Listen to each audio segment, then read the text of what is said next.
Oh, my goodness. And there it is. Wow, gets it good to go. Oh.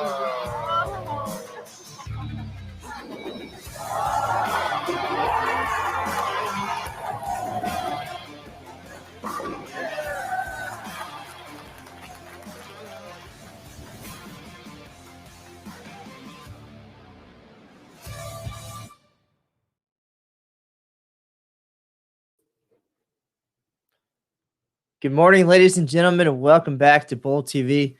My name is Matt Canizaro, and you are tuned in for another exciting day of PWBA Tour coverage here from the ITRC International Training and Research Center in Arlington, Texas. It's the home of Team USA, but for this week, it is the host to the PWBA Tour, the first series of events for the year. What an exciting finish last night. Shannon O'Keefe taking home the first title of the year at the Bowlers Journal Classic. We'll talk about all of that and more. We're shifting gears today. Brand new event. All 36 players are back on the lanes at the ITRC. We'll have 2 squads of qualifying, 9 games each, and then we'll cut the field down to the top 12 for round-robin match play, which will take place throughout the day tomorrow, and then we'll follow that up with another exciting stepladder finals. Don't miss it. All the action here on Bowl TV, all qualifying and match play, absolutely free of charge. All you have to do is create a login on Bowl TV, and you can check out the action. The best in the world. Again, 36 players back at it today. New oil pattern, new event. It's the ITRC Classic coming to you all day. My co-host Aaron Smith will be popping in just a minute to share the screen and share the day with me. We'll have special guests, a lot of analysis, some thoughts. We'll recap yesterday's event, the Bowlers Journal Classic, and we'll talk about so much more. We'll give away prizes. It'll be a good time. Looking forward to it over the next couple of days. And all of that plays into the bigger picture for the week. Of course, the Hall of Fame Classic. Again, details to come. We have all day to tell you all about it. Special guests being lined up, analysis from the players coming to you from their hotel rooms, and, of course, inside the ITRC, the ball reps, Jason Thomas, and so much more. Remember to check out all of the PWBA coverage on pwba.com and on social media, Instagram, Facebook, and Twitter. A lot of good stuff there from all the folks inside the venue and contributors from all around the world. So, again, thank you for joining us. My name is Matt Canizaro. Aaron Smith will be here shortly, and we'll be ready for another exciting day of coverage. This time, the ITRC Classic coming to you live from the ITRC. That makes sense. And Aaron Smith, it looks like he is ready to join us. Jason Thomas standing by as well. So let's get this thing started. You don't want to listen to me. Let's talk. Let's watch some bowling. Let's have a good time. Hey there, Maddie. Aaron Smith, welcome back. I feel like it's been forever, but it's only been about 10 hours. Correct. But an exciting, let's just say an exciting 10 hours from an incredible start to the PWBA Tour season. Just an epic final to kick things off at the Bowlers Journal Classic. 3 great matches, and just another jaw-dropping moment from Shannon O'Keefe. We've gotten so used to him that you can still get surprised by her, which is a great thing. You watch those first 2 frames during the stepladder finals last night. It just didn't look like she had the right look. She made the right moves. Rattled off an 8-bagger to take the win over Danielle McCune. Danielle bowled great, but Shannon continues on, and she won the last event in 2019, nearly 500 days ago. She wins the first event of 2021, so technically back-to-back wins for her. And kind of looking back at her past few events on the PWBA Tour, going back to the Orlando Open, which we referenced as a title match against Danielle. She won the Orlando Open, second at the Players Championship, first at the Tour Championship, and now first at the Bowlers Journal Classic. So her last 4 PWBA Tour national stops, first or second, with 3 first places. So pretty incredible. She's going to be back on the lanes again today, and we are just that's a couple of minutes away. So Maddie, let's go to the lanes. B squad's going to be on the lanes for this opening round on our 43-foot condition for the ITRC Classic. So we'll go ahead and get started there. How about on lanes 1 through 4? All right, start at the beginning, and the sweet sounds of bowling pins crashing once again. That never gets old. We missed it for so long. We've had it now for a couple days, and it really feels like no time has passed. So, again, looking forward to all of the rejuvenated players, everybody back in action. They had a rest day yesterday for all but the 12 in match play. So, some motivation for all of those who missed the first cut. They had a chance, hopefully, to watch some of the coverage and regroup and think about things coming in. Again, new day, new pattern, just a totally new mindset, I'm sure. And throughout the day, we'll hear from many of those players along the way about just the first couple of days and being back in competition, maybe some of those jitters, some of the things that held them back, some of the successes, and so much more.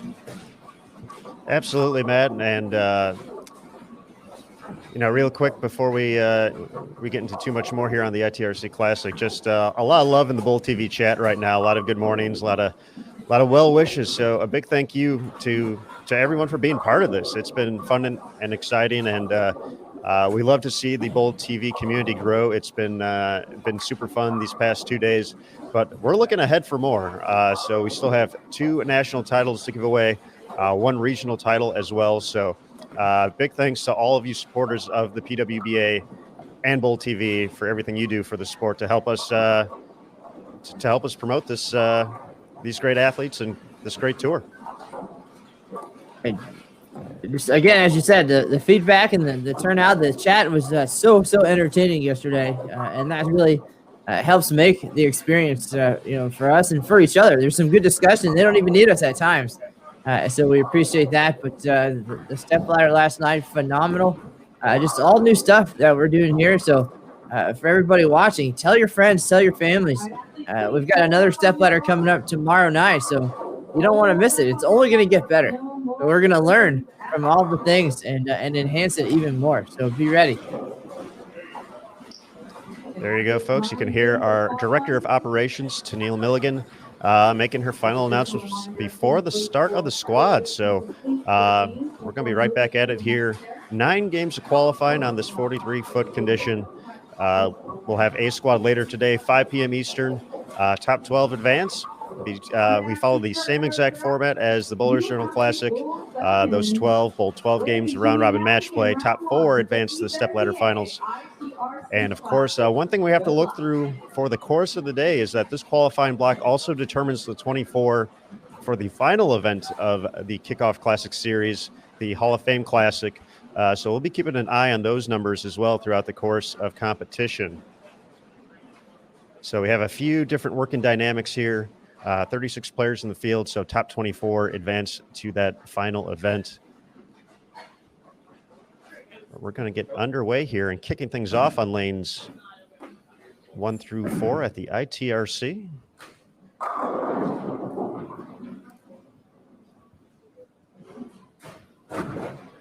We have Diana Zavialova, 4-time PWBA Tour champion, joined by Christy Leong.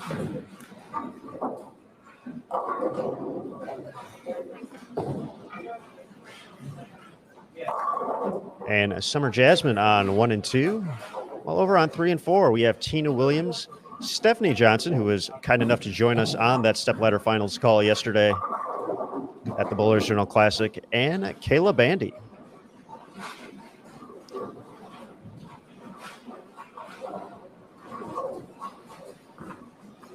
Folks, I know we had some comments about 11 and 12 having some trouble, so it looks like JT got that started up again. So let us know if we're seeing any issues in the chat, but I think we're good to go on that end pair for right now. I know that's where Shannon's hanging out to start things off here for qualifying. So.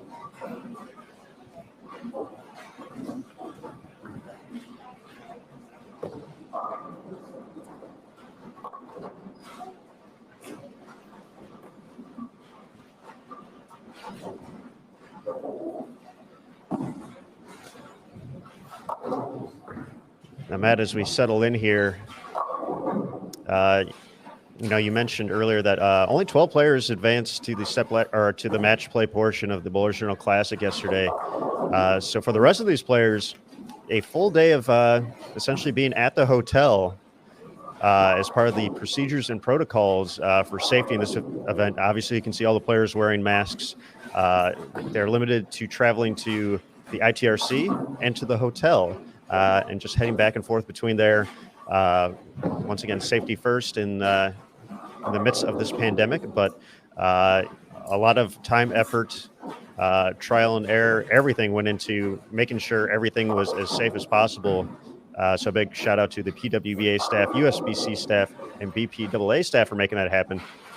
But Matt, if in a situation like that, how tough you think it is for those players who had to sit around all day to, probably be a little disappointed that that they weren't bowling in match play, but also on top of that, just to stay active to get ready for today. You only had the 10 minutes of warm up prior to the start. How would you be trying to stay active in that off day just to be as sharp as possible, as ready to go as you can? Personally, I'm going to see this twofold, and not given how 2020 went. Of course, having an off day to just relax and do nothing sounds awesome sometimes, right? You just want to relax and kick back, feet up, watch TV, do anything but anything. So in that regard, I can see some benefits there. But in this case, the anxiousness to get out there and compete, totally different situation. And the knowing that I'm not competing and I had the opportunity to, I would find it very motivating for me. I would dwell on, of course, what went wrong to get me to that point.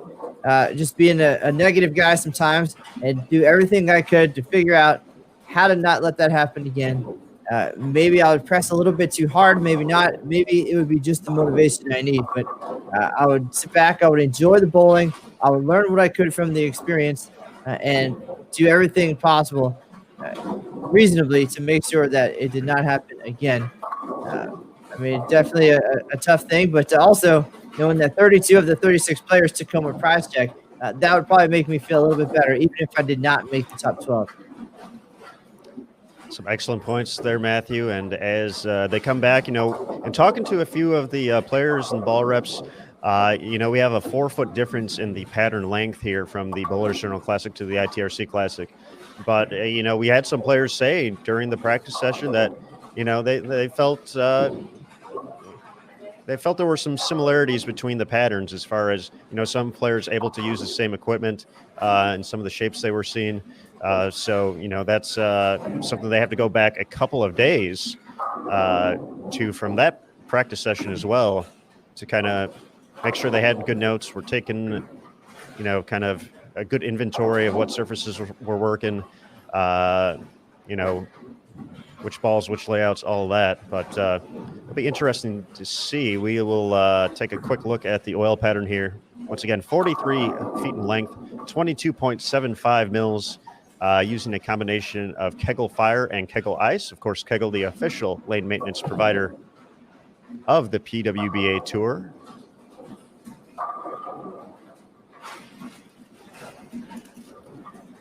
And Matt, as we prepare to get underway here, once again, 9 games to qualify, and we're going to have a couple of guests throughout the course of the day. Once again, similar to our qualifying block during the Bowlers Journal Classic, but we're going to have some guests ITRC related. So we're going to have USBC Gold Coach and the ITRC Pro Shot Manager Lou Marquez joining us here very shortly. So we'll be excited to bring Lou into the Bowl TV studio. Of course, Lou is in the ITRC right now, so he's part of the procedures and protocols we talked about with the staff and the athletes. So big shout out to Lou, as well as Nick Harishny, who's kind of the man on the scene at the ITRC, taking care of a lot of the behind the scenes work. So a big shout out to them for always making this one of the premier facilities, not only in the USA, but also the world. And it'll be a good time talking about all the amazing things at the ITRC that folks don't know, and the fact that anybody can walk through the doors and take advantage of all those tools. And even Aaron Smith, every once in a while, gets down there, tosses a few games, and maybe sets up the 4-5 repeatedly just to get real good at picking that up. And just so many cool things. And you never know who's going to walk by or be there to practice right next to you. And that practice paid off. We had the end of our half in league just last week, and we actually had a roll-off for the top spot. We tied in points, and during the roll-off, I did have a very clutch 4.57 conversion. The unclutched part was leaving it in the first place. But, yes, that practice at the ITRC definitely helpful, Matt. So thanks for the reminder that I don't have a great rev rate and leave 4.5s all the time. Hey, I don't have to tell you, they have the equipment that will put it on a giant screen. Every time you throw a bowling ball down the lane, it'll tell you exactly how many revs and all the details. That they do. Kegel, Specto, and Option lanes 1 through 12, I believe, at the ITRC. They have monitors set up across the entire facility in the back. And essentially, when you go there to practice, and once again, this is open to all, it's not just for events. It's not just, we mentioned the home at Team USA. It's not just for those. It's for everybody. It's for every bowler to have the opportunity to come out, experience, test, train, learn.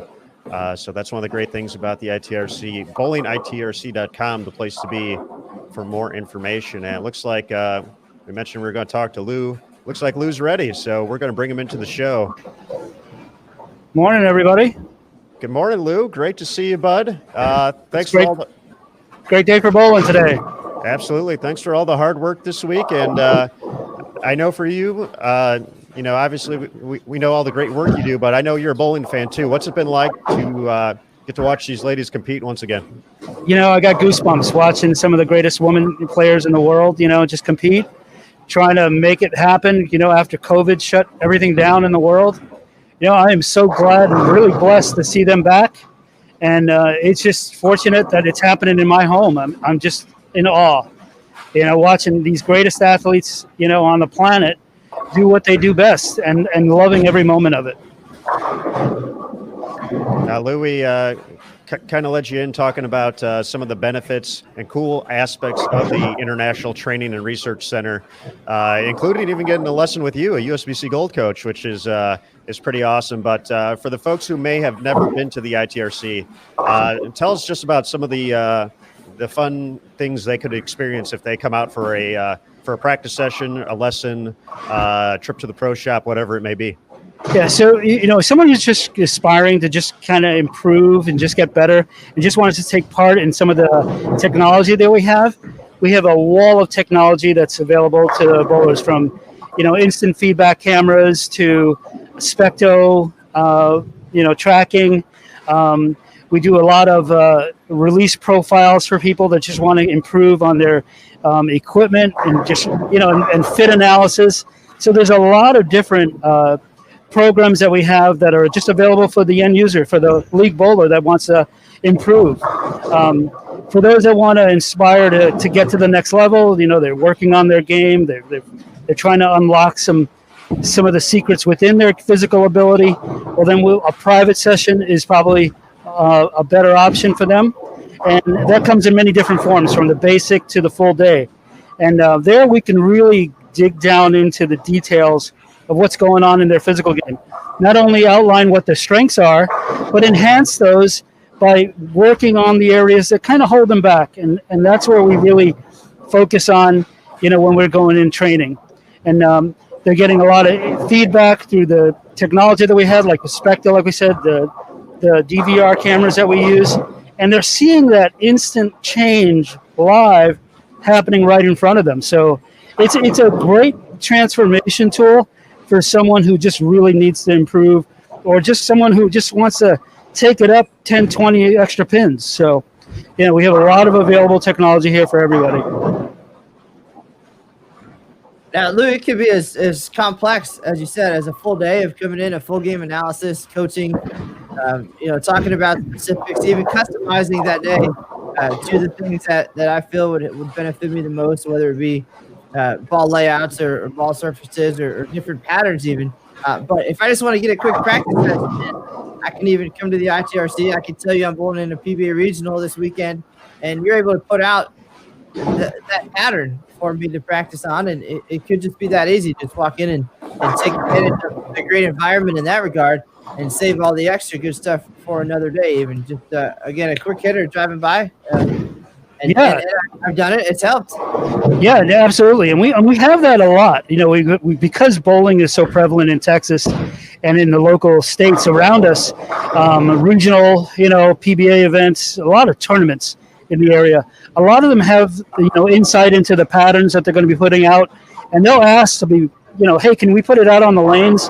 And what we want to do is just kind of go through their bag and really get an idea of how to match up, you know, the different shapes that they may be experiencing when they go to that event. We see a lot of people coming in for that. A lot of people getting ready for certain key tournaments, like the military tournaments. Soon to be the Open Championships again, we hope. And we've got, you know, clinics that are geared for that as well. So for the end user who wants to come in and practice, there's a lot of flexibility with pattern training, specto, and just really, you know, tuning up, not only physically, but equipment-wise as well. Lou, a lot of the ladies we're watching now either live in the area or have visited to utilize the ITRC. We've seen them in that capacity, but the last time the PWBA visited the facility, that was a little bit before your time here, but now you've gotten to see them in that practice mode and now competition mode for a few days. Describe what you're seeing these last couple of days and just the transformation of the ladies from when they flip that switch from practice to competition. You know, one of the things that I've seen that really I was in awe of is that while they're working on the practice day, they're working on two different patterns at the same time. And you could see them really start to, you know, kind of create a game plan, writing down a lot of information about what ball setup am I going to be using, what surface I might be, you know, experiencing when I'm going to go and compete. You know, how do they work through that transition? So a lot of them were interacting with not only the ball reps, but also trying different parts of the lane. And I think that, you know, the difference between an average league bowler who just may be experiencing the house condition to a seasoned professional who knows that they've got to attack this kind of like a golf course, different holes, you know, sizes, you know, on a golf course, you know, different distances. Well, here they're looking at different shapes. They're playing two different volumes, two different lengths, and they attacked it kind of like a golfer would. You know, what club am I going to use? Or what ball am I going to use? What shape is it going to be? And what part of the lane am I going to be playing in, you know, in maybe game 3 or game 6 or game 9. So I saw them taking a lot of information down. That was really enlightening for me as a coach, because now you've been training and teaching this all your life. Now you get to see the best players in the world do this. So really nice to see, and then implement it. That was the difference when they flipped the switch. When they finally get into tournament mode, you could see them actually implementing the plan. And a lot of the ball reps behind saying, stick to the process, stick to the plan. You can hear them saying it in the back, you know, really, you know, motivating their players. And you can see it work. You know, the cream definitely rose to the top. Those that are ready to compete, you know, got on the show last night. So it was really, really good to watch. Lou, over the last 25 years, I've had the pleasure of working with you as a competitor at Kegel, at Turbo in Michigan, and now at the ITRC. So we've both been around the game for a long time. You've seen a ton of bowlers, a lot of competition in your day. What about that TV show last night? As a bowling fan, as somebody who loves the sport and the competition and just those exciting moments, what did you think of that TV show last night? And, of course, the exciting finish with Shannon O'Keefe holding that trophy once again. You know, it was amazing to watch. You know, you could see the focus and just dedication and the hard work that she really put into her game. And, you know, she went through the process, caught a couple of lucky breaks, you know. Danielle, you know, obviously, you know, didn't have the breaks as well as she could have. But, you know, she was tough in there too. So that match could have been either way, could have been decided either way. And, you know, obviously one prevailed, but they're both excellent champions. Absolutely. Lou, we're going to let you get back to it here. And, you know, once we're back in the ITRC after this event, I'll be sure to come down and bother you in the pro shop as well. Because as I know you like me stopping by, but Lou Marquez, big thank you once again to everything you're doing for us this week. And hopefully we get to talk to you soon, bud, and take care. Have some fun down there too. Yes, thank you very much for hosting us and really bringing the action live on all the different platforms. It's great to watch, great to hear, watching the social media aspect of bowling live. It's great. It's really great. Very heartwarming. Thank you. Absolutely. Thanks, Lou.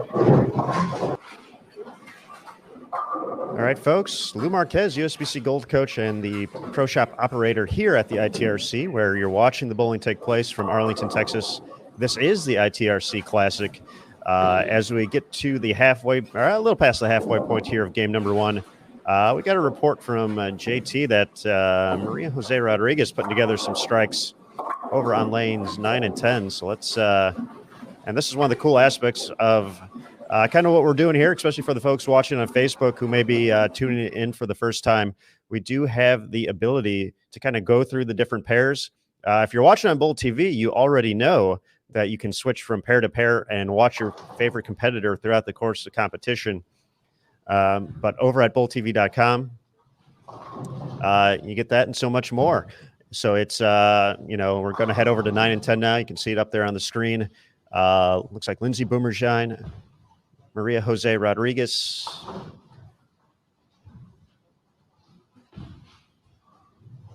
and Taylor Boltice make up the three competitors on that pair, but Maria getting ready to step up on lane number 10. Still an opportunity to shoot 280 this game.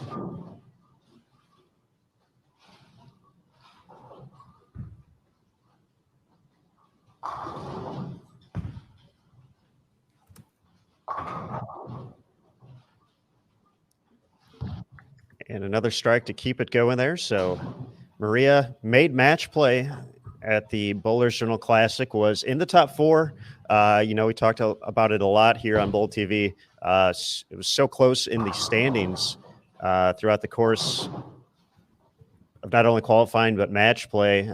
Players jumping in and out of the top four. Maria ultimately finished, I want to say 10th overall when it was all said and done. So a nice start to the week, but certainly hoping for a little bit more here at the ITRC Classic. Lindsey Boomershine had a great event as well. And there's Taylor Boltice on lane 9, delivering the strike to set up her 10th frame. She can get to 236. Lindsey has the opportunity to get to 221. And for Maria, the two-time major winner on the PWBA Tour, still has 280 out there.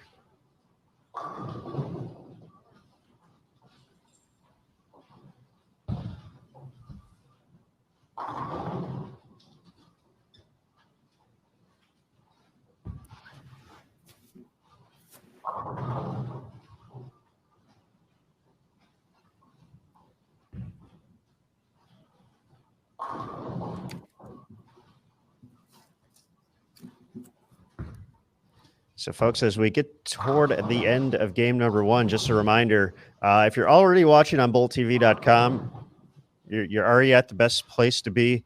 We'll be here throughout all 9 games today, and then our second 9-game block starting at 5 p.m. Eastern. For the folks watching on the PWBA and Sport of Bowling USBC Facebook pages, as Maria adds another one. We will be shutting off that feed at the end of this game. So this is going to be our opportunity to once again remind you that you can watch qualifying and match play at the ITRC Classic for free on bowltv.com. All you have to do is create a login to check out the show, all 9 games. Watch bowling all day today. It's Friday, so you're probably not even working that hard. Look at Matt and I. But we definitely want you to have some fun, stop over, enjoy the chat. We're also going to have a giveaway a little bit later today as well. So we've been doing those throughout the course of the week.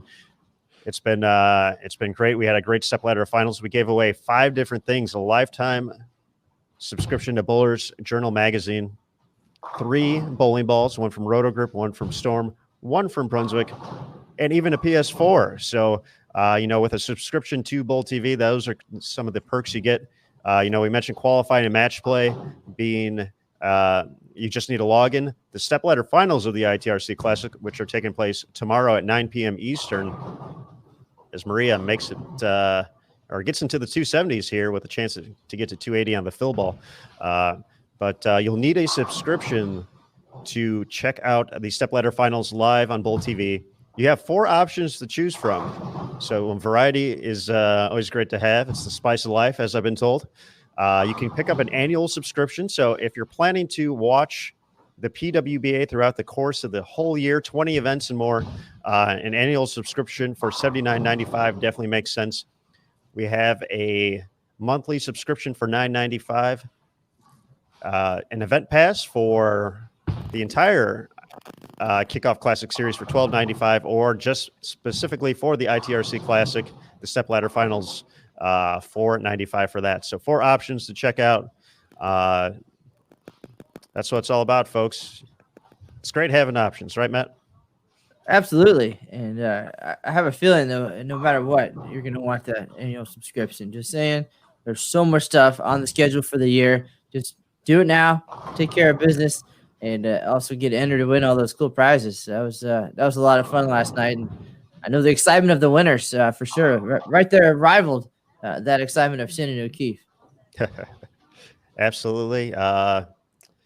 Speaking of O'Keefe, she's putting together a nice game over on 11 and 12. Actually had an opportunity at 260 entering the 10th, but left a 10 pin on her first shot, so she can max out at 239. So, we are seeing some scores out here, which is, similar to what we kind of had heard from the ball reps from practice day.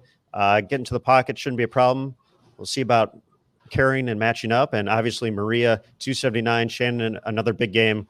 And once again, we're going to be joined by a friend of Bowl TV here, Moto Ball rep Nathan Bohr. So Nathan, hello again, sir. Hey guys, I think you need to hold off on the nicknames and let me decide if I'm a friend of Bowl TV or not.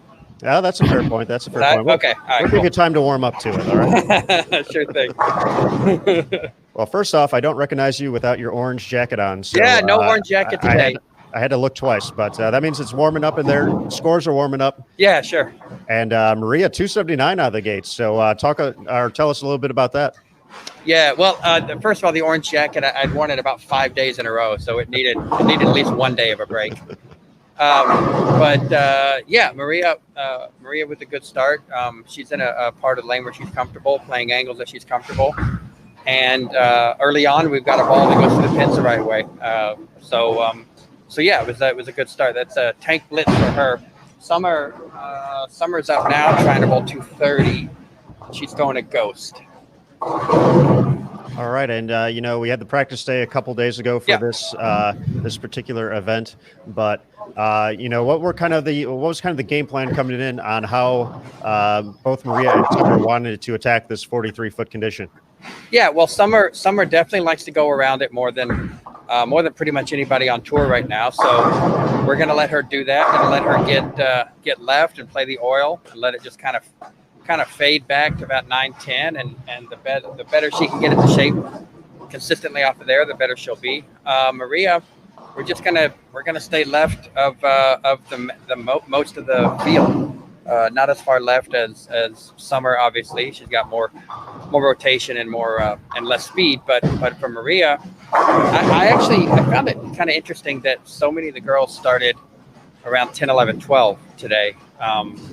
I thought there'd be more of them starting further left because you really have a whole lot of hold when you get left of there. So Maria kind of took advantage of that a couple shots, but there's enough shape on the lane that she was able to get it back when she got it right a couple times. So we're just gonna see if we can't follow transition pretty well today and put up a big number with both of my players. All right, Matt, did you have anything for Nathan? Come on, Matt.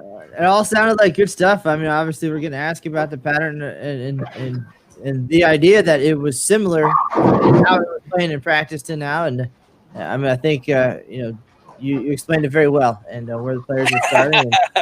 And, yes, surprisingly, you're right. You'd expect them to play a little bit farther left. Yeah. I really thought there would be more players to the left, and you kind of saw in this game a whole bunch of like 60 in the third, 80 in the fourth scores before the 4, 5, 6 bagger started coming. So I don't know if that's indicative of them kind of blending out in that in that 12, 13 zone, or if the girls just got comfortable from having to wake up early today. So, but no, I'm excited. I'm excited to see how it transitions today, because 9 games is a lot, and it's not often that they bowl 9 games like this, and then you have to hit some of the same pairs again. So it'll be fun. It'll be interesting. Well, and at the same time, too, when you see it on paper, you think 43 feet. Of course, you want to be closer to the middle of the lane, Sure, but at the same sure. time, you take into account that there's 2 different kinds of oil in play here, generally, and then the surface at the ITRC.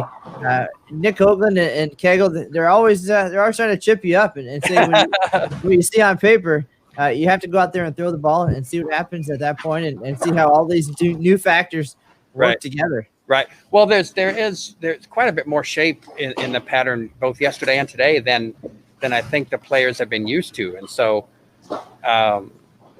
that probably determined where they were going to start, where they were going to play. Couple that with the fact that there's no track here, so you got a little bit more latitude on the front, on the fresh, trying to figure out what's comfortable for you. But transition is going to be the key. It always is. There you go. Well, good luck to you and the players, and Thanks, we'll guys. look forward to hearing more later on today. Yeah. Hopefully, I'm talking to you after a 270 every game.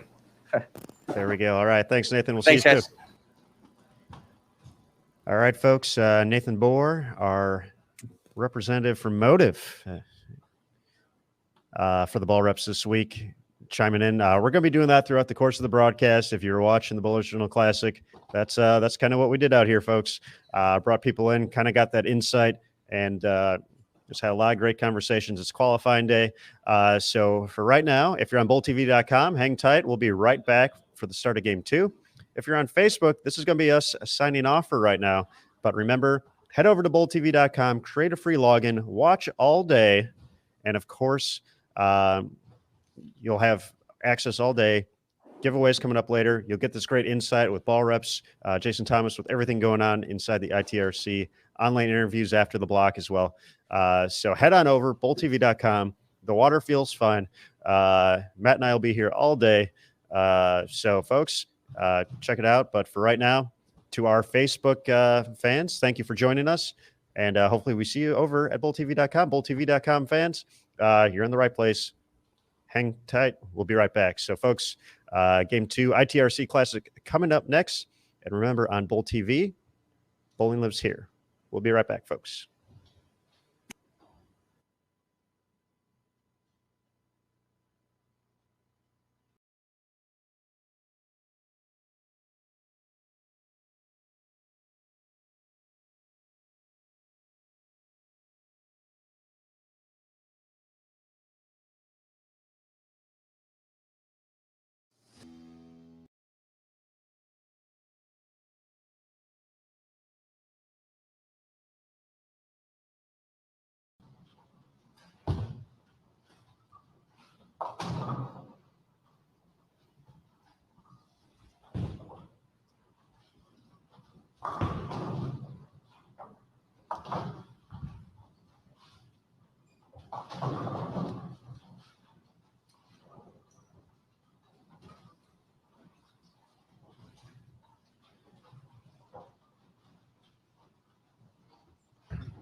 All right, everybody. Game number 2 of 9 for B Squad qualifying here at the ITRC Classic from the International Training and Research Center in Arlington, Texas is underway. We are joined this game by Fania Kobo, Caitlin Johnson.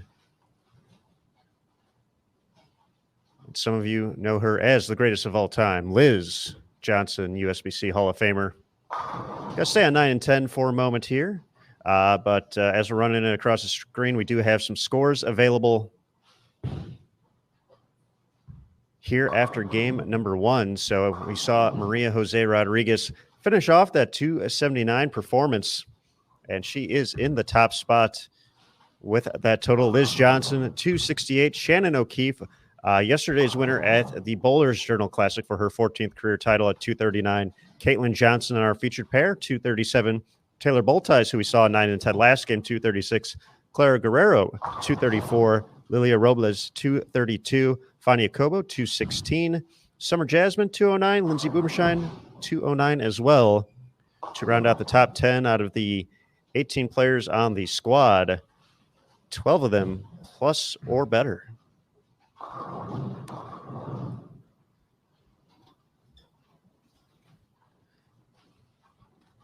For Caitlin Johnson, a rookie on tour this season after having a standout career at Weber International.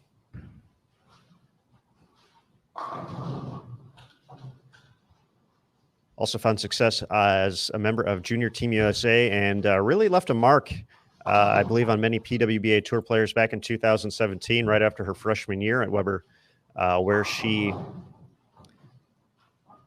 was actually, I believe, in the show heading into the final round of match play at the U.S. Women's Open before losing a little bit of that steam, ultimately finishing 12th, but a fantastic performance overall. She had some struggles in the first event, so we'll see if Caitlin can get things going here at the ITRC Classic, and we see it already.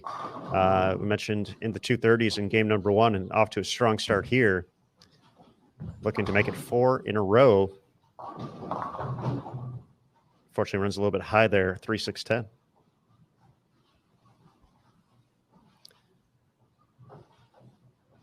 We'll go ahead and bring Matt Cannizzaro back into the fold here in just a moment. Someone who's gotten to cover Caitlin Johnson's career on the Junior Team USA side, has gotten to see her win gold medals and stand at the top of the podium while the national anthem has been playing. So would love to get some of that perspective from Matt. So it looks like he's ready. And there he is, Matthew. Hi, Aaron. Glad to be back. Excellent coverage of the start of this game, and perfect lead-in too. I did have the opportunity to spend some time with Caitlin with Junior Team USA in the Dominican Republic. An awesome experience, and always those events are fun because oftentimes the players haven't traveled before outside of the country, so it's always entertaining to see just some of the cultural differences and just how they react. And I know Dominican, not all that far away from Florida, where Caitlin spent much of her time over the last 4 or 5 years.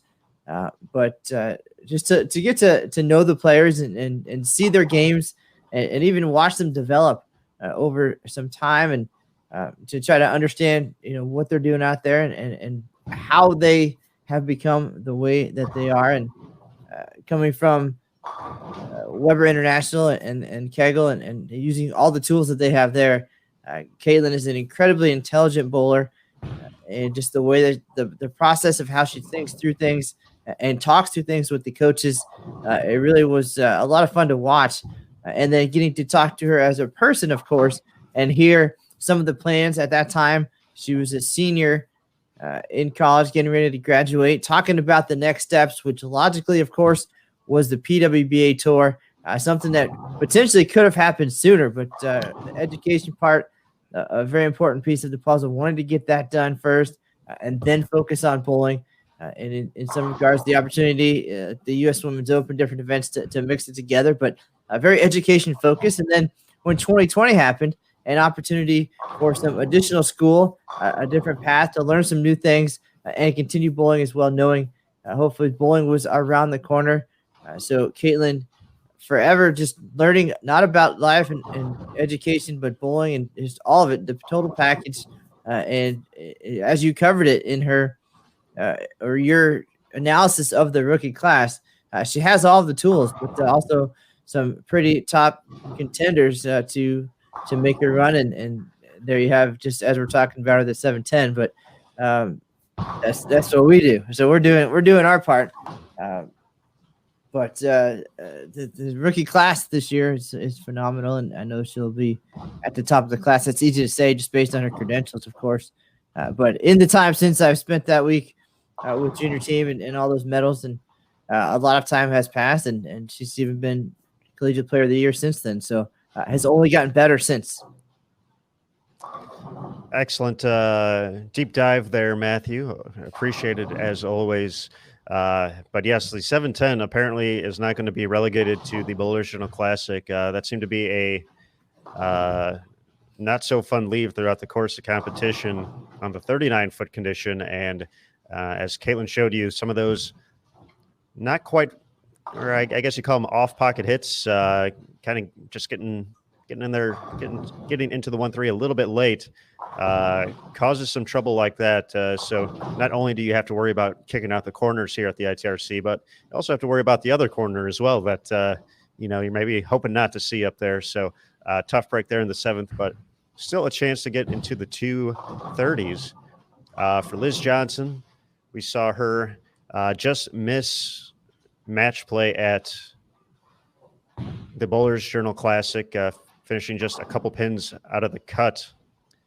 So I'm sure, we kind of talked about it in game number 1, just the, the players having to wait around an extra day to compete. And, for Liz, over the course of her amazing PWBA career, just really doesn't miss match play all that often in general.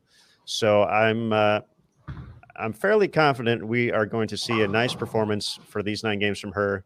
She's not going to let it come down to a couple pins again, and she's going to be in position tomorrow to make a run at that 25th title. That's been something she's been searching for now since the end of 2018.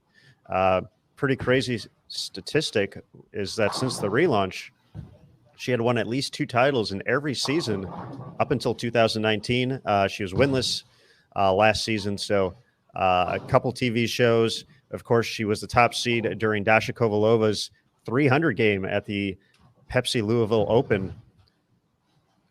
But we expect Liz to get back to her winning ways and, of course, be in the mix for the Player of the Year race as well. And another nice shot there also by Fania Cobo, another rookie out on tour this year. Has represented Puerto Rico on the lanes, was a collegiate competitor at Wichita State as well. And now actually lives right here in the DFW area. So bit of a home event, even though she's still, just like all the other competitors, having to stay at the hotel, but just a short drive over.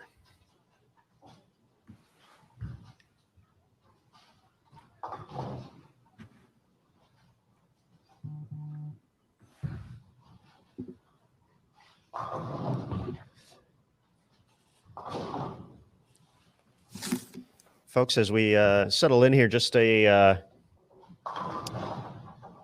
of looking at some of our upcoming guests throughout the course of the day. We have a few folks scheduled. We see them in the chat right now joining in, but we will have a return of Daniel Farish to Bowl TV at some point today. So Daniel will be hopping on to offer his expert lane play analysis that we all have grown to love over the years. But mostly it's just gonna be nice to hear his accent once again. It's been too long, Matt, since I've heard a good Daniel Farish rant and access. Well, I know he's been taking notes over the last couple of days. He's also got some tips for us. So looking forward to all of that and more when he rejoins us, and we'll do our best to convince him to stick around for a while, if not more hours, the rest of the season. But I believe our next guest coming up in approximately less than 30 minutes is going to be Tim Berg. Tim has done a lot of great stuff with the sport of bowling and covering it over the years. The Above 180 podcast, the Storm Collegiate Spotlight podcast as well, and has just been involved in so many ways. So Tim will be coming on in a little bit as well to join us from, I believe he's in the Phoenix area.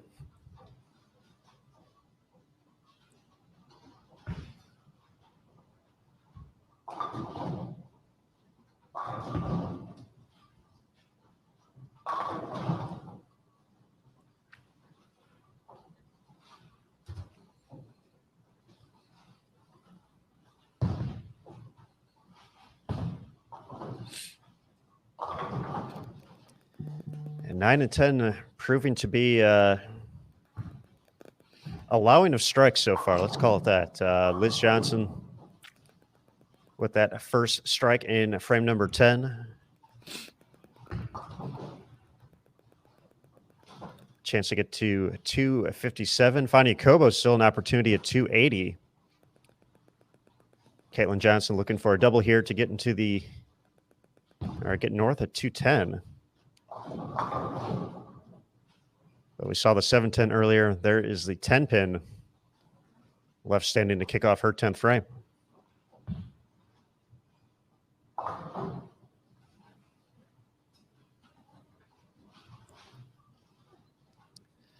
Taking a quick look around using live scoring, once again available to everyone by visiting PWBA.com, or if you're on Bull TV, obviously you are right now. If you're in the chat, look above the panel. You'll see an infographic. Go ahead and click on that.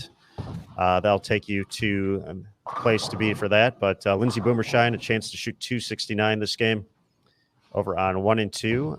Shannon O'Keefe, chance for 236 with the 10th frame to go.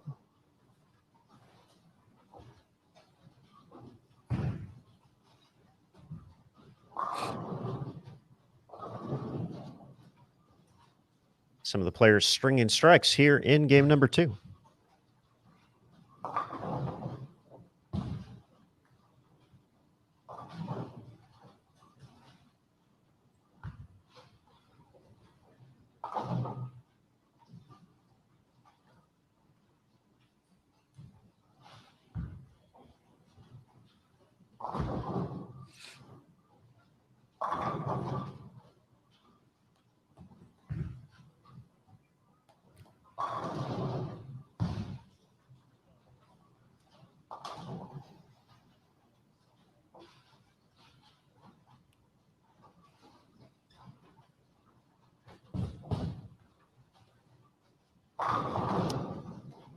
No doubter there, 257 finish for the Hall of Famer Liz Johnson.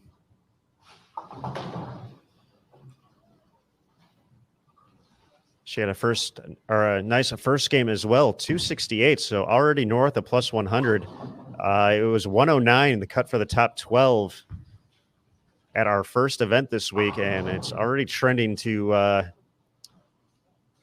be a number a little bit farther north here at the ITRC Classic.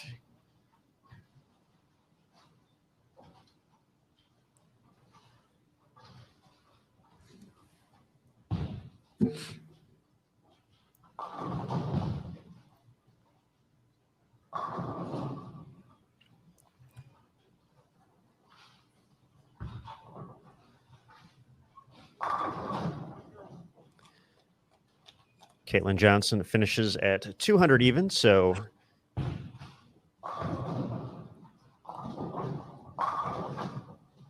she will remain, at plus 37 after 2, and Fania Kobo after 216 in the opener.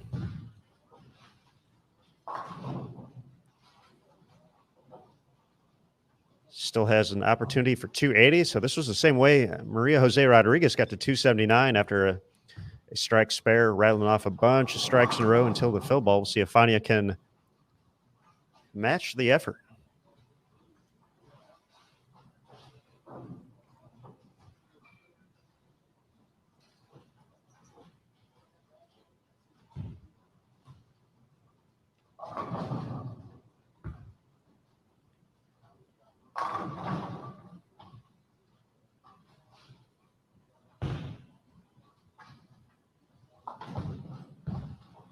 She's going to need to push a little bit, unable to do so, but she's going to be in the 260s here.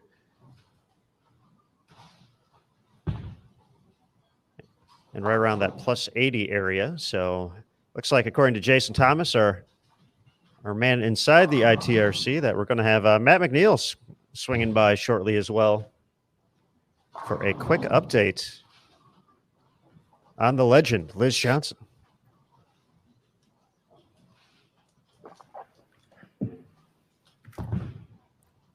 Matt McNeel, a legend in his own right, Mr. Cannizzaro, but there's only one legend Liz in our books.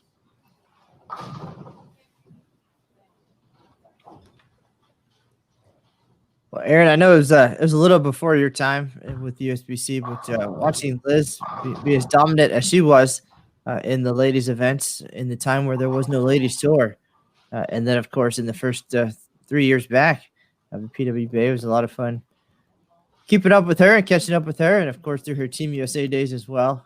And you mentioned last year being a little bit slower for her, but looking forward to hearing from Mr. McNeel on what all the tricks are and what he's been doing to help get her back on track here in 2021.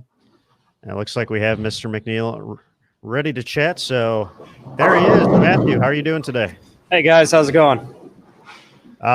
It's going great. We're watching bowling once again, ITRC Classic, 43 feet, and we have the legend Liz Johnson on fire here in the early going. Looks like Liz is kind of doing Liz things, keeping the ball in front of her, pretty tight angles. What's kind of the game plan for her, and why is it working out so well so far? Well, we caught a couple small physical cues the other day that we made sure we're focusing on today with her. And then, like you say, Liz is just doing Liz things, and she's really comfortable playing this part of the lane, playing these types of angles. She has an RSTX1, which is a new release from Rotogrip. It's a really good piece for her. That's fitting very well as far as what the lanes are asking for right now. So she's comfortable, and it's pretty much going to be just making some small adjustments, probably some hand and speed, maybe a ball coming up here in the next couple games. But I think she's just kind of gonna put it on cruise control and keep stick to what she does best, and that's really executing at the line, making great shots, and hitting the pocket a lot and filling those frames.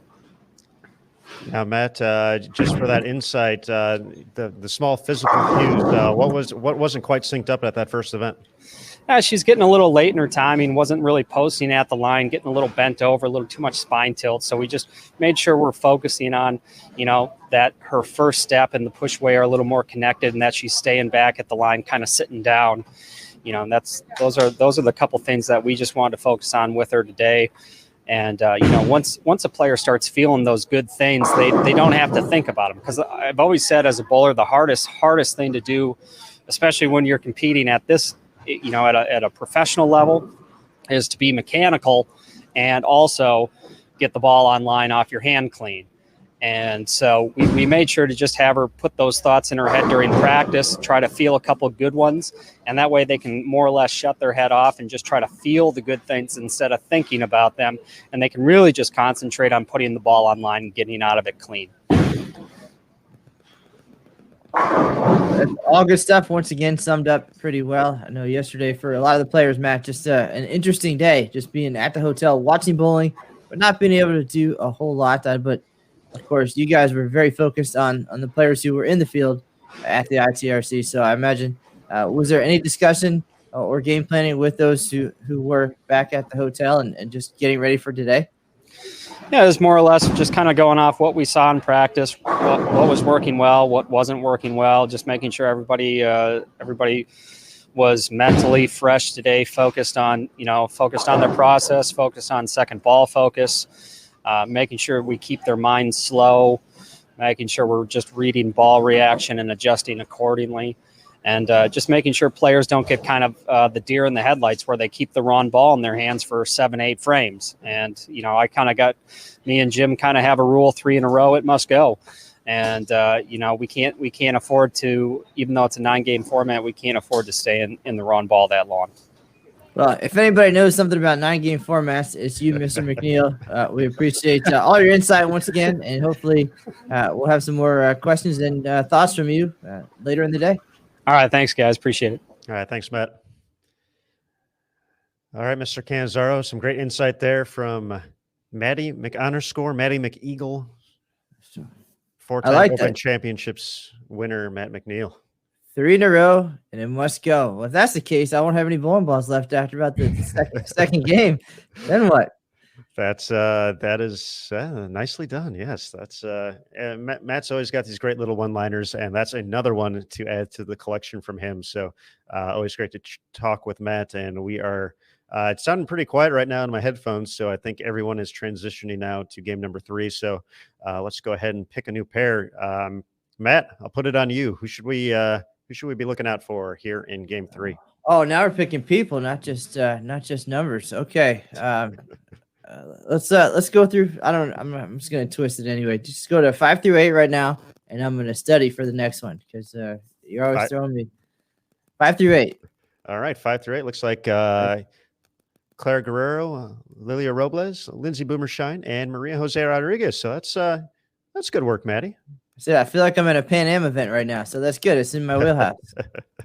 Get to talk international for a minute because we do have 10 countries represented this week, so might as well share some of the thoughts there and the fact that the PWBA has absolutely gone global, right? I mean, yes, a lot of these players live in the United States, but others, and there would be plenty more with us here this week if the world was a little different right now, but certainly a huge factor in the success of the PWBA since 2015, not only just based on the amount of competitors, but our champions as well. So hopefully we can focus a little bit on that, being as the ITRC, the International Training and Research Center, right? And all the flags that hang above the lanes that the ITRC represent all the different countries where bowlers have come to train, whether it be individually or with collegiate teams or as their national teams. We've seen many of them come as complete teams. Maybe there's an event nearby, World Championships or something happening where they can stop in and make that part of the trip. So I think this is a perfect opportunity, totally by accident, to talk about some of the international aspects of the sport, the PWBA and the ITRC all at once. Total mishap, but it's going to work out, I promise. It was an excellent selection. Also on these pairs, Elise Bolton and Taylor Boltice as well. So 2 additional players I left off there when going through the roster, but we will see them compete here. We didn't get to watch too much of Clara, Lilia, and Elise during the Bowlers Journal Classic. So we will really get to kind of sit down and watch and see them compete for the first time here on our main commentary channel. We're always hopping around to different spots. So with some of the lanes we hit and storylines we were following, didn't catch up with them too much. So it'll be nice to see them as well. For Clara, obviously, just a renowned international player for Colombia. Just so many titles, back-to-back World Cup wins, gold medal this past World Championships with Colombia as well in the team event. I know that was a very big event for them. So it's always great to see her, a major winner on the PWBA Tour, won the 2016 Players Championship. For Elise Bolton, a regional champion in 2019. Won the regional stop in Cleveland, got to be part of the Go Bowling Regional Showdown on CBS Sports Network, so that was pretty awesome. Recently took over as an associate head coach at Life University in Marietta, Georgia, so that's got to be fun and exciting as well. For Lilia, we get to see her a little bit on tour throughout the course of the year, but she's been another standout player looking at Team Mexico. I know that was a huge event for them in 2019, Matt, winning the bronze medal in that same team event we mentioned that Colombia had won, but that was a big effort just to get to that tournament and then to perform well on the team stage is what everyone is always looking for at World Championship type events like that. And I know there was just, her, Sandra, Gongora, and a few other players. That was just a very big moment for them. Absolutely. I mean, anytime you're on that stage, and again, you said it perfectly, the team event, that's the one that they all go there for, and it's also why that comes later in the week, right? You get singles, doubles, trios as an opportunity to get comfortable, but team is when you want it all to come together. Big moment for Columbia to win that event. Just those players and all the success they've had to be able to come together as they did, and for Mexico to take home a medal, incredibly special. There was some changes, some things happening in the Mexican Bowling Federation prior to that did make getting that team together a little more difficult, as well as travel to some other tournaments. So to be able to come together as they did and pull that off, great for the momentum, the motivation moving forward to showcase. And of course, on your list of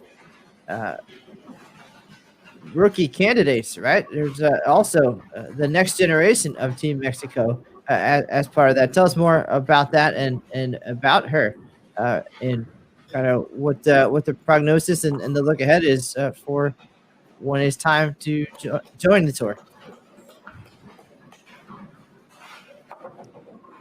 All right, Matt. I was sending JT a quick note. I missed a part of that, so I'll be the first to admit on air that I do not listen to every single word that is said. So, which player was that again? I'm sorry.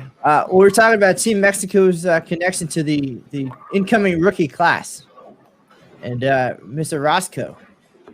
Oh, correct. Yes, Raquel Orozco, a standout at Nebraska. You mentioned the accolades on the junior team. I believe a trios gold medal at the 2018 Youth World Championships.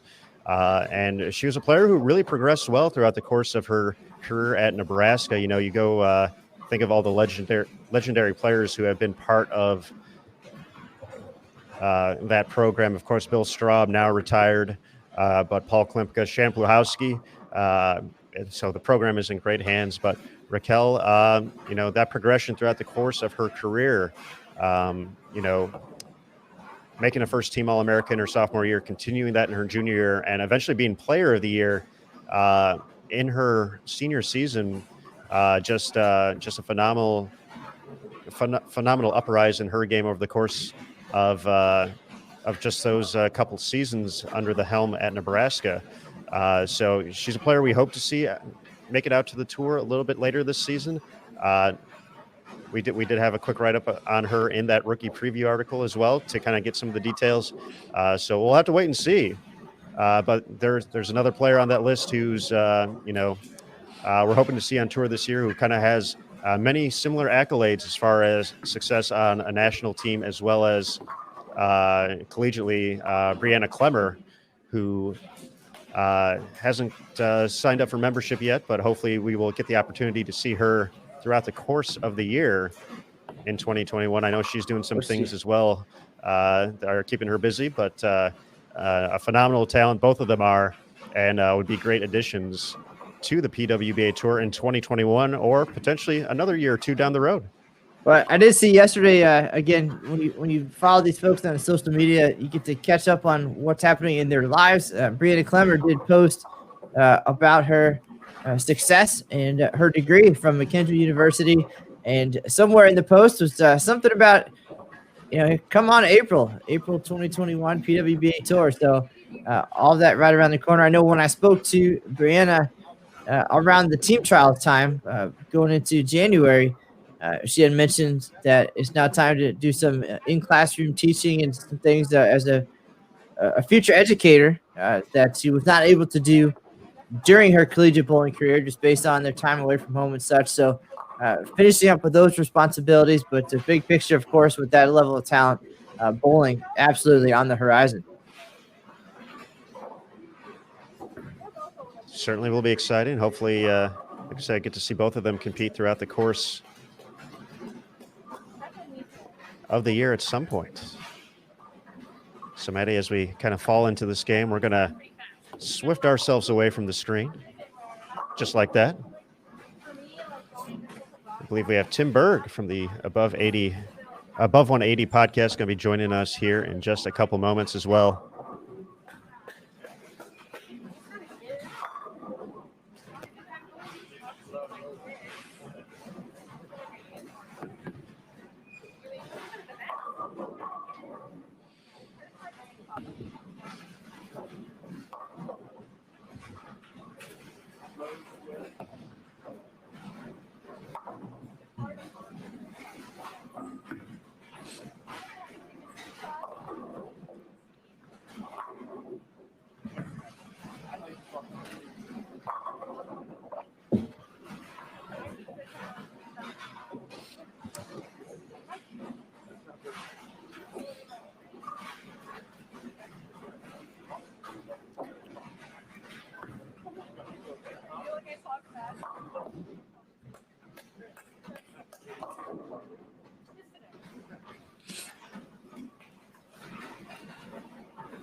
All right, Mr. Canizaro, for all of our good folks at or watching right now on Bowl TV, throughout the course of the day, we mentioned it earlier in the show, the importance of the qualifying session here, not only for the ITRC Classic, but for helping round out the field for the Hall of Fame Classic, the top 24 advancing to that event based on the 18-game qualifying totals from the Bowlers Journal Classic and the ITRC Classic.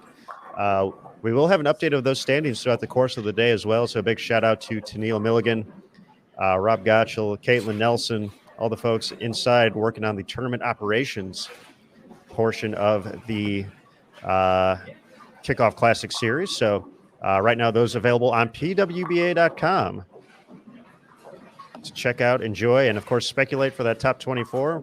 Not only do we get one cut number to worry about with the ITRC Classic, we also get to crunch the numbers down the stretch for the Hall of Fame Classic. So multiple PDFs, multiple tabs open. We may need multiple calculators at this point.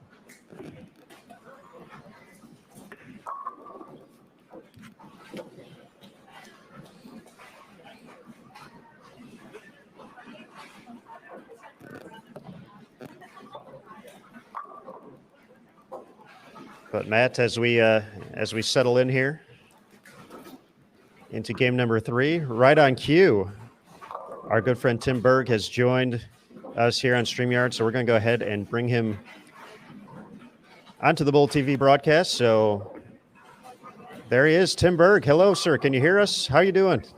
I can hear you guys. Can you hear me? We can, loud and clear. Excellent. I knew you would be the man who'd be set for this.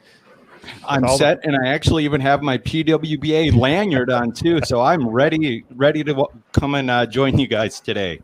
That is beyond official. Of course, Tim does so much great work in the bowling industry for the folks, you know, the Above 180 podcast, the Storm Collegiate Spotlight podcast as well.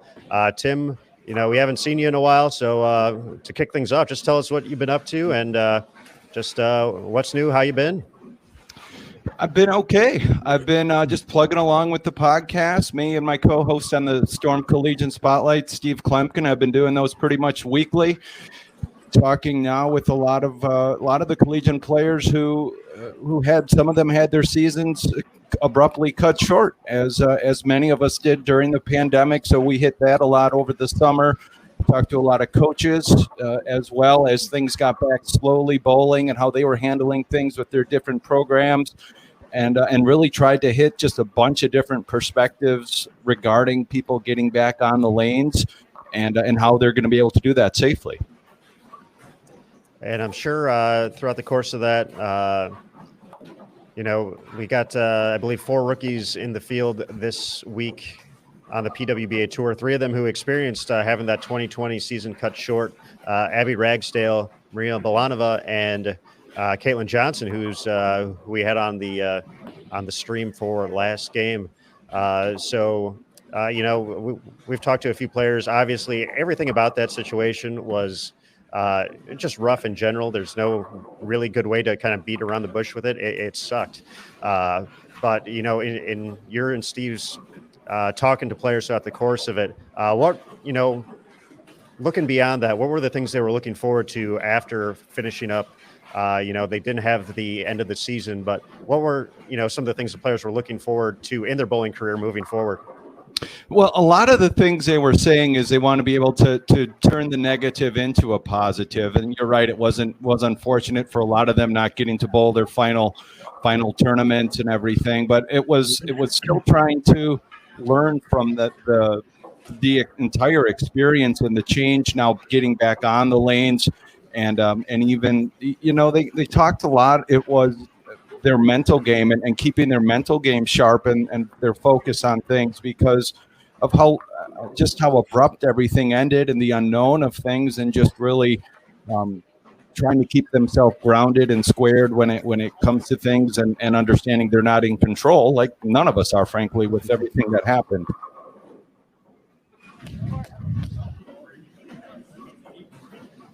Now, Tim, I know you're a big fan of the PWBA Tour. Obviously, this event a long time coming after the cancellation of the 2020 season, but you know, just kind of leading into this event, You know, from your side of things, when you kind of heard about the procedures and protocols of this event, what were your initial impressions? I think you guys are doing it right. I mean, it's being done right down there. I've been watching quite a bit over the last few days. Everyone they're staying very safe, and it just seems like it's a proper kickoff for the ladies to get out there and bowl, and everything looks to be going great. I mean, when you watch and you see that it's like there was a break, but you look and it's the Shannon O'Keefe's and Danielle McEwen's again on top again. So it's like they took a break, but it really has amazed me how the ladies have just came back and really hit their stride so quick and look real sharp on the lanes. All right, now, as far as the bowling, have you had a chance to sit back and watch much of the competition? What do you think so far? First impressions of the 2021 PWBA Tour season. Some competitors you're probably familiar with as they've moved through the ranks as well. But you know, a lot going on. Qualifying, match play, excitement, exciting matches. Missy Parkin making a run of the step ladder. Shannon O'Keefe winning the title. Certainly a lot to see and enjoy. But what are your first impressions of this year? First impressions are the ladies are all really, really good. And it looks like they used the break to improve their craft and weren't just, taking an extended time off. I mean, a lot of them you see are out there back right where they left off when things were going, and back last year, and just even, I just, it amazes me how talented a field it is. And like you said, you had the new players coming out there. I know we talked to Caitlin Johnson, who we've been watching, and just rolls the ball really well. And it seems like we have the old guard, and then we have some new folks too that I'm really keeping my eye on, and that are out there performing well and finishing well. All right, Tim Berg joining us here, and we do have an update of scores after game number 2, so we'll get a quick rundown of those.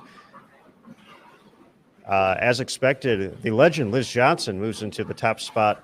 She's at plus 125, so 525 for her 2 games so far, 268, 257. Maria Jose Rodriguez at plus 90, Fania Cobo at plus 84, Shannon O'Keefe, our winner at the Bowlers Journal Classic, plus 73. And then Lindsay Boomershine and Taylor Boltice rounding out the top 5 at plus 56. Going a little bit farther down, Caitlin Johnson in 7th, plus 37. Stephanie Johnson, plus 36. Lilia Robles on our featured pair right now, plus 35.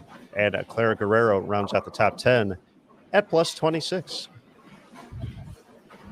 I'd be curious what you guys think, how the ladies are going to do as the qualifying continues and the games add up, because that was one thing I was here watching some of the men bowl at the Players Championship, and they said I wasn't prepared. I had a hard time preparing for 28 games in that short amount of time. I'm curious what you guys think, or how you guys think we'll see that happen for the ladies as the week gets even longer.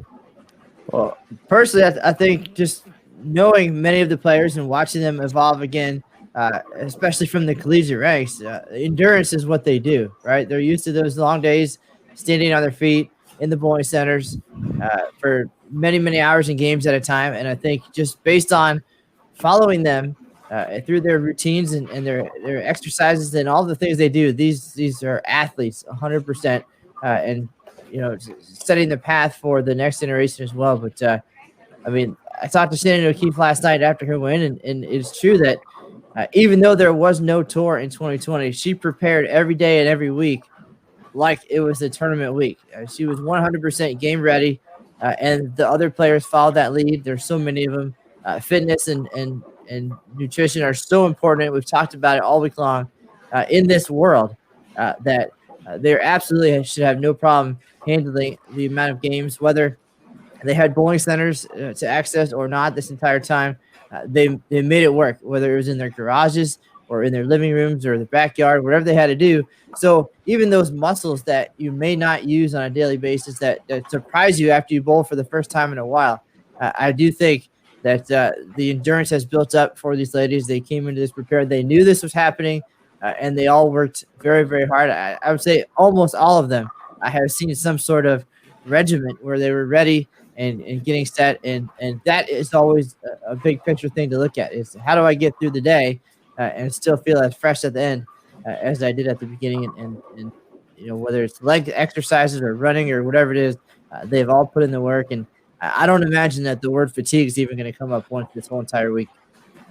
I would echo Matt's sentiments there that probably the most unprepared people for this week are him and I, just for getting back into the long days of broadcasting once again. So, but no, Matt hit everything on the head there. Just going across from, whether or not bowling centers were open, going to, finding ways to attempt to keep your game sharp in some way, shape, or form. Once bowling centers got up, so many of the athletes are in some of the best shape of their lives. We on the PWBA podcast, we talked to so many players who had just said, it took a lot of time to focus on myself and getting better, and just trying to be in the best shape once we get the opportunity to bowl once again. So that's obviously you still don't know when you get into it. The nice thing about this is that there's I guess there's still a lot of games in the day, but I think compared to some of the tournaments they bowled before, thinking of, some of those U.S. Women's Open days where you're bowling 16 games a day, I think they're kind of easing into it. You get the 9 and the 12, 9 and the 12. You get the day off for the regional if you're making it to the Hall of Fame Classic, and then that's when you have to put in the big days, but you get the day off to rest. But at the end of it all, it is a lot of games to make that stepladder final at the Hall of Fame Classic. So, but I feel these players are ready. They've known the task ahead of them for some time, and I think Matt's point to Shannon being ready every week, no matter what, showed yesterday as she went on to claim her 14th career title.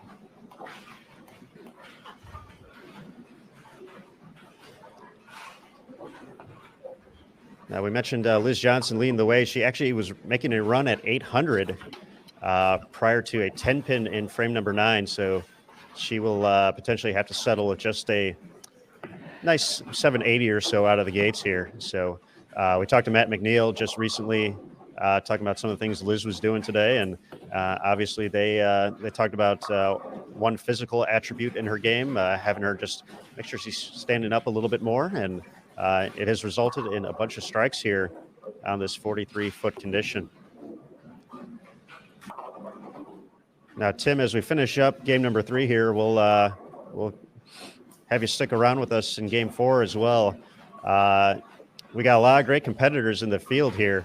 We've typically let our guests decide who will watch the next game. So I'm going to put all the pressure on you to pick a great bowler for us to watch in game 4. Well, I heard Matt's pick the last round here going 5 through 8. And so I don't want to say I was expecting to get the choice, but let's go 1 through 4. Let's go to the low pairs. Going to go to the low pairs. All right. We'll wrap up game 3 here, and for game number 4, we will head over to 1 through 4 at the ITRC here in Arlington, Texas.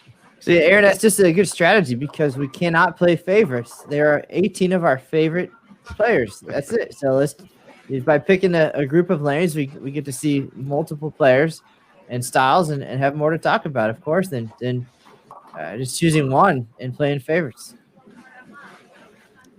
It's an excellent strategy. I do approve of it.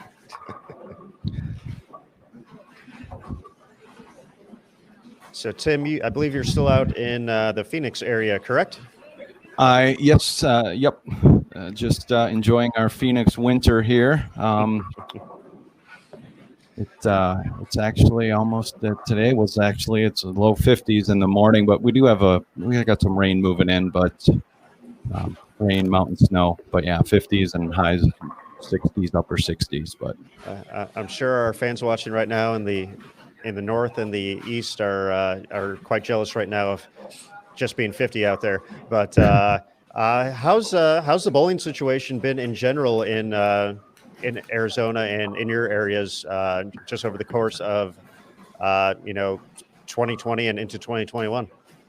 So there was the initial shutdown of leagues and of centers, and then I believe since June on, and we have a lot of corporate centers out here.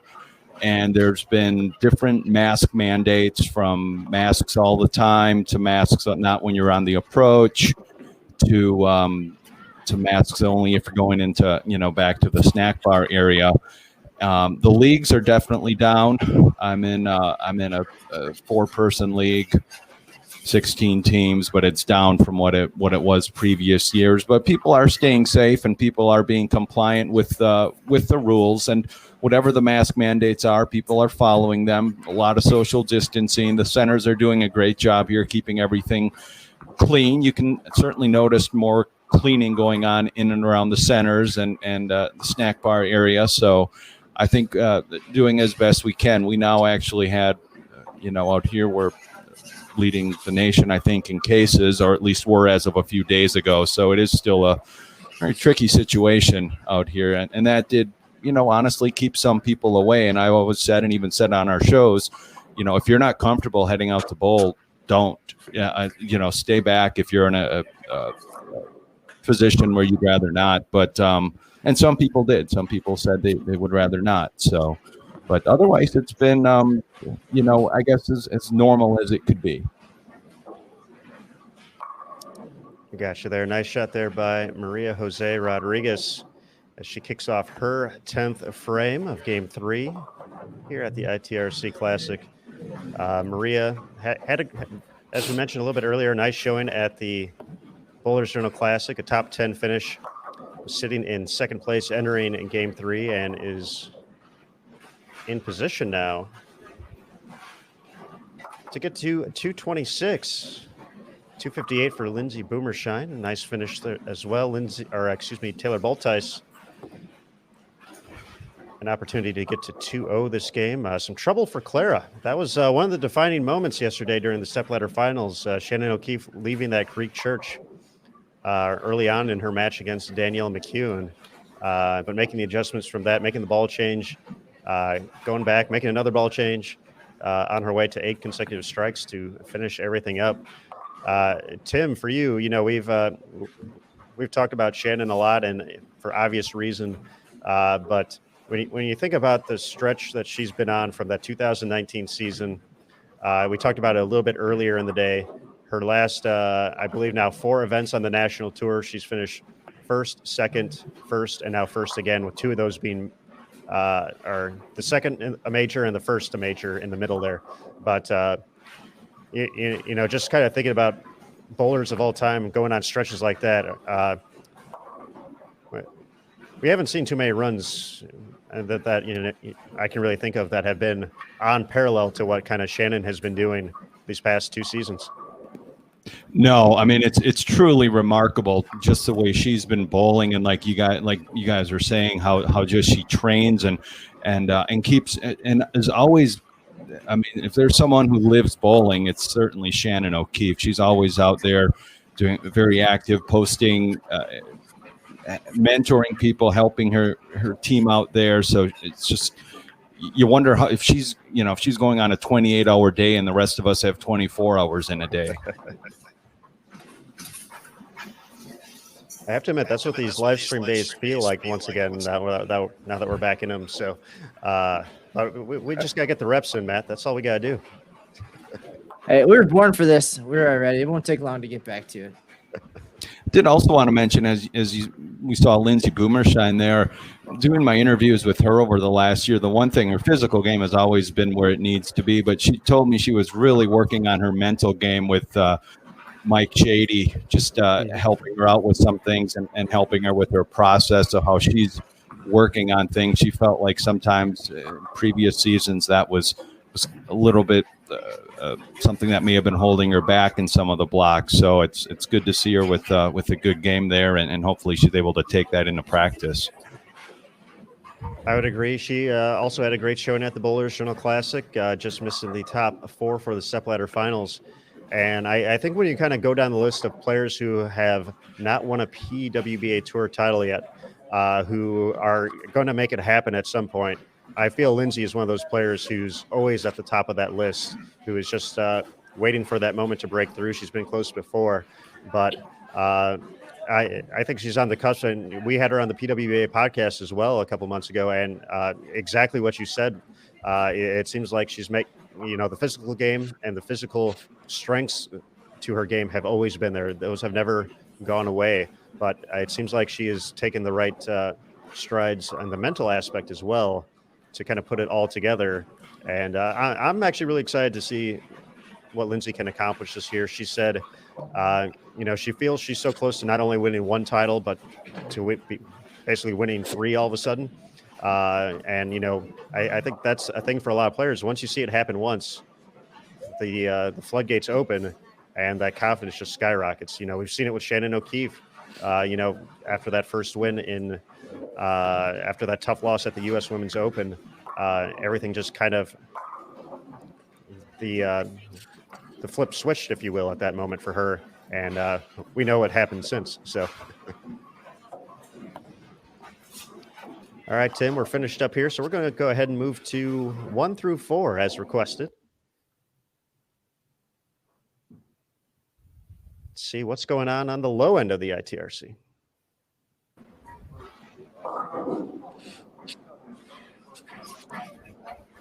Let's see, it looks like Tina Williams, 199, Kayla Bandy, 179, and Stephanie Johnson with a strike on her field ball can go 236. Steph did a great job last night, Aaron, with you on the Step Ladder broadcast. Certainly enjoyed hearing some of her insight, not only about the event, but about Shannon, who she is rooming with this week and spends as much time with as anybody during the PWBA Tour season. Yeah, I have to admit, it's such an interesting dynamic between those two. And Stephanie said it on the show that it goes back to, they didn't get to know each other until they both were members of Team USA in 2005, and the friendship kind of blossomed from there. But it's been so awesome to see, and of course, all the fun that they do in the sport as well. The Shafani aspect of it always leaves you with a few laughs too. And just to say, I think I've spent time with them on four continents, maybe, give or take, and I've a lot of travels, and they're just as entertaining in foreign languages and in foreign places, and especially when there's some downtime at the events and outside seeing, and it is a riot. And looking forward to all their antics when the season continues. And it has to be nice too for you guys. You get to see them when they're not serious and in their game mode, like we see them on the lanes all the time. To get to see them let down a little bit and let go and have a little bit of fun.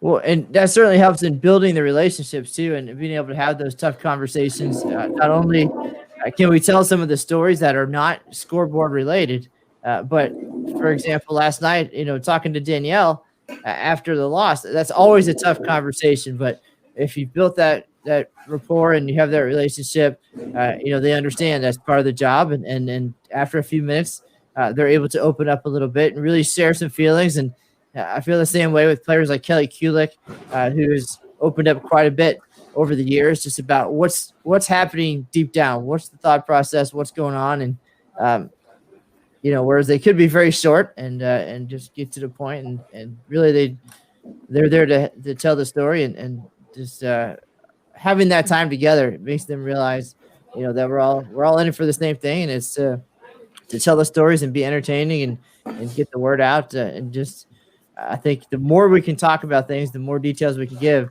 the more compelling it's going to be for people to want to come back and see what happens next. I would agree with you on that, Matt. And, Tim, I'm going to throw this to you. We, in spending time on tour in 2019, you get to see the players compete, and you kind of know the personas on the lanes. And usually the conversations are pretty to the point. It's about, why'd you bowl so well this block? Congratulations on the win. What was it like throwing that clutch strike? Kind of the cookie cutter stuff.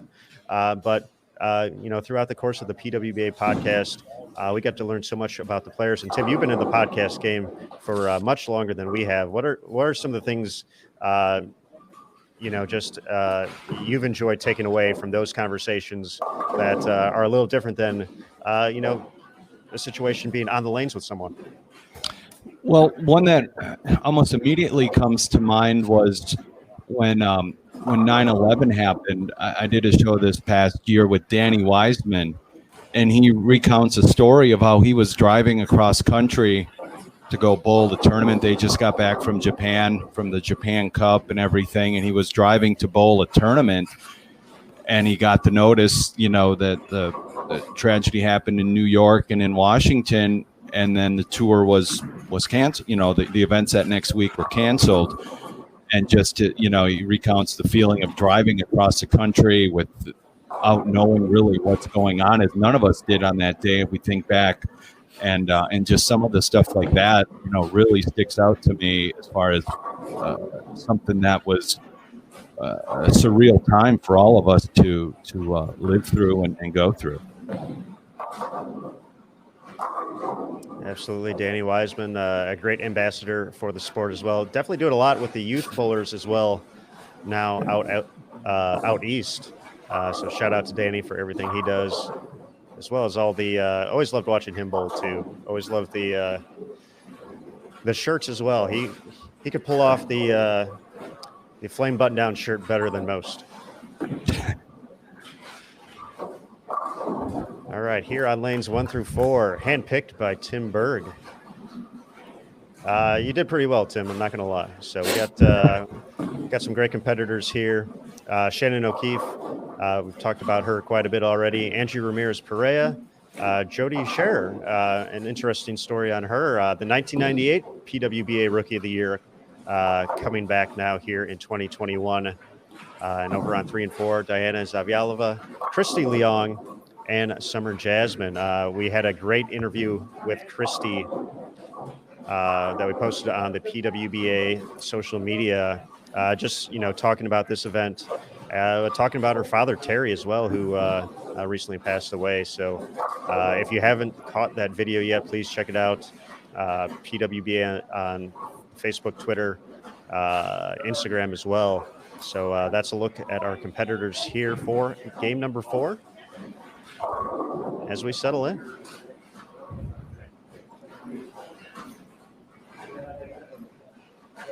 I am curious, guys, what you hear from the competitors regarding how the ITRC plays from one end to the other. We always seem to hear that there's little nuances in each lane, and there obviously is. But do you guys hear from them as far as what they know when they're going from pair to pair, lane to lane, even? It's been interesting to hear a few of the because we've asked that question, because the ITRC is definitely a unique beast in the manner compared to the typical bowling center, just as far as how much play it actually gets. A lot of the ball reps have talked about there really not being a defined track area, so with the ability to lay out multiple patterns, sport patterns, so you got short out there, you got long, you really don't see the typical house shot out there too often. So the same part of the lane doesn't get necessarily beat up the way it does at a typical bowling center. So a few of them have mentioned that, there's not that built-in area that you tend to see at some other houses where, that still may show some type of characteristic even on a tougher pattern. But it's been interesting to hear, especially for the Team USA players who have spent so much time here at camps over the course of their careers, of how detailed of notes they have. No one will actually tell us the specifics because they want to keep it for themselves, but which is, I assume, great strategy. But, talking to Shannon and Stephanie on day one, essentially they both have a notebook of the little nuances from pair to pair. And, it's something we've seen over the course of it, covering events, folks saying, we know we're coming to this pair, so we're already going to accommodate and do this. So that's been the interesting part. Talking to Danielle McEwen at the Bowlers Journal Classic, she said during qualifying, 7 and 8, no good for her. We talked to Nick Hoagland. He brought out all the stats. He said 11 and 12 was the lowest scoring during A squad, and then all of a sudden, we see big scores on that. So it's interesting to kind of see that. But I know Matt has had a little bit more success at the ITRC than I have competing. But I'm sure even on the left side, those nuances are something you kept in mind when you were competing a little bit more downstairs.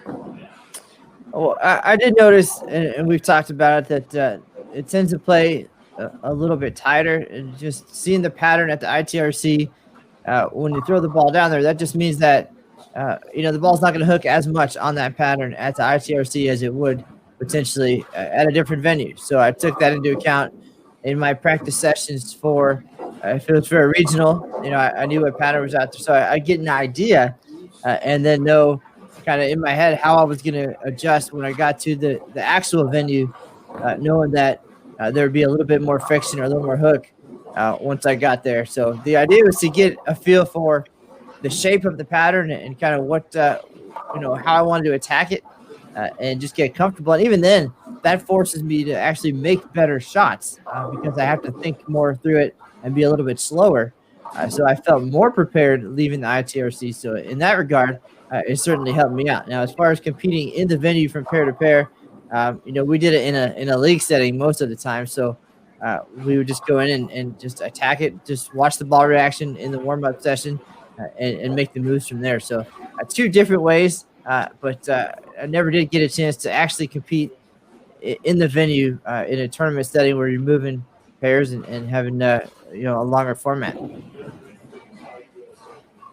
Well, that is always a tricky thing too, that you hear people have notebooks and you don't, it's a fine line having too much of a preconceived notion of what's going to happen when you get to a pair as well. So, I mean, and these ladies are also so well that they realize that and understand that. But I think sometimes if you're an amateur player like myself or anyone else, you could get caught up in that, and it's going to sting you if you pay too much attention to it. Well, go ahead, Matt. See, we run into that quite a bit when we post topography reports at different events. And just if you don't know, same with the lane graph, even if you don't know exactly what you're looking at or how to read it, if you're not a gold level coach or Team USA coach, it's a totally different experience if you're just a bowler. And then somebody tells you, hey, this pair is not very good or whatever it is, you get it in your head, Tim, you're absolutely right.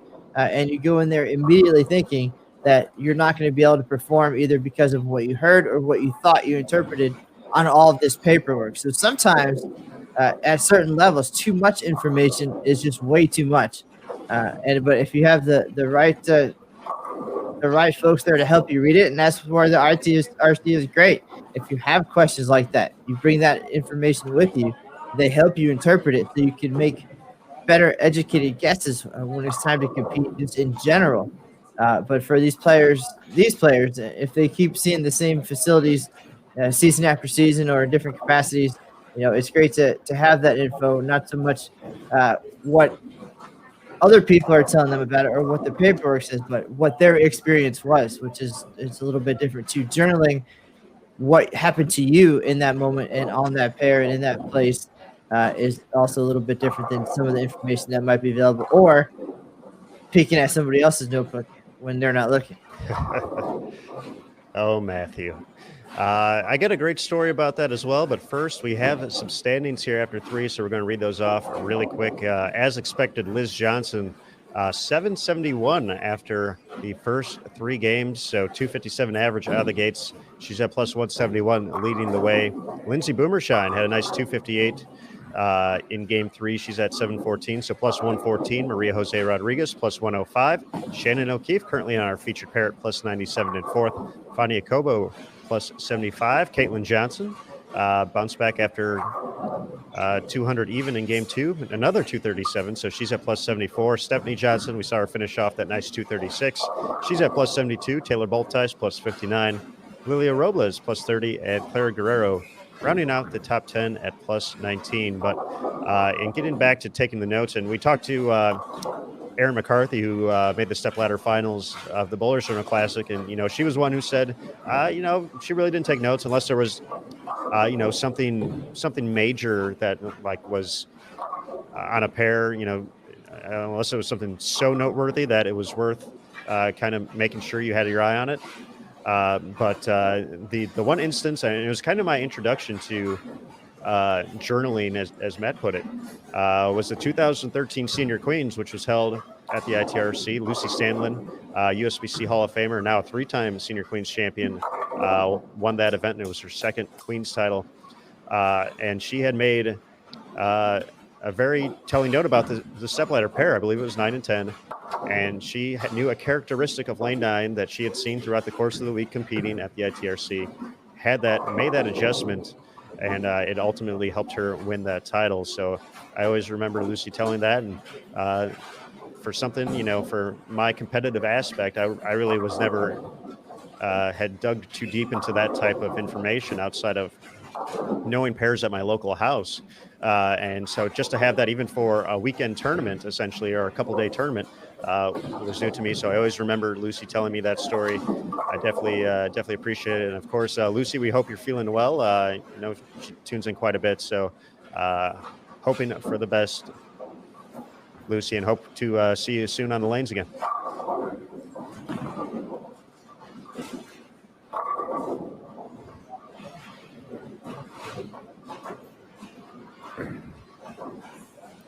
So Aaron, now and Tim, looking at this 43-foot oil pattern, we kind of thought coming into the week, just based on practice session and some of the analysis, that we'd see high scores in general, and we saw some on the 39-foot pattern the last 2 days, but at different times. So there ended up being kind of peaks and valleys. What do we think we're going to see here on this 43-foot pattern? Obviously, the scores early look a little bit higher. Are they going to trend that way the rest of the block? Are they going to stay consistent?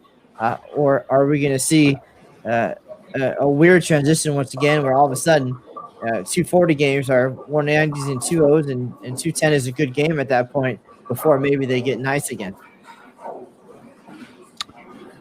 I feel like they'll level off a little bit. I feel like as the block goes on, they might be a little bit lower. I mean, not like you're saying, where 240 might be the high game on the game, but I feel like that traditionally, not always, but I feel like that's what I'm going to project will happen here.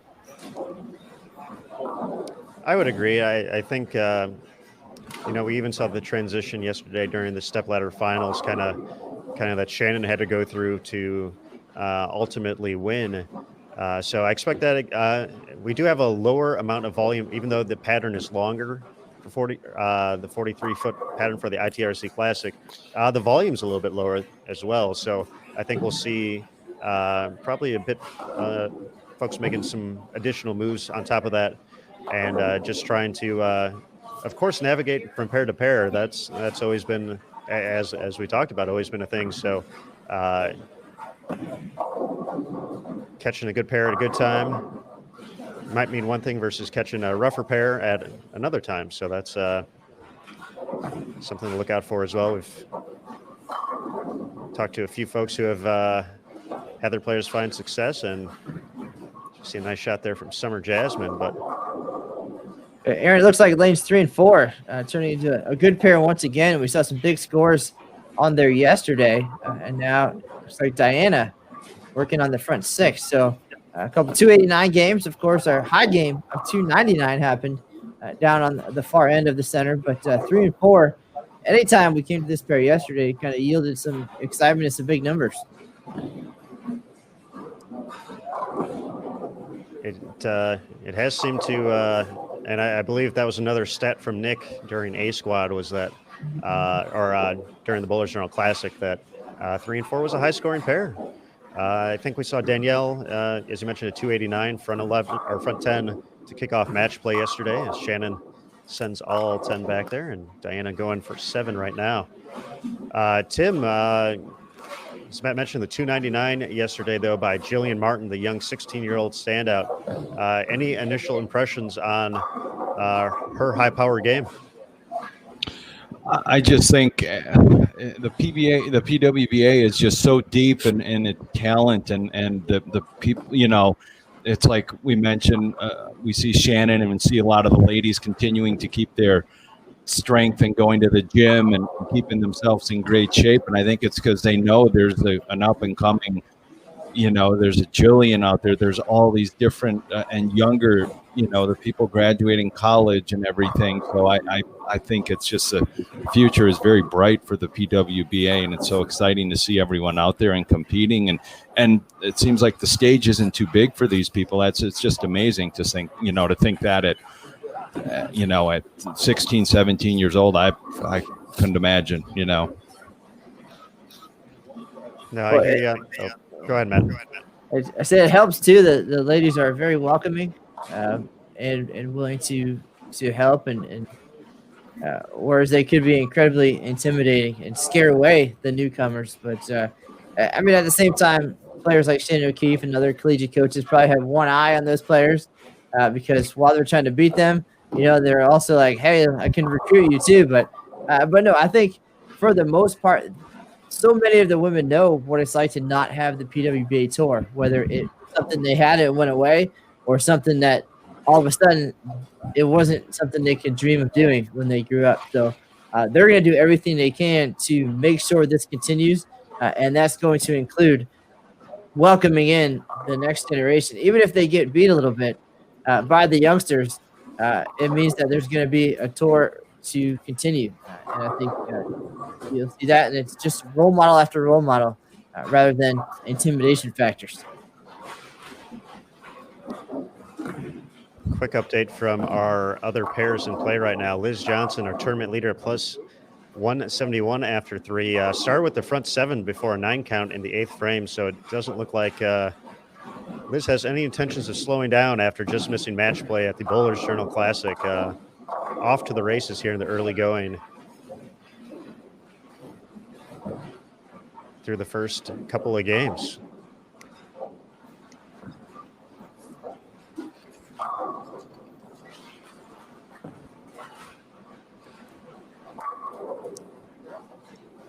Nice shot there from Diana. We kind of alluded to her 2019 season, didn't necessarily go as she planned, missed the tour championship, did not find her way into the winner's circle, and did not make match play to kick off this year at the Bowlers Journal Classic. But I'm expecting at least one big event here from her. I know how much she's been working on her game. I know how much she's working with a new company once again. She's working with Storm now. Even though that started in 2020, this is the first time getting to see it on the PWBA tour patterns, if you will, and national competition. But I feel Diana's kind of working with a little chip on her shoulder after the 2019 season was really gearing up for 2020, and I'm just expecting something big from her this season.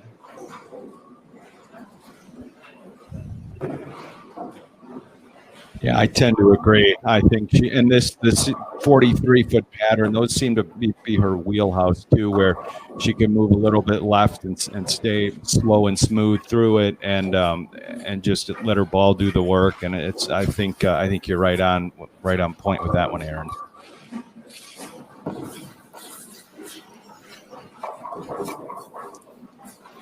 Let's take a look here first, though, at Shannon. Now looking for 4 in a row. 4 strikes or 4 titles? Because it feels like it could go either way.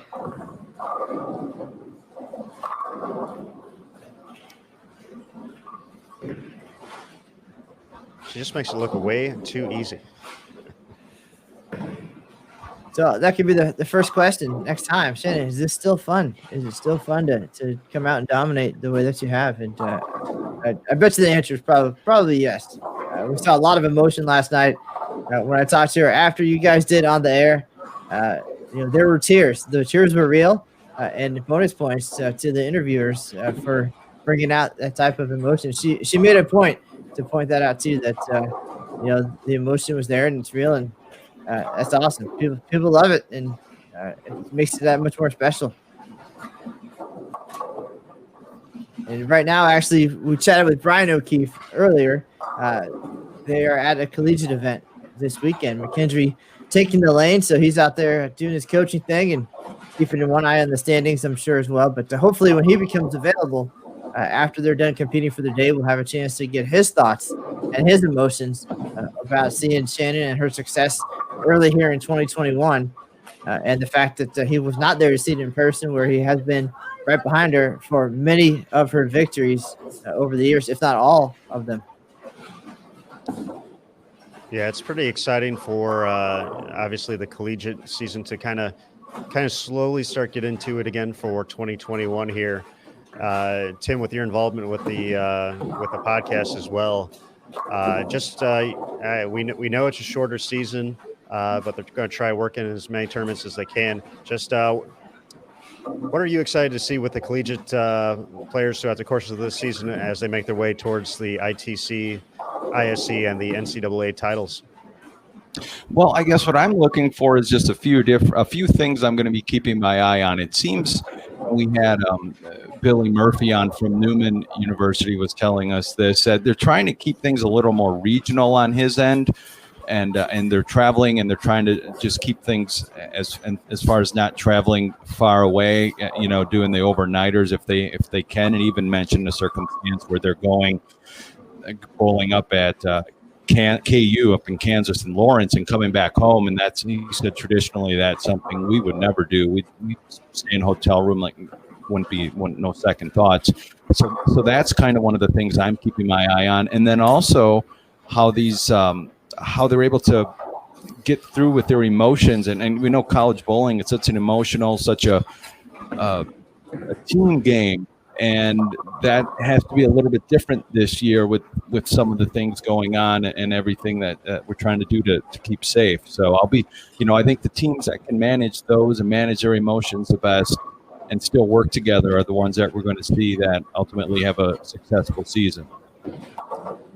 Yeah, and we're going to be covering a couple of events here actually in the upcoming weeks here on Bold TV. The Prairie View A&M Classic actually next weekend over at USA Bowl here in Dallas. That's an NCAA event. We'll actually be heading out towards Billy and North Rock Lanes for the Mid-States Championships the weekend after that, and then the Hoosier Classic 2 weeks after that. So a pretty exciting month of collegiate action on Bowl TV, but it's going to look different. And I think that's a great point, Tim, is that, even looking at the Hoosier Classic, which, historically has ended the collegiate season in preparation for postseason, it's in its usual time slot, but it's going to look a little bit different.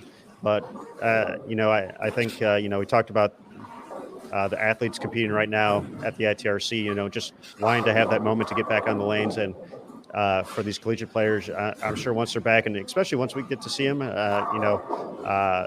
we write the college or collegiate ticker every week. It's a little different covering an event just by seeing the stats versus seeing it in person. But I'm excited to see the energy from those teams just to be back out there on the lanes, doing what they love, doing what they're doing in school, and ultimately to see who's going to be that team at the end of the year. So many great teams were on the verge of their postseason runs. I look at the St. Ambrose men last year and the Mount Mercy women's team.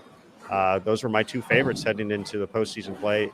We didn't get to see how that planned out, but hopefully those teams are just as anxious and ready to compete and make that run in 2021.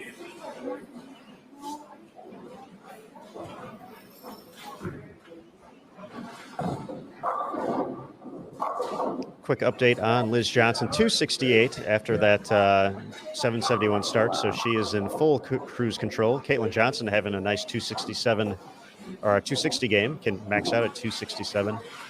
Shannon O'Keefe, 246. It seems like she shoots a lot at 240s now. Both games in the stepladder finals last night. A nice 258 from Diana to get things going. She was, let's see where she was at in the standings. She was a little bit farther back at minus 35 entering this game. So that's going to get her on the right side of plus and trending in the right direction. I'm curious regarding Shannon, if you guys have ever talked to her or discussed with her where she's thinking, I guess, as far as her her place in bowling history. Not that she's going anywhere soon, but just where she thinks as far as titles and majors, and if she's at least putting that in perspective and thinking of that and has any goals. In previous conversations, it seems like she's kind of. I don't think she wants to get too far ahead of herself yet. I'm sure some of those accolades, when thinking about the Hall of Fame classes and things of that nature, those are things to think about later. But it seems like, especially in the past few years, she's really, kind of just defined. Our last year the goal was, or when she entered the 2019 season, she had 8 titles. Her goal was to get to 10. But I think she's, and one of the things she's mentioned is just how she's kind of begin to just look at every tournament, every game, every frame, and just falling into this almost Zen-like feel, it seems like, where it's just no moment is too big, no moment is too overwhelming for her. And it's, something Jason Thomas has talked about a lot, and just being able to know she can, I know I have to throw a strike here. I know my body just knows what to do. It doesn't matter what condition is out there. I'm going to make it happen. So I think Shannon right now is so focused on just the things literally right in front of her, just that, that next frame, that next shot, that next move, that I don't think she's letting the big picture stuff that we like to talk about kind of get in the way just yet. And I'm sure, we talk about Liz quite a bit, and we throw the term GOAT out there all the time, greatest of all time. And, Shannon's going to be in that category potentially if she continues the way she's been going on. I 100% can see that happening. Wouldn't be surprised to see her, eclipse 20 titles before she's all said and done. Just 6 to go now. It seems like she picks up about 3 every year. But I don't think she's looking that far ahead yet. I think she's still trying to enjoy the moment as it's happening. And when it's all said and done, she can look back, kind of take a breath and say, that wasn't too bad. That would be the understatement probably of the career. That's what we're all about, Tim. But one understatement is, or one thing not to understate is to access the Bowl TV this week, folks. So just a reminder, tell your friends and family, bowltv.com. All you need to do is create a login to watch throughout the course of qualifying and match play at all of our events this week. Just need a subscription for the stepladder finals, so be sure to check that out on bowltv.com. If you want to subscribe now, join Bowl TV is the place to be. You can find that link as well on the page below the video.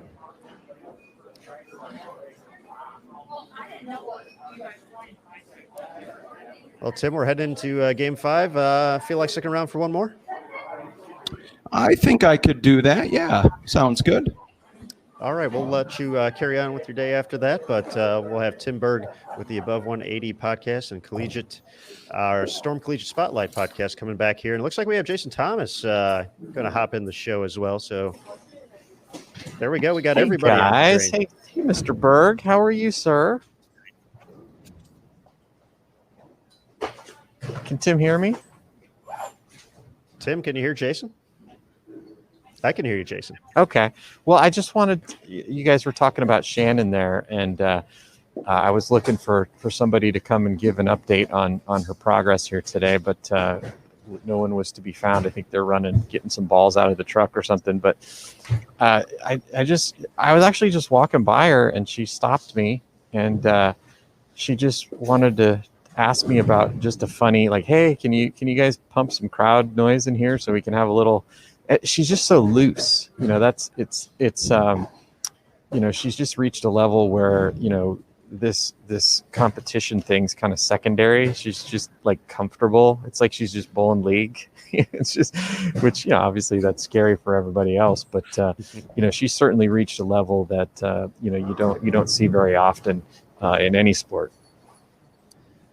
I would agree. And, yeah, that would be And that was the one thing about the stepladder finals yesterday. I'm sure being on site, it felt way different as well. But it was, obviously Stephanie and I were in different locations watching that. What was it like, being in that environment with no fans, or minimal sound? Yeah, we actually had a moment last night on the live stream. A few people saw it and mentioned it in the chat, where our photographer, she didn't know that the game had started, because it's hard to know. In fairness to her, it's normally, there's all this music playing and the crowd's going nuts, and then all of a sudden everybody gets really quiet and the photographer, knows, okay, we're starting. Well, last night there's no music playing, there's no crowd. The photographer was, trying to get some pictures off to us between games before the next game started, and so the match started, and she was standing up behind, the table in a very distracting way. And we had to actually stop Shannon to say, hey, we need to talk to the photographer. And she's like, I didn't even notice her. So, that's how focused she is. It's just nothing is bothering her right now. She when she just, gets locked into what she wants to do, there's nothing else in the world. But then all of a sudden, when she's walking, between games, she's as loose as a goose talking to everybody. And it's just like a different level of zen than what you normally see. Absolutely, JT. We definitely appreciate the drop in. We'll let you get back to it. We'll get back to the book here as well. Yep, we'll do. Thanks, guys. All right, thanks, JT. Jason Thomas, our man inside the ITRC. We'll keep it on lanes 1 through 4 here.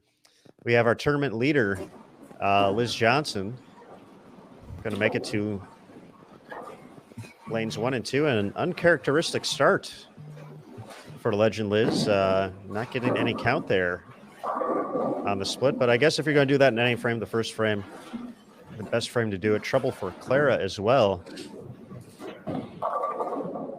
Staring down the 7-10.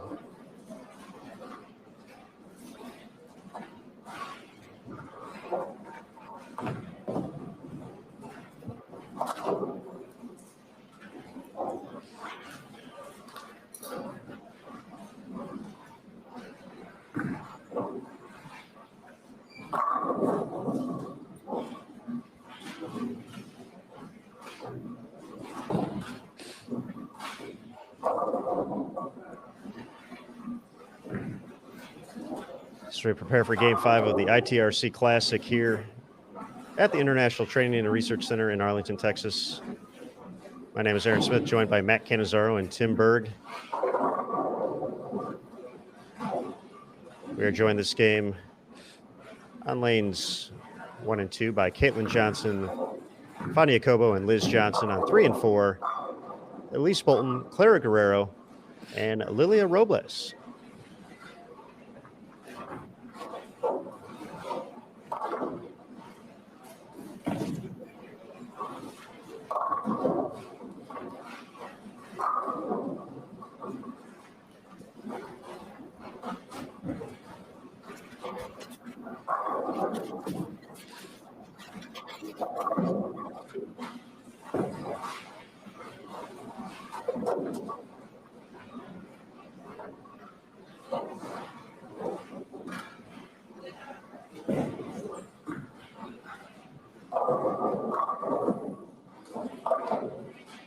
One thing I like too hearing, guys, is some of the stories that you're able to tell. And I know I've talked to some of the ladies when they're off the lanes. It seems like some of the things, like everyone missed the PWBA on tour, obviously the bowling. But I also heard from a lot of ladies how they miss just that camaraderie before or after their blocks and after things, just getting to hang out with each other and see each other again. And for them to be able to come down and do this in the setting down in Texas, there is a great thing, and get them back into the swing of things, because a lot of them hadn't seen each other in quite a while. Yeah, that's an excellent point. I know for many of the players, they travel together throughout the course of these events. We talked about Shannon and Stephanie being roommates, Brianna Cote, Cindy Brummett, this week Aaron McCarthy and Jordan Richard roommates. Obviously friendships have developed off the lanes as well as the competition on the lanes. But I think that's been a big aspect of the popularity of the PWBA Tour is the ability to travel around the country and not necessarily stick to 3 or 4 different hubs. The fact it's been able to jump around so much has allowed the players to not only compete at so many great centers. Big shout out to all the great proprietors who have hosted PWBA events since the relaunch as well. But each little trip is an experience, a chance to see a new part of the country, and I think it's cool, especially in our social media days that we're in. Just seeing folks, being able travel out to San Francisco if they're in Sonoma County. And then all of a sudden you see a group of 3 or 4 players out there having a great time, experiencing something else besides just bowling. Cause that, obviously, this week is a little different. That's all they get to experience, but that's definitely been a big part of the tour. And it's, and I think it's something that Matt mentioned as well, is that there really is a great camaraderie among all the players that makes it feel very welcoming, very inviting. And I think that just helps kind of create those bonds and create those friendships right from the get-go.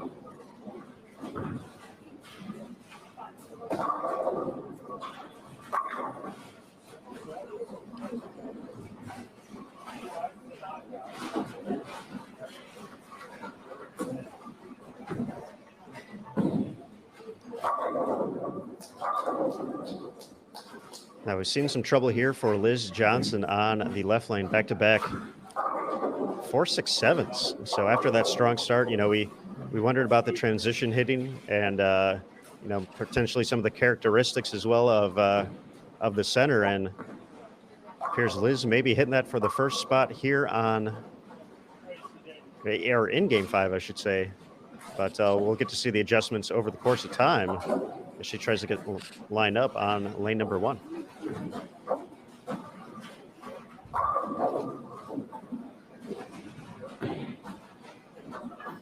But luckily for Liz, still in the lead. We do have an updated list of standings here available on PWBA.com. Liz Johnson at plus 239 has built up quite a lead here in the early going. But as we see the struggles here in Game 5, she's 90 pins ahead of Lindsay Boomershine, who's at plus 149. Shannon O'Keefe at plus 143. Caitlin Johnson with the big 267 game at plus 141. And Stephanie Johnson rounds out the top 5 at the moment, plus 108. Maria Jose Rodriguez plus 81. Taylor Boltais plus 73. Lilia Robles plus 67. Clara Guerrero plus 66. And Fania Kobo at plus 53. So we've seen players kind of take varying slopes throughout the course of the day. As we mentioned a little bit earlier, Maria Jose Rodriguez starting with 279, but in her last 3 games, just plus 2 when it's all said and done, including 170 in Game 4. Aaron, do we have any Johnsons on the next squad? Or perhaps time for some of the players to change their names real quick, because it's a good day to have that as your last name. It appears so, yes. It seems to be a name synonymous with success. So that's going to bode very well for Caitlin moving forward. But thinking of Tish, Liz, and Stephanie, that's pretty good company to keep. So we're one away from an all Johnson stepladder potential.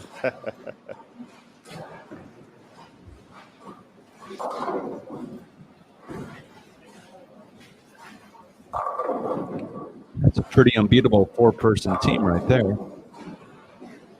I would say so.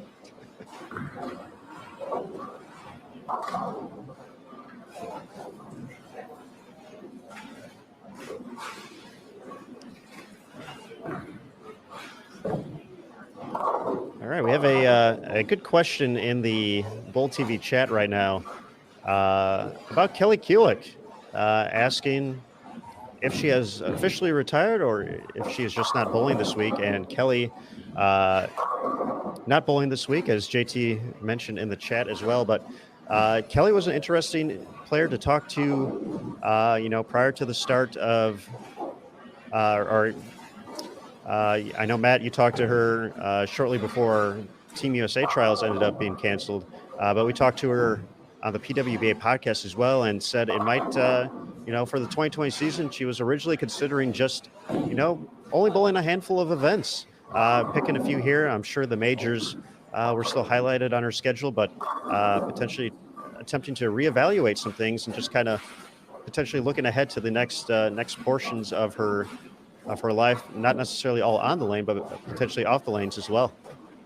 Well, I definitely think that with the new schedule and the new prize funds and all the cool things that happened going into 21, a reevaluation was part of the plan, especially with having taken 2020 off and having that time to regroup, but also for Kelly a chance to see that there's other things besides bowling and getting into some other activities and more into the coaching side of things too.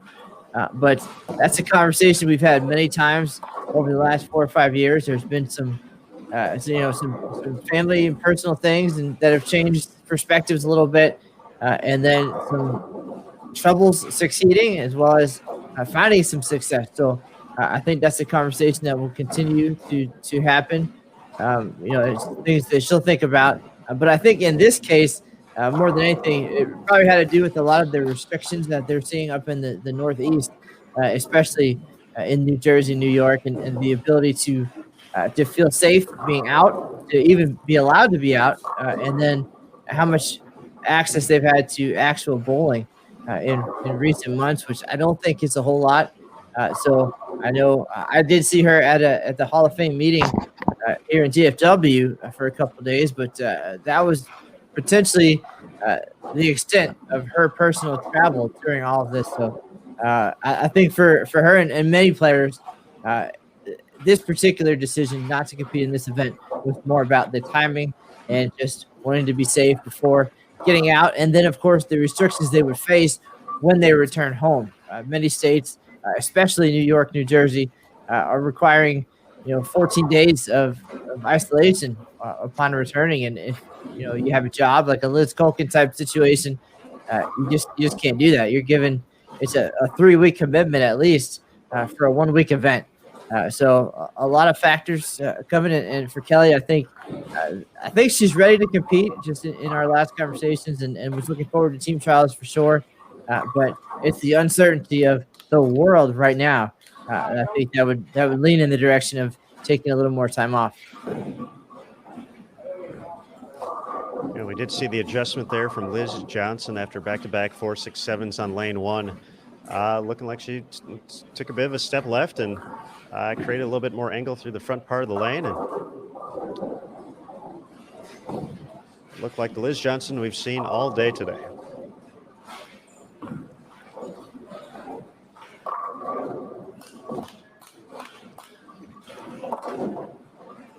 Excellent shot there from Caitlin. Tim, we've talked about the success that Caitlin had at Weber, and now's the time for it to transition to the next step for her on the PWBA tour. But what are some of the things that have impressed you throughout her journey as a young standout to now the professional ranks? I guess it's just her commitment to practice, and it sounds like something that you think, well, of course she practices a lot, but she's out there continually practicing, working on her game, and just practicing spares. I know she jokes quite a bit on social media about shooting spares and stuff, but it's something that isn't lost on me and lost on other folks when you're watching is you need to make your spares and shoot your spares and just go a day and practice spares as opposed to other things. And then her just commitment to to me, it's the whole Weber way thing that we heard when you have talked to Coach Del Warren out there just about how they handle themselves on and off the lanes and some of their commitments to things. And that's one of those things that I think she really exemplifies and shows both on and off the lanes on how you act like like you should act on and off the lanes. I certainly think, and you mentioned Dell, and I'm glad you did, because I had one conversation with Del Warren at Junior Gold in the Bowl TV live stream booth. I want to say back in 2015, maybe. And there's one thing that he ended up saying that still rings true, is that so many players go out there, they practice, they put the time in, but he said, when looking at the players on his squad, he's like, he wants them to strive to be great spare shooters. And I started to think about that, and and thinking about my own personal game and how much effort and time I put in. And I'm probably not the only one who admits that. When I went out to practice, the last thing I was thinking about was spares. Is like, maybe I'll shoot a few. But I was always trying to fine tune the things to make the strike ball a little more effective. But he talked about just striving to find players who want to be great spare shooters and want to put the effort to become a great spare shooter. It's not just shooting at spares. There's so much more to it to kind of get to that next level, to where basically you can go weeks without missing a single pin. Matt, I know you and I both have that problem of, although we're good so far in 2021 because neither of us have bowled yet, but I always took that away. And Caitlin going through the Weber program, and they've had so many great players throughout the course of the years as well.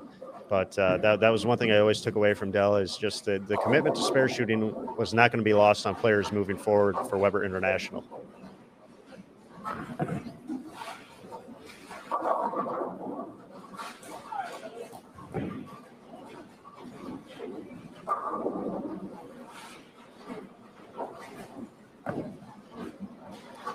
So after we talked about that, back on track, that double.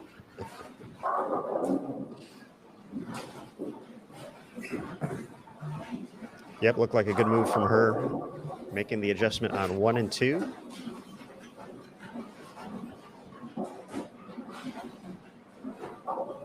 Once again, has built up a sizable lead on the field, 90 pins ahead of second place.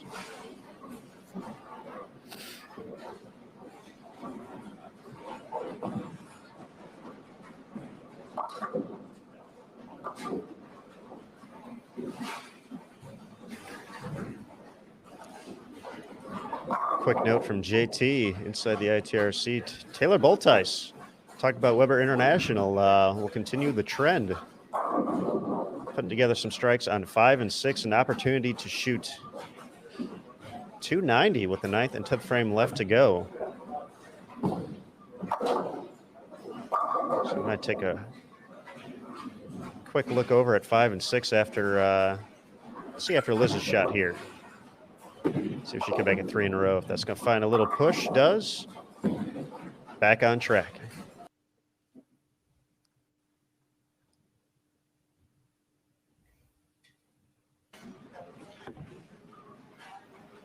Taylor Boltice, a brand change to start 2021, moving to 900 global.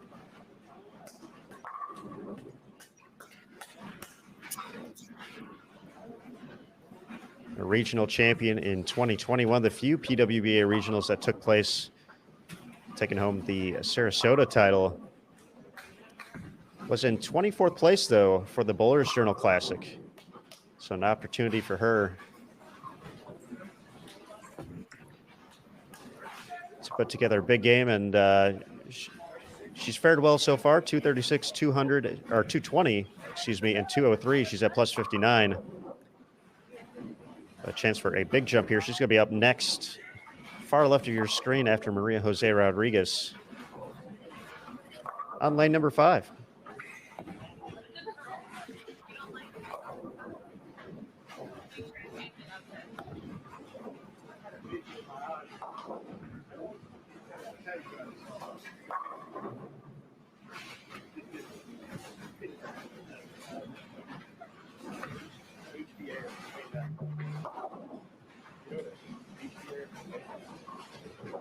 In addition to Maria and Taylor, we also have Shannon O'Keefe, Angie Ramirez-Perea,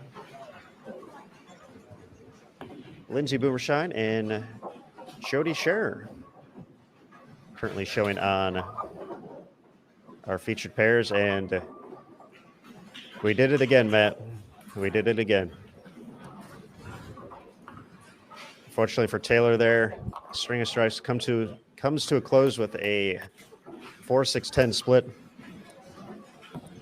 We're going to go pass the blame on to Jason Thomas for that one. He was the one who suggested we take a quick look over at Taylor. So, JT, for shame.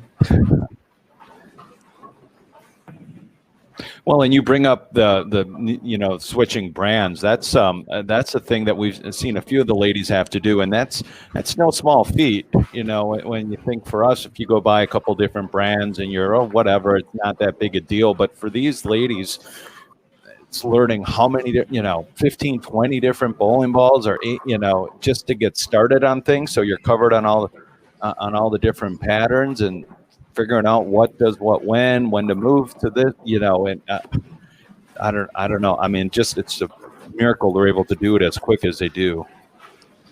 And those definitely have been interesting conversations. I know for the players with Storm Roto Grip, that's opened up to 900 global as well. Obviously, the Brunswick, EBI, Columbia Hammer, Deviate, Radical, Trek. I think I got all 7 there. Definitely allows for so many options. Aaron McCarthy switching to Motive, going from so many to fewer options, but she also felt that might help in some of the decision making as well, kind of getting to know the equipment a little bit better that way too. So there are certainly pluses and minuses to it all, but there's always going to be the learning curve though. There's been a handful of instances I remember where folks have kind of made the switch and found success. Jacob Buttriff, I remember at team trials, I believe in 2017, when he made the change to Columbia 300, winning team trials on the men's side, and then Shannon O'Keefe the following year when she made her move to Hammer, which she's still with now.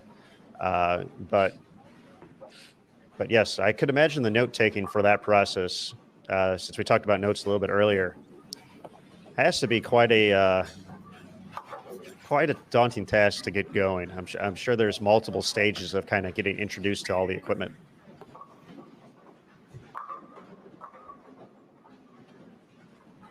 And the confidence, to make a switch during a block when you're struggling. We switch equipment when we're struggling in most cases, and when we're struggling, and then you make a switch, and these ladies throw it so well all the time, so they can't say like, oh, I threw it bad, or I didn't hit where I was, aiming or something. They do that, but they still got to be able to make the proper change, or did they make the right change? So yeah, it's quite a process. I can only imagine.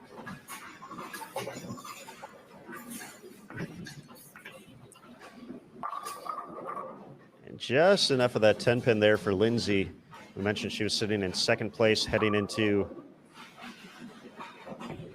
game number 5 here. An opportunity to get into the 220s. Taylor still has 250s out there. Maria, 215, her max score.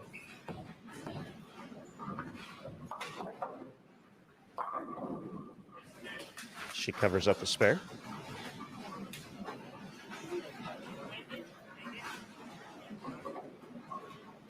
Shannon O'Keefe over on 7 and 8. No surprise, max score 238. She's already got the first strike in the 10th. Here's Jody up on 7, and that's a nice shot right there. She can get to 227 this game. For Angie, she's working on 1, 2, 3, 4, 5 strikes in a row. She can still get to 239 this game.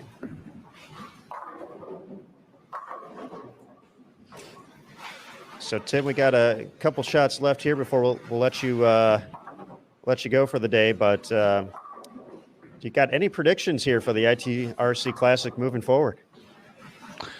Gosh, I mean, I don't want to. I feel like I'm going to be a front runner and say I think it's just Liz's event. I mean, I think she looks like depending on how she finished out on 1 and 2. if she figured out for the transition. But I think with that big of a start, a nice healthy lead after 4 games, I think ultimately she's going to be one that we'll be keeping an eye on and watching. And again, I'll be the front runner, bandwagon, and Johnson. This is her deal. All right, I like that. And definitely a great selection there. And Tim, for the folks who kind of want to follow what you're doing, where are the best spots to go learn a little bit more?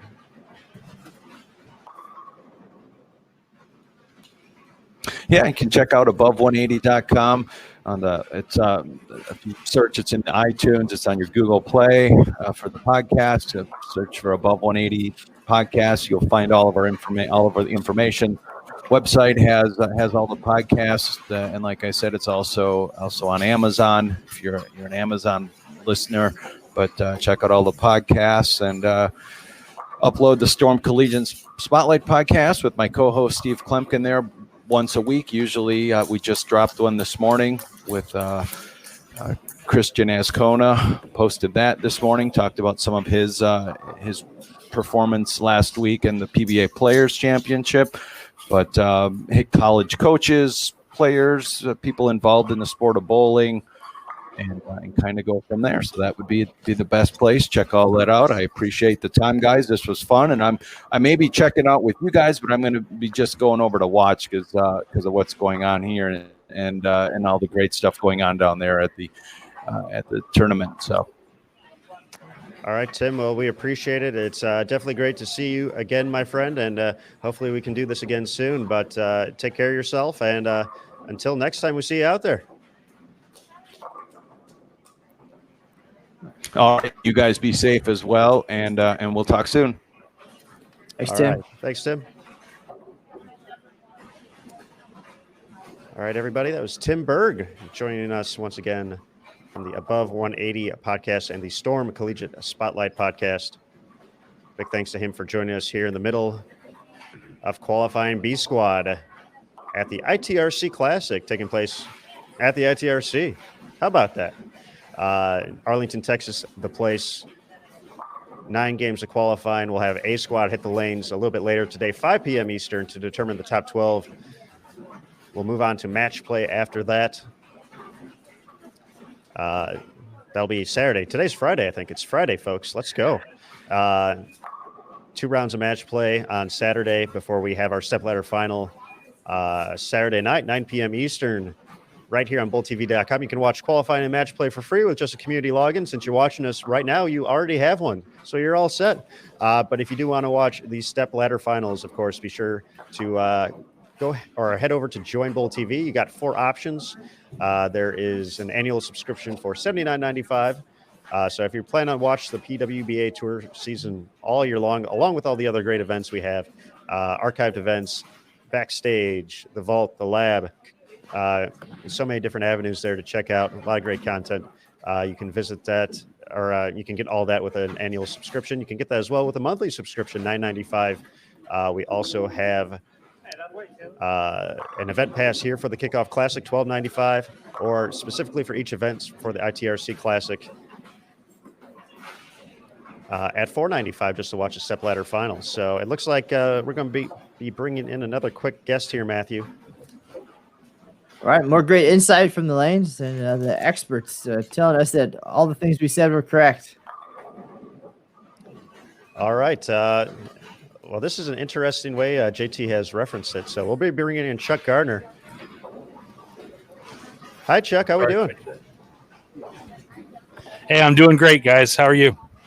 We're doing well. JT, in the update to let us know as you were coming on to join us here, talk about juggling bowling balls. So tell us a little bit more about that. Yeah, there's because of the lower volume of the pattern, even though it's longer, it's lower volume, and using a oil that hooks a little bit more. We started out with pretty good size asymmetric bowling balls, and Shannon O'Keefe's actually already in her 4th ball. Clara Guerrero's in her 3rd ball already.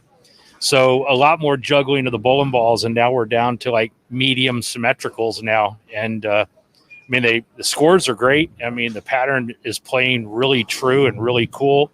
But you better stay ahead of the bowling ball moves. For some of those players, how many more moves might they have to make before we get to the end of game 9? I was just talking to Clara, and I told Clara I think she's going to probably be down to 3 more bowling balls before we get done. Oh, wow. All the way down to like a Rodman Pearl at the end, and probably a Rodman Pearl at the end for Shannon O'Keefe too. And you don't usually throw those kind of balls on these longer patterns, but with the creativity of the less volume and the more tacky oil, it's really made it interesting. But if you get the right one in your hand, big games are out there. Liz Johnson actually struggled a little bit most of that game, and they went. I think they used 2 or 3 different balls that game for her. So it seems like juggling important here at the ITRC Classic on this 43-foot pattern. Chuck, we definitely appreciate the time as always, sir. We'll let you get back to it, but we'll talk to you soon, and thanks for the update. Absolutely. Hope everybody's enjoying the coverage. All right, Matt, there we go. Chuck Gardner joining us live from the ITRC at the ITRC Classic. I knew Chuck was smart. I didn't know he was so talented, juggling bowling balls at the ITRC. And always good to hear what's going on out there. And it's just thinking through the whole process. I mean, they go with the game plan, right? They have so many bowling balls, and the idea is to progress from one to the next. But being left-handed, it's usually just the same ball the whole time. Let's be honest. All right, Matt. We're going to head into game number 6 now. We'll return to lanes 5 through 8 here. Once again, for those of you watching on BowlTV.com, you have the option to watch any lane in play. You don't have to just watch us. You can hop around a little bit. Those options below, it just doesn't have the commentary, but all the great action that you're wanting to see. So you can follow all those players Chuck mentioned and see about those moves, see if they're making those changes as rapidly as predicted. But just a couple games left of this squad before we take a quick little break and welcome the A squad competitors back to the lanes. But for right now, we're going to take a quick breather. So sit back, enjoy. And we'll be here. We'll return soon here at the ITRC Classic on Bowl TV.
Welcome back, everybody. Game 6 of 9 here for B Squad qualifying at the PWBA ITRC Classic, taking place at the ITRC in Arlington, Texas.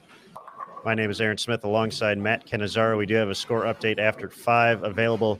Liz Johnson, after some of those early struggles on lanes 1 and 2, found a late string of strikes to finish with 232 to maintain her overall lead.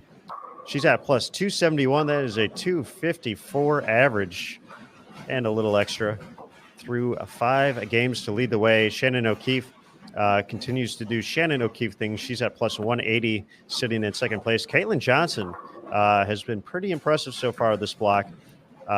Games of 237, 200, 237, 267, and a third 237 to get to plus 178. Lindsay Boomershine, plus 171. She's been around the top of the standings all day today.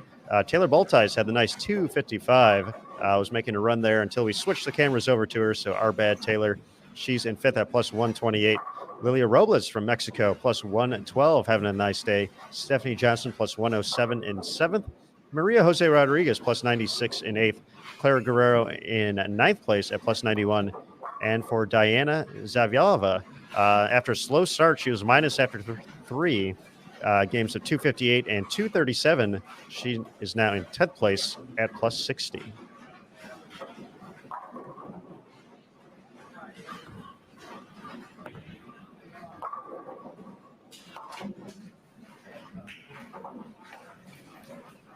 Diana, one of the members here on our featured pair on 5 and 6, along with Summer Jasmine and Christy Leong. And to your right on 7 and 8, Tina Williams, Kayla Bandy, and Stephanie Johnson, who will now be looking for 6 consecutive strikes to kick off game number 6.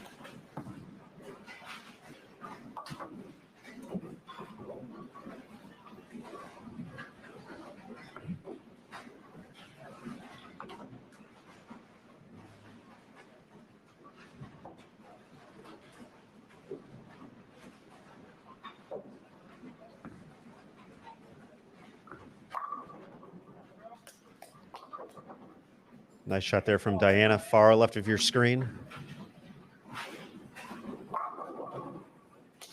4 in a row for her. Here's Steph.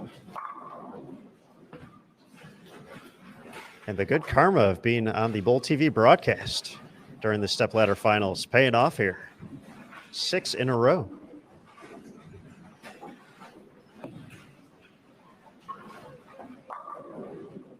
Summer Jasmine into 5th arrow, getting that 10 pin to spin out there at the end.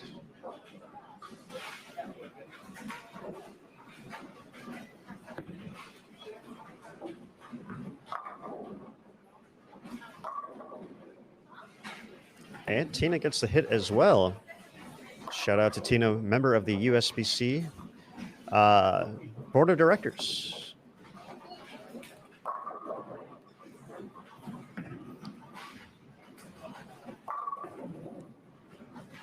I mentioned Summer, she's at minus 15. Tina at plus 25. Kayla Bandy also at minus 15.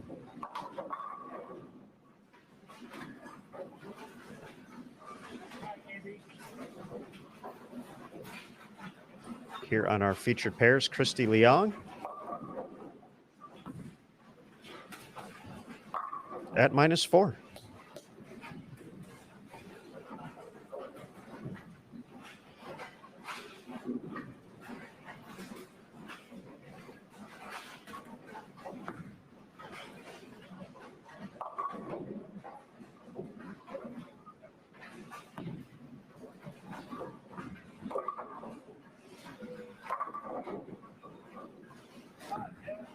Steph going for 7 on lane 8 and unable to dig out the 10 pin there to continue her string of strikes.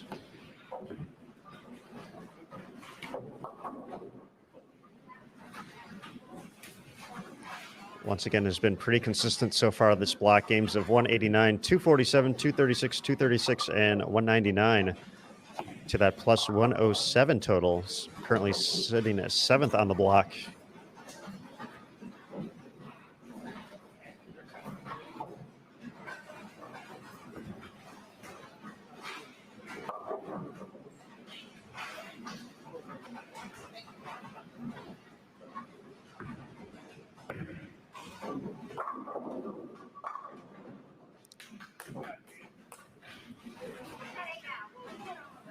Another great delivery there from Tina. Celebrating with Christy. Got to have a little fun while you're out there as well.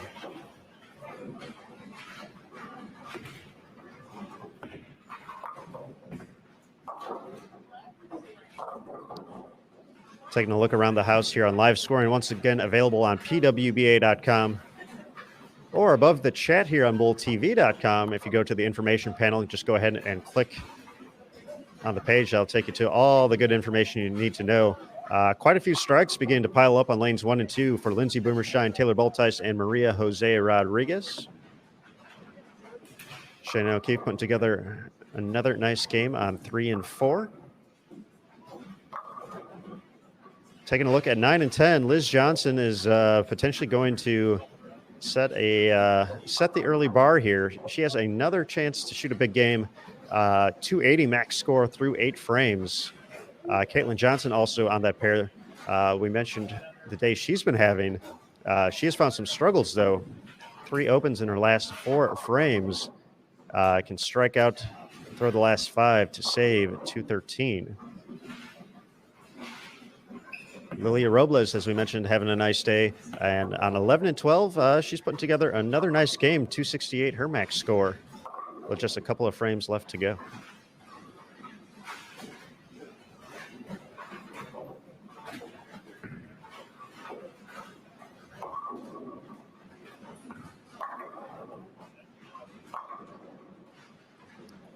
Back-to-back corners there for Steph.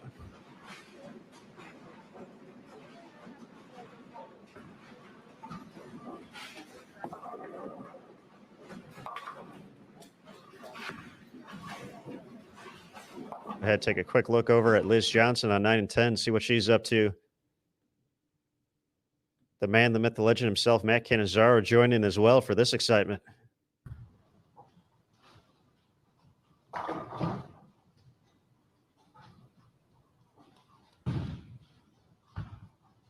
We love strikes, Aaron Smith. We do love strikes, and I'll tune in for that anytime. And it's good exercise generally, but not so much here, right? We're just clicking over rather than running across the bowling center. But I think it's a good selling point. If you like strikes, sign up for Bowl TV. It's that easy, right? I believe so. And Liz has been doing that quite a bit. We mentioned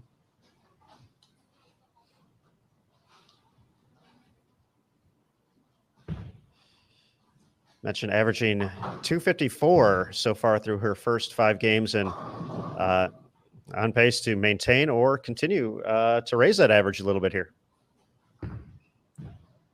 Well, hard to build on the success of the day already, but of course it's Liz Johnson, so not surprised that when she struggled and shot 240 or whatever it was, that she's able to regroup a little bit and keep the momentum going. 232 earlier, so look forward to it. Just seeing how when she gets locked in, it's pretty phenomenal, and we've seen it for so many years. And, these longer formats. I mean, it's being 9 games of qualifying, but 12 games tomorrow, round robin match play, and I probably like her chances of being there. Just curious to see, how this holds up over not just the 9 games today, but 12 games tomorrow with less people prepare.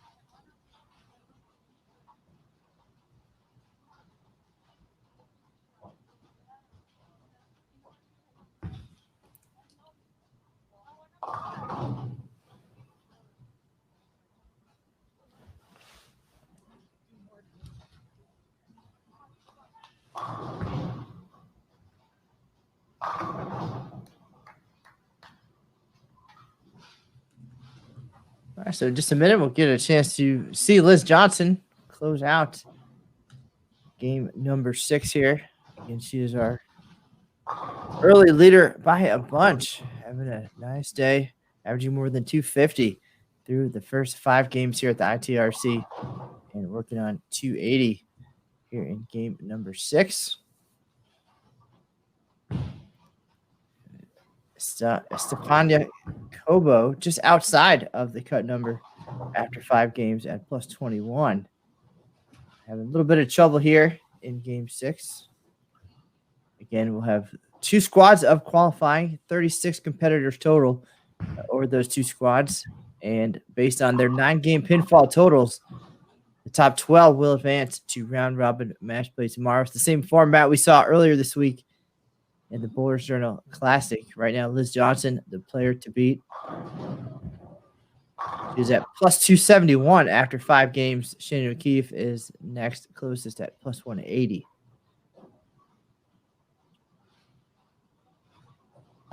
Both players, of course, very familiar with the ITRC,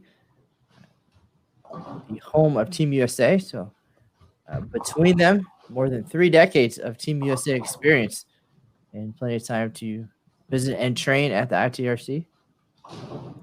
Caitlin Johnson on that list as well, the youngster, past member of Junior Team USA.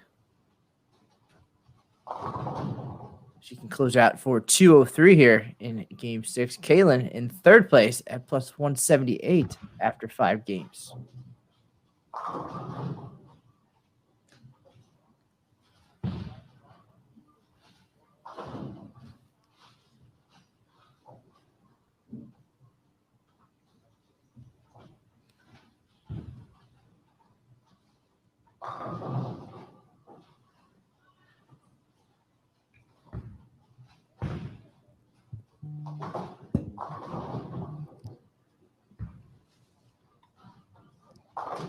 All right, Matt, the legendary Liz Johnson. Such a phenomenal performance so far today. Chance of getting to the 270s here with one more strike.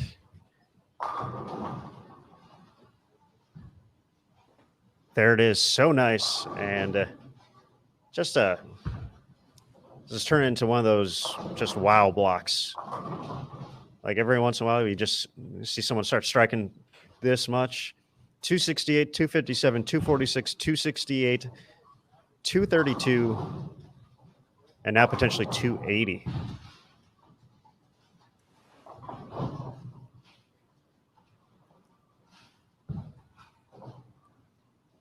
Matt, I think we're going to bring in JT in for a quick second here. Yeah, not a real update here, guys, but I actually been practicing a little bit lately, and I shot the other day here in this building, about 320 over for 8 games, and I was feeling pretty good about myself. Of course, it was a dead walled league shot, and Liz just went 350 over for 6, so I'm feeling a little less good about myself. Well, guys, also looking at the standings from the Bowlers Journal Classic, Stephanie Johnson and Liz Johnson, the first out of the cut, just missing the top 12. So I would imagine with that being just a few pins difference, some extra motivation, just wanted to be back there. Liz not wasting any time getting to it and without leaving no room to wonder if she's going to make the top 12. She's going to go back to the hotel, I'm sure, and prepare for tomorrow with such a great performance today. But I'd like to hear after she's done how motivating just missing the cut was, especially for the success that they're used to, making just one mistake along the way being the difference there for a few pins, meaning an entire day off to think about that. I'm curious to hear some of those thoughts. Yeah, I actually do have some information on that, which is a real sideline update rather than the feeling sorry for myself update that I just gave. But yeah, she basically said, she's going through a brand change, right? So she felt like she was trying to do some things that were outside of her comfort zone, trying to hook it a little bit more than she normally does. And she kind of second guessed her decision to do that. She made a run the last couple of games, if you guys remember, to just barely miss by a couple pins, and really was 2-3 frames too late in realizing, hey, I'm not doing what I'm good at. And so today it feels like she's sticking to what she knows she's good at, and she's having a lot better results. I would agree. And we, when we had Matt McNeel on earlier, one of Storm's ball reps out there at the ITRC this week, he kind of talked about that. He said there was, some physical things they wanted to work on in her game specifically, and then, moving right ahead, being able to kind of do the things that A, she likes to do, and B, she does those very well. All right, guys, that's all I got. Enjoy. All right, excellent. Thanks, JT. I'm gonna do the game of graphic. We're depending on you. Yeah, I know. All right, with the conclusion there of game number 6 here in our featured pair, we're going to have another special guest joining the show in just a moment. USBC Executive Director Chad Murphy is going to be hopping into the broadcast here. So let's go ahead and get him into the show here. Chad joined us on the PWBA podcast from the practice session way back on, what was that, Tuesday, Matt? I think that was Tuesday. So it's going to be great to hear Chad's perspective from first the Bowlers Journal Classic and as we move into the ITRC Classic and the Kickoff Classic series in general. So welcome back to Bowl TV, Mr. Chad Murphy. Hey, good afternoon, guys. Thanks for having me. Great job so far. I enjoyed all the coverage yesterday. That was a lot of fun. It certainly was. But it seemed very familiar at the end. Shannon O'Keefe hoisting the title. Chad, that was quite a stepladder final just in general with so many great players involved. But that last match, something else. Shannon fighting that look on the early going. Danielle looked locked in, and then all of a sudden 8 in a row to finish it out, making the big shots down the stretch. What was it like for you just to kind of experience and watch a title match like that just once again on the PWBA tour? Yeah, well, I mean, as I always do, I'm a fan first. I thought that championship match was just another consistent theme within bowling. If you really think about what happened there, you had 2 great champions going at it, but neither reaction was really great. But Danielle got up early. Shannon with the Greek Church. Momentum always a big piece of what happens in those matches. Shannon kind of pulls out a double, then Danielle stone 8s, and then like so many great champions do, she just never let her foot off the gas. If anything, she started going faster, and then the word cruise isn't what I would use, but it looked like she did, because once there was an opening, she just just breezed on by. But I think it's just so emblematic of bowling. It was fun to have it back, be a part of our ecosystem again, but that match was just so typical of bowling. 2 great champions competing at the highest levels, and just amazing to watch. Now, Chad, beyond just that match and the fact that we were able to crown a champion again and bowling is back on TV here, it meant so much more. Shannon holding that trophy was symbolic of victory really for all of us and for the PWBA and for the sport, being able to move past 2020. And she represented all of us and all of the bowlers and all of the members and all of the fans in holding that trophy, and just, again, symbolizing what we've been through and how far we've come, and all the hard work that went into making this safe and possible. In the bigger picture, what did it mean to see that moment and that trophy being held up in the air? Yeah, so many unknowns over the last year. Obviously, it's emotional. I think it was emotional for you guys, Aaron. I thought you guys did a great job of calling it. Matt, the pregame show was fun, the anticipation of it. I mean, there's certainly a lot of emotion here. I get a text within 5 minutes of the show ending from USBC President Melissa McDaniel. She's bawling. These things that happen, aren't lost on any of us. I can't imagine what Tennille was feeling in the venue. The other players, JT, everybody that's kind of been a part of this, for sure, but it's bigger than any one of us, right? And Shannon holding that trophy was just a symbol. I think symbols are important in the world, and Shannon do that, having her, do the interview afterwards where she's, feeling so blessed is the word that I would use. But yeah, I think we were all feeling it, no matter where we were, when it happened. Those things that happen in the world when you say, "Hey, I remember, I was there when." We'll be doing that a long time from now. And I try not to, get too caught up in it, but it's hard not to. and I know it was for everybody involved. Traded some texts with some different folks last night, some of it private, some of it personal. But this is something we've been working on for quite a while. A lot of work went into it, but seeing the players, compete this week, and then, we're crowning a few more champions, but you can't crown that second one until you crown the first one. And so last night, I think, was special for a lot of folks that have been following it along internally, but then also the players as well. Even some folks who weren't here or aren't here this week, I think are seeing this as the blessing that it is. Now, we're getting the opportunity to bring in a lot of those folks into the coverage and the broadcast and get different perspectives from people an ocean away, even in some regards, or different folks in the industry. Just great viewpoints, and it feels intimate in a way because it's such a small space. But at the same time, we've been able to expand that and share and bring them all into the world. It's just a different experience in general. Can you speak about, again, you heard some great feedback from the folks out in the world, but being able to see all that and have it all compiled here in our little Bowl TV space, and this is a new world for us as well. Yeah, and it's, to your point, Matt, because I think that's the way that we do it when we explain things like this, our little piece of the world, right? But what also happened, the last few days is that space isn't so little anymore. Even if you just happen to follow along in the chat, there's a lot of passionate people about this, and there's a lot of people watching. And, the work that you guys are doing has been tremendous in trying to maintain all of that. When you think about the chat and the guests and, the bowling itself and trying to cover it, it's just amazing. And, it's a lot of fun for me to watch it as a fan. I watched, was a part of some of those early PBA, through the dial-ups, right? When you think about how all of this started.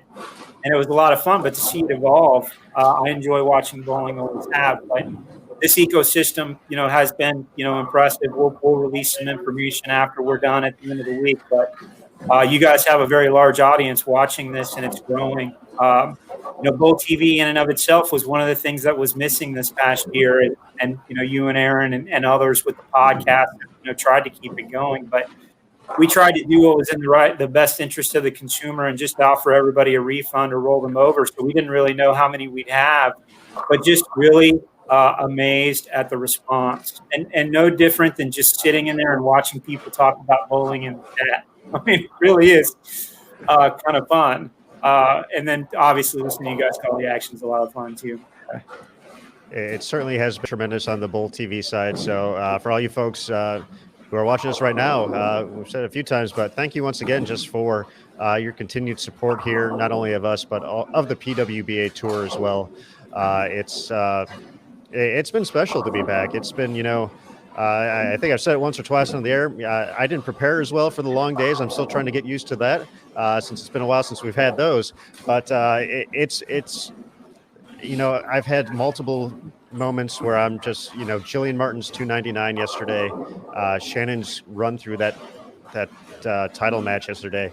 I had goosebumps watching. Chills, just kind of all those things happening at once. It was fun to be back in that scenario because we've been so blessed to be in these situations, to watch these incredible moments on the lanes, and just to experience those again, to get excited about those again, was just special in its own right. Yeah, and I think that the competition yesterday was just intense. I mean, you look what Missy did those last two games. I mean, you never know, how everybody's going to react to being off, just like you talking about. I mean, you guys just used to work these long days like they were nothing, and then we just all shut down, and so it would be a little bit different. I do have some breaking news, though. Jason Overstreet just literally seconds ago sent me a text. All the tests came back negative. And so everybody that's competing right now will be competing the rest of the week. If I start crying, I apologize. Obviously, when you do something like this, that's one of the things that, you just never know how it was going to go. We have these little hurdles that we had to. The last thing we wanted to do was walk out here somewhere in the middle of this block and pull somebody off the lane because they tested positive. So, and just real quick, and we get back to it because this is a celebration, obviously, the competition. But the work that Jo and Mr. Spricko and Rob and Greg Moore getting this testing available through our friends at USOC. As being, we're governed by USOC and what we do in this space. It's been a lot of intense work and effort, but here we are with another 50 tests today that came back negative. So just really excited about that. It's absolutely tremendous. Yes, just fantastic all around. A big thanks to the entire staff, USBC, BPAA, PWBA. Just a tremendous effort. And, we talked about it on the podcast, just, thinking about, just even the initial thoughts of this to now we're in the second tournament is just crazy. The labor of love that went into to make this happen, to bring this back in a safe manner. And yes, that is, I'm so glad this timing worked out to where we can announce this right here on Bull TV as well. Yeah, and I always say Jo. It's Jason Overstreet for those who may not know when I'm talking about Jo. He's the deputy executive director. He basically oversees compliance for the building. Does a wonderful job. But I know he's sitting in his office just jumping up and down right now. With this news, because to your point about all that it took to put this on, at several different points in there, go, no go, can we? And we just kept asking ourselves, can we keep them safe? And if we can keep everybody safe, then we go. And so, yeah, just pretty amazing. And I just, not to bring it back to the competition, but, Liz missing that first cut. I don't know the numbers, even though I do feel like a little bit of a historian, but I just make a little joke with it. It looks like, that's not something that happens very often. Going back all the way to the prior PWBA tour. And while I, had an interesting perspective, I have always called my friend Winnie McPherson, always called Liz Elizabeth. And so I still call her Elizabeth, and she thinks that's pretty funny, but it's all because we remember Wendy when I'm doing it. But at the same time, I don't think she liked missing that cut from seeing how she's been performing today either. So Matt, I think your perspective right before I came in of, how much motivation, she's been fun to watch this morning. And speaking of fun to watch, too, we talked a lot about Jillian Martin and her success, and perhaps Liz stepping aside for a minute to let the spotlight shine on the future generation. But I think for all that we are at USBC with a future for the sport and now the PWBA Bull Fearless, I think Jillian Martin embodied both of those things yesterday, again, as a future star. And she clearly bowled fearlessly in match play on the way to nearly shooting her first perfect game, which, again, we look at some of these players and the fact that they throw it so well and have not reached that pinnacle yet. It's because of how much they challenge themselves at events and in practice to find those lane conditions to be able to perform at this level. But just tell us your thoughts on seeing Jillian so far this week and in that moment, and how much were you rooting for her to knock all 10 pins down on that final shot? I think we all were. We know Aaron was, because he went absolutely crazy. Yeah, and it did look like she got it in a little bit. So you guys did a nice job of calling it. But she's such a wonderful talent, right? And I just say this, as a perspective. I think she's going to end up being a little bit of a trailblazer for us, because I think we're really going to have to look deep into our rules and how much she can bowl. This is one of those unique situations where at 16 years old, she is right now one of the best players in the world. And so that's something that you want as part of professional, women's bowling. But historically, if you go back in time and you think about the, kind of the way that we have always set up the rules, members versus non-members, but she's easy to root for, Matt. And I think that, whether she's bowling 299 or she's just, when you watch her, and I think you guys will remember, we had her and her dad on the Sport of Bowling podcast, late in the summer. The way they think about this and the way they go about it. And I think I heard one of you say that in an interview, you asked her dad what the expectations were this week. And I don't want to quote anybody, but winning, right? Well, you can see that that's how she's going about it when she competes. And so it's just fun to watch. And it's been a lot of fun to watch over the last few years through Junior Gold and the Storm Youth Championships and some of the other things that's going on. And I mean, think about the next decade, right? This tournament, the next one, junior gold this summer, hope, but just think about collegiate, all the things that go into it. She's a tremendous talent at a very early age, and it's just going to be awesome to kind of, again, be a fan. It was a ton of fun to watch her yesterday. Love watching Liz Johnson bowl. I keep saying these are 36 of my favorite players in the world. And from my perspective, we're always thinking about the storylines and how to tell those stories. Everybody's got one, especially coming off of 2020. So I look forward to every opportunity I have to speak with the players, whoever takes the lead, whomever the winner is, to be able to put it into those perspectives and tell the tales of this event. And of course, again, just like yourself, first and foremost, a bowling fan. So whether it's Jillian or the show that Liz is putting on right now, just proud to be here. Yeah, and what a segue there when you think about it. 16-year-old Jillian Martin will be on the lanes later tonight, and then she'll be chasing a little bit older than 16-year-old Liz Johnson, right? We won't get into the ages of that and all the things that go with that, but someone who has stood the test of a lot of tests through competitive bowling, from her early days, Team USA, PWBA the first time, PBA in the middle of her career, and then another Hall of Fame career as part of this tour. And Jillian, being able to compete side by side, it just, I don't know, it's got to raise her game. But Liz obviously blazed a trail as well. And so now these folks that come behind her, we are missing a few folks this week. I would be remiss. I enjoyed the segment with Verity Crawley yesterday that you guys did, or I guess maybe it was 2 days ago, all kind of running together. But we kind of got involved there and tried to help. I just would inform everybody that Verity and Daria are certainly doing everything they can. We even put them with our lawyers at Michael Best with USBC, and we're missing them. But same thing, right? You've got, Jillian, who's just starting out. You have all this group in there of great competitors. And then you've got, folks like Liz that are continuing to compete at the highest level. I listened to you talk a little bit about Kelly Kulick earlier. We're missing her this week, but look forward to having her back out here soon too. Now, before we get into a few more talking points, let's run down the scores here through game number 6. Liz Johnson, to nobody's surprise after 280 that game, leading a plus 351. That's a 258.5 clip through 6 games. Sitting in second place, Shannon O'Keefe, plus 223. So Liz is built a bit of a lead here. Taylor Boltice having a nice block, 255, 267 in her last 2 games to get to plus 195 in third. Caitlin Johnson plus 181. Lindsay Boomershine plus 177, your top 5.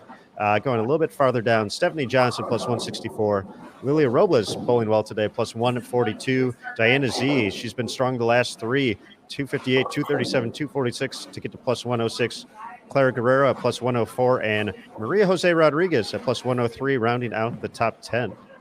Can I just say something too, Aaron? Because I know you're running those off, and it's tremendous every time you do it because it gives somebody that's watching this channel. I will tell you, I have not figured out the best way yet to watch this because there are so many ways to watch this. And I just share this because, now we're doing the show, but I've found, from our friends at Brunswick with the scores coming straight out of the computer, the live scoring, if I can get it right on my phone, right, while watching you, but then also I need another phone so I can switch channels, go back and forth on both TV. I know we saw in the metrics last night from the stepladder that we had a huge audience, but some of them were just watching 9 and 10, a very small group in the total, but there was a group that was just watching 9 and 10.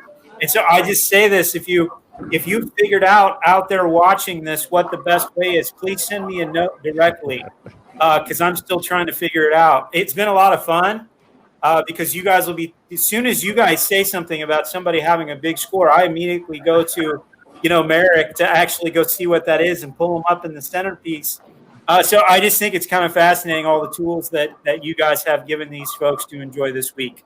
It is quite the jigsaw puzzle to put all together, but right now it looks like Jason Thomas is going to join us from inside the RTC for a quick second. Yeah, hey guys, how you doing? Hey, JT. So I just wanted to give you guys an update on some guests that we've got coming up in the afternoon. We've got a couple of big names from the ITRC's past that we're going to bring in for the show. But the big get for this next round is U.S. Senator Bernie Sanders. We're going to have on the show, so you're not going to want to miss that. We have an in-depth interview with him. So something about charging people to watch bowling. He's not happy about it. So anyway, we'll talk to him about it on the air. But I also want to say that I got the game of graphic up before the first frame was completed. So I just wanted, with Chad Murphy on the show, to know that I did my job. But I do have an excuse. One of the games I missed, I actually found out that my son was accepted into Baylor University today. Hey, congratulations. Awesome. So thank you. But unfortunately, because how much it costs, I'm afraid I'm going to have to tell him he's not going to be able to go. So I figured, since Chad's on the air and we've got millions of people watching, this would be a good time to ask for a raise. So Chad, can you give me a raise so I don't have to tell my son he can't go to Baylor? I will tell you, that's between you and your direct lead to discuss whenever that time is appropriate. But a good time would have been when I saw that slow motion camera for the first time. What an incredible view, and the whole slow motion piece that goes with it. And again, I don't know that you guys, I don't actually know how you went about doing that, but I thought it was incredible how you kept weaving that in. And so I apologize that you missed your opportunity to ask right now. All right. Well, I appreciate you considering it. Maybe some other time. Thank you, guys. Thanks, JT. Yeah, do you guys I know you guys know that something like that piece of technology is coming, but when it happens, are you like, oh my gosh, or is it just business and you just keep moving? I'll admit, I knew the option was there for lane 10 specifically for that particular shot, but it's still exciting to see it for the first time, especially, not knowing that, since we're not in the same venue for this particular thing, usually we're all sitting behind the same thing, trying to work on the controls. JT's maneuvering the show, we're calling the action. We can kind of work together. So it was kind of, JT would like this reference, using the force essentially to know when it's going to happen. So, it worked in excellent, or it worked in so well. There we go. I got to slow down here. I was so excited. But I think the really telling thing, for the folks watching that show was the moves that Shannon was making on 10 in that final match. We got to see the 4-pin, we got to see the trip 4-9, and then we got to see the bump in from that, getting closer to third arrow, and arguably her best shot of the day. And then in the 9th frame, we get to see her run it out, get to hear the yell, and I think that was kind of the culmination of just what she was facing out there, the adjustments, making the right moves, making the great shots on top of it to eventually put herself in position to win. Yeah, we could spend so much time talking about the adjustments that took place. And I got to be honest, when you had how did you do the ball change? I'm trying to remember how you explained that she went up to a pin-up ball at the beginning of that match. And as someone that's been in that pit working with players as tour reps, you give them the best information that they can, but they have to be the ones that step up there and execute.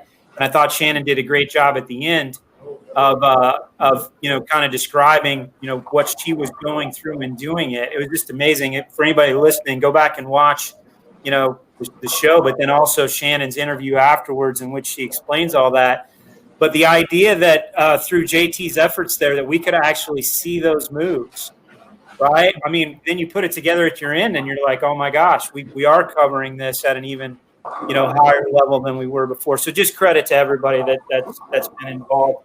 Obviously we wish that we could give everybody a raise, including you guys. It's been a lot of fun to watch. I know it'll be great over the next few days. I have no idea what Bernie Sanders is going to do. I hope he doesn't get us in trouble later. But I'm sure that picture that's floating around the internet will certainly be involved. But anyway, yeah, I just thought it was tremendous. Certainly so. And we see Liz Johnson beginning to heat up once again. When you average 258, you have to have about 9 strikes per game, it seems like. And so far, she's looking on pace for that. Still can shoot 267 this game. as she keeps up her torrid pace. And I think we kind of hit on the different spectrums, talking about Jillian Martin, talking about Liz Johnson. Chad, you've known Liz for a long time. You've seen a lot of great performances from her. If you had to pick a favorite Liz Johnson moment, what would that be for you? You know, one of my I don't have a favorite. I think that, I would almost, not be able to service the question because there are so many. But honestly, some of my favorites with Liz would be off the lanes in conversations or smiles. A moment that I don't think a lot of folks remember is, I think one of the things that's really a disservice to Liz is when you perceptually think about Liz, and today's no better example than what's going on here. If they put out 35 feet or something short, she was always at the top of the leaderboard, right? She just used that friction to her advantage. I remember an event down at Kegel where the leader got to pick the pattern, and there was a short pattern and a long, and everybody was scared to death because if Liz led, that means she got to pick the pattern, and you just couldn't beat her. But this is 43 feet. And one of the things that I also remember was, I can't remember the tournament, but she won an event a couple years ago, crossing 23-24 at the Arrows and basically playing fallback. And so my memories of Liz, while are certainly U.S. Open related and some of those other things, she's such a good bowler. I mean, she can play different parts of the lane. She always seems to find a way to do what she's really good at from wherever the lane is telling her to play. And I think that's a gift that all great bowlers, have to be able to do. The great ones. Again, I got to be specific about that, Aaron, right? Because there's a difference between really good and great. And it's a pretty longer piece than people think it is. But how do you play your A game when your A game might be at 8, 9, 10 playing some hold or bumping it off the friction? But how do you do what you do best at 23 or 24 or 22 on the lane? And so for me, watching Liz all these years, that part of the lane is safe for Kelly Kulick and Leanne Barrett-Holzenberg at one point in time. But somehow, some way, there's Liz, right in there with them, being reflective of the scoring pace. I think that's something that folks I don't think completely understand. But my favorites for Liz is when she does some of those amazing things, and people, when she does them, people are like, hey, well, there's Liz. She won another tournament, right? Which that's okay too. But when you really see what she's doing, she's a great bowler, always has been. It's hard not to say and get yourself in trouble that she's the greatest bowler of all time. We have a conference room at the campus, Marion Ladwig. If you read what's on the wall in that room, it's hard to not think of Marion in the same light. It really isn't. We always think of contemporaries when we get into that, whether we're talking about baseball, basketball, or the other sports. But if she's not the greatest, she's one of maybe three in my book. And Chad, I think that event you were referring to was the Players Championship in 2017, and I some vivid memories of that. Obviously, seeing Liz out of essentially the comfort zone where we've seen her have so much success, but I think we saw some true emotion really come out during that title match, which Liz, a more reserved player, over the course of her career, but I just remember some great photography and some great videos coming from that winning moment for her to claim that major title. Yeah, and I would also follow up on that with Miss Elizabeth, that even though she is somewhat stoic at times, it burns in there. I mean, that is one of the most critical people about herself when she's trying to do well and be great. And so when it spills out, because you don't see it all the time, those really are those special moments. And she knows. I mean, she knows what it takes to be a great bowler and how much work it is, and she knows when she doesn't make a good shot. And while you can't always see that because she is what I call a true professional, to your point right there, it is amazing when she kind of lets that guard down and can appreciate it with her own piece of the world. But she's been a lot of fun to watch, obviously, over several decades now. We all show our age with that, but just a great champion for this sport and bowling as a whole, but PWBA specifically. if you, I heard you guys talking earlier. So if you apply the knowledge of what's going on here and you kind of preview tonight, who's going to be chasing Liz? I'll put you guys on the spot. Obviously, one of the cool things that's going on here, the dangers of having these events back to back to back, right, are that somebody wins on an evening and they got to come back and compete the next morning. And so you think about somebody holding a trophy and how awesome that is, and then they got to turn right back the next morning and qualify not for only this event, but also this qualifying is counting against getting in the third event. And but I'm interested and have been following that on the website too because of the pinfall stacking up. But if you think about tonight, anybody gonna we might even should be talking about the second place score as the one to chase because Liz is just mowing them. But what do you think about that moving into later? Well, I think motivation-wise, after talking to Danielle last night, again, she had some questions and uncertainty about just being back on the lanes. Could she remember how to do it? Could she be Danielle again, as she put it? It didn't end quite how she wanted to, but she did lose to the greatest player in the current PWBA world. So she knows she needs to be better. So motivation-wise, Danielle is as motivated as anybody to come out and succeed today. She also has some momentum from being the top seed yesterday. Also the versatility to be able to kind of look at what Liz is doing and come out and make things happen. Missy Parkin as well. She had a strong finish yesterday. Had to be huge for the confidence. And again, those two players have spent enough time around somebody like Liz to know how their games compare, how they could use what she did well today to their own strengths this afternoon. And for many of the others, I think the motivation will continue to be a huge thing. Are they close to the number? Did something happen yesterday to leave them a little bit short? Valerie Bercier came down to the final frames, came up short of making the TV show. And for all the other players, just fighting for those checks and those points and those pins. But my picks for today are going to be Missy and Danielle again. I know that's easy, almost a cop-out because they're just that good. But I think they are top of the list, motivated and ready to perform. Yeah, Danielle's an obvious choice. I can certainly see where you would go there. I'll double down on Missy. If you think about the pattern and the way that it's playing out, if she gets her surfaces right, she could be lights out tonight for sure. I was actually going to take both of those players, so way to steal my thunder, Matt. Yeah, the other thing that'll be interesting to watch tonight, and again, Jillian Martin is a popular topic. All of these things are learned from experience. I used to, say this when I would spend time on the tours and then go home, and people would ask me, what's the difference? And I always talk about the learning curve of these tours. Jillian make that match play yesterday, but you could see the ups and downs of it, right, within the match play portion and switching pairs. And this group breaks the lane down totally different than maybe a junior gold group or, of course, a collegiate group and a league group. And so when you think about what happened to Valerie last night, it's never been a better example than what happened.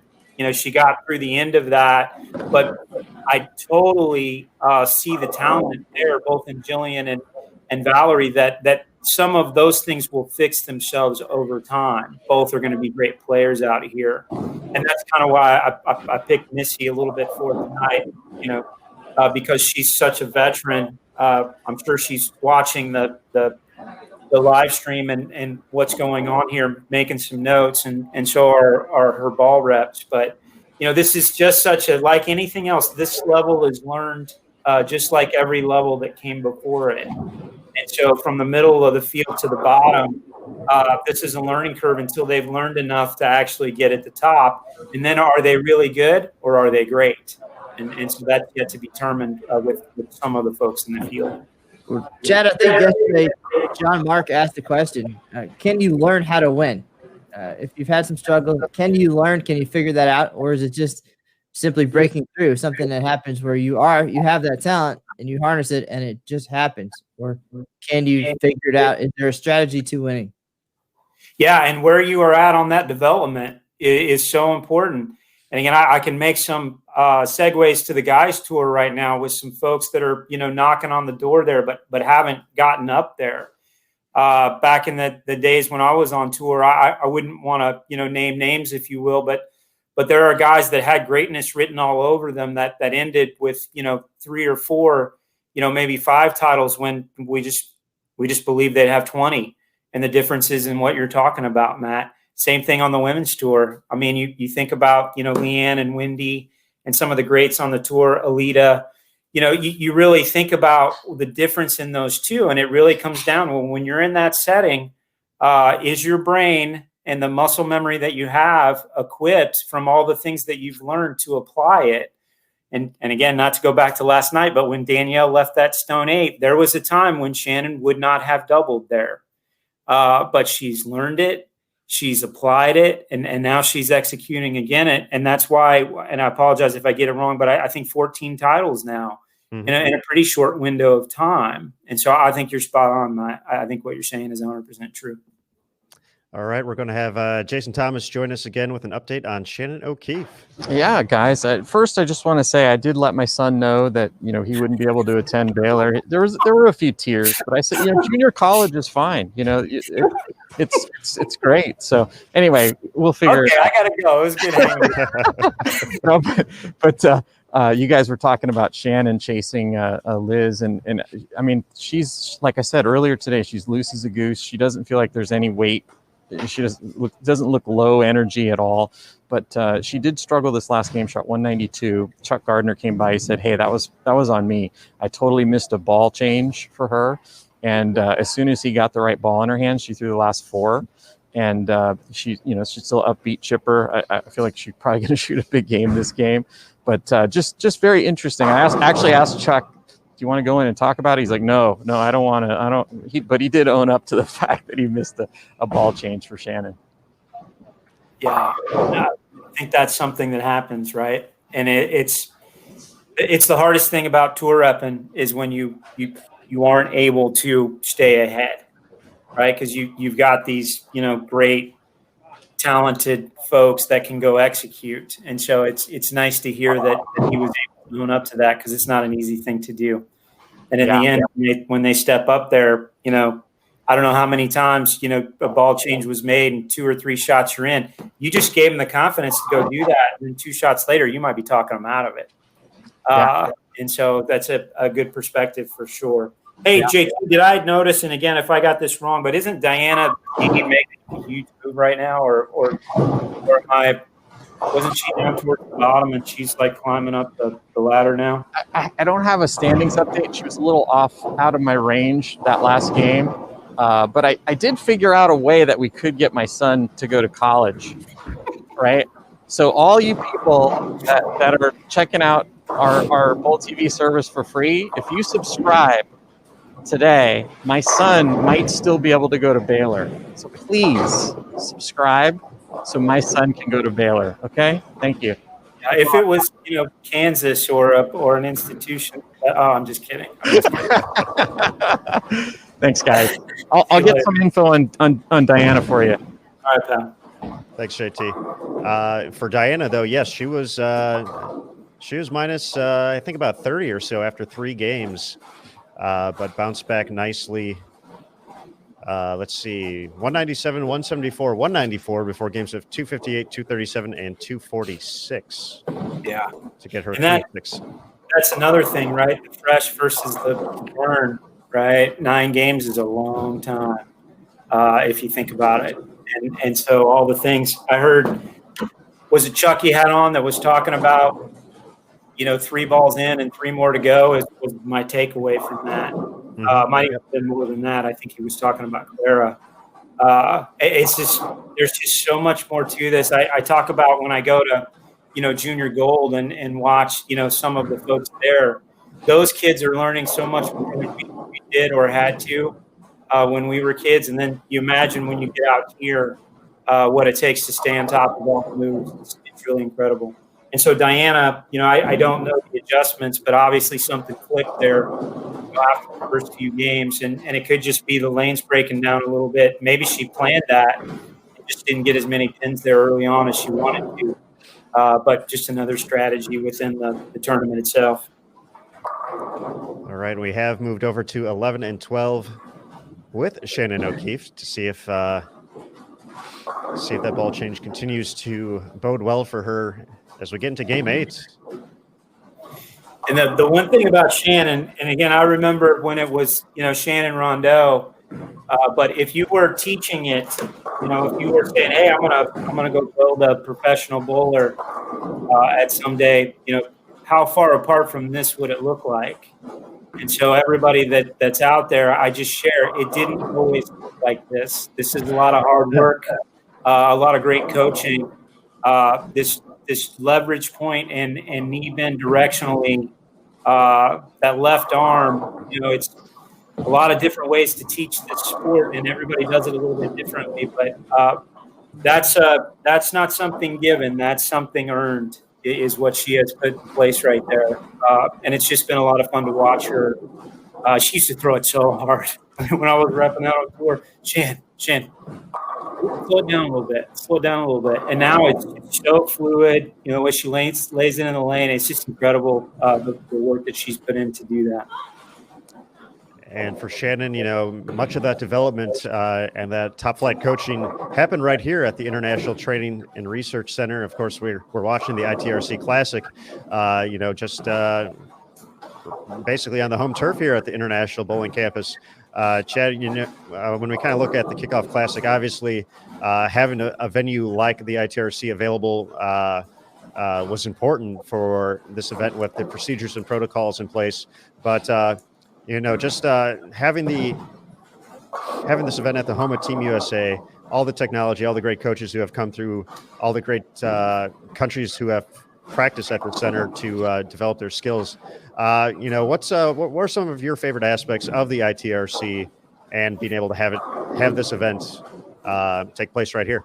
Yeah, I remember when Kelly Kulick won the U.S. Open in this building. So that kind of tells you, how I, think about it. It's amazing. Tommy Jones's 300 last year at the PWBA Hall of Fame Classic was just, unbelievable to be in person. But, and I think you guys know this. I work out in the gym there almost every day. And when I walk through the door from what is the, office building, because we really are an office building. But when you go through that door from what is just strictly an office building into a facility like this, the first thing that you notice are the flags. And I think Coach Rod did an unbelievable job of really, thinking about it, having enough, forethought to say, hey, these are all the countries that have trained here. And then obviously our flag is there as well. And this is the place where there's just so much, training and work, teaching, when you think about what it takes for somebody to coach and pass along knowledge, that's a two-way street, right? Somebody has to be able to take it in. And then I actually just gave a tour in there last week. And one of the things that I always like to point out are all the cameras and then obviously the TVs in the back and the delay from one to the other. Kegel launched a project a few years ago, or a product, with Specto. But it's just an unbelievable facility that really is there as to its name, training and research, as opposed to competition. But we've mixed in enough competition that, it's pretty fun to think about all the great things that are happening here. I stood right on that lanes after Kelly, won that tournament. Just thinking how blessed I was, to be inside the building and be able to witness that. And then when Tommy bowled 300, and Tommy's obviously a friend of mine, but it could be any building in the world. It really could. And there's some great venues, some unbelievable, wonderful proprietors that have kept competitive bowling. But this piece, because it's so training and research central to its core, it's a lot of fun. I will tell you from a personal perspective, my ball won't strike here. I questioned whether it would when I was any good, but man, do I struggle in this center. So to think that Tommy bowled 300 on TV and that these folks are striking Liz as much as they are today, they're hard to knock down here. This is a very true sense. We flatten the lanes. It's about as pure a competitive environment as you'll find. But just, again, another, kind of amazing part of the journey here for these ladies.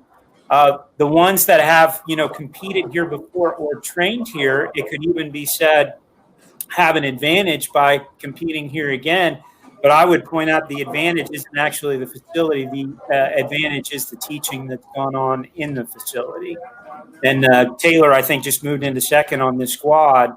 As an example, you guys talked about her a little bit earlier from Weber, but another bright star. But it's a junior team program, the new development team that we launched a few years ago, all being able to use this facility. One of the most disappointing things that happened last year was essentially we didn't have any training camps for the first time since the building opened. And so, we'll be ramping that back up when available to do so. But I appreciate the question. It's a special place for me. It's the flags. If you walk into the office space right over there, the Walter Ray Williams room, and you see all the world champions on the wall, but then also all the pens of the collegiate and high school teams that have been a part of this journey inside the training center. It's just a wonderful place. I give Rod Ross and the staff there, Kim and Brian early on, now Nick and Lou. It's just incredible. Somebody that not anybody will point at this week is Nick out there in the training center that has been, probably MVP if you're even on, front to back as another example. But I do appreciate that question, Aaron, because it's a special place. Absolutely. Nick Harishny, a big shout out for all of his great work. We do have an update coming in. It looks like we got Matt McNeel ready for your questions, Chad. So we're going to bring him into the studio here. So Matt McNeel, welcome back. Hey, guys. I got a question for Matt after you guys get through with him. I believe we have an update on the run of Diana Zavyalova. After the slow start, she's started to make a move, Matt. So can you tell us a little bit about that? Yeah, we just got her into the right part of the lane with the right ball. We went to a Rubicon and just started seeing some better motion, started making some better shots. Had a pair of 240s. Had a little trouble on 11 and 12, but that pair's, I think 11's just getting a little extra clipped, and that pair seems to have just been kind of the bugaboo of the tournament for everybody. So she navigated well, hung in there, shot 180, but she's got off to a really good start down on 1 and 2. So we're just going to keep pushing these last few games here. Going to keep pushing and see if we can't get some more good things to happen for her. In that same light, I got another topic for you, Matt, but in that same light, what adjustments, assuming Diana finishes off and gets in, what adjustments will you make on the fresh for tomorrow for her? I think we need some balls that are just going to be a little more stable for her, that don't force her to open up her angles right away. I think she was just kind of fighting it. If she kept the ball in front of her, it just wanted to jar off line. If she gave it away, it couldn't come back and get through the pins the right way. So I think we just need some more stable balls that aren't going to try to jump off line so fast, so she can keep it in front of her a little better and just feel a little more comfortable and get through the shots better.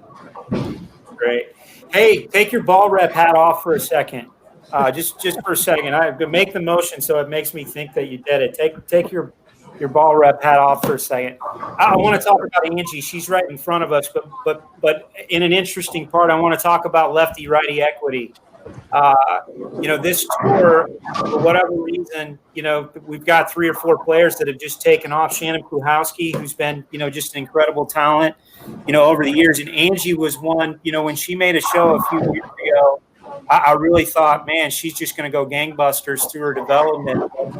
What's going on left and right with these ladies that and again, feel free to be critical, equity position, whatever you think, but what's going on here that we're not seeing, maybe the lefties have quite as much success as maybe we would have seen over the last few years? I think it's traffic. I mean, to be honest with you, the lanes are pretty challenging, and as we all know, the right side gets a lot of traffic, the left side gets very little traffic. There's not a lot of regular left-handed bowlers out here that can effectively transition the lanes to become better to where they can have a more competitive scoring pace. It just seems like, even Angie today, she's bowling on fresh every pair. She gets to hit her starting pair, which she's got, coincidentally enough, on her starting pair, she's got the front 5. So she definitely needs to see that traffic. And I think, and I've always said this, being left-handed, if we start on a very demanding condition and there's not a lot of us in the building, we're going to bowl on a very, very demanding condition the entire rest of the way, versus the right side is going to have that transition. Obviously, the right can make them worse, but more often than not, when you get a lot of players of this caliber, they'll make them better. And that's when you see those scoring paces go up after the transition happens. So I think that's really just the big thing. There's just not enough of them to generate enough transition where they can open the lanes up and increase their scoring pace. And isn't that kind of amazing? Because just, throughout the decades, just the opposite is the reason why we've seen more left-handers, right? Is that the environment's more stable.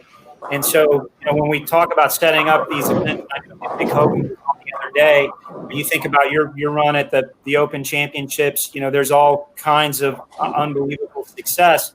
But that's been the reason why, right, is that there was a more stable environment where the last few years, the conversation we've been having base, right? So asymmetrical patterns on one side, changing them up a little bit. I just wonder, and I don't know that you want to get that deep into it, but it's something that's really a challenge for us. Now, I wonder if it's today's technology in the oils that's changing it a little bit, or whether it's just a product of evolution. But I just thought I'd ask because I know you're watching it every day.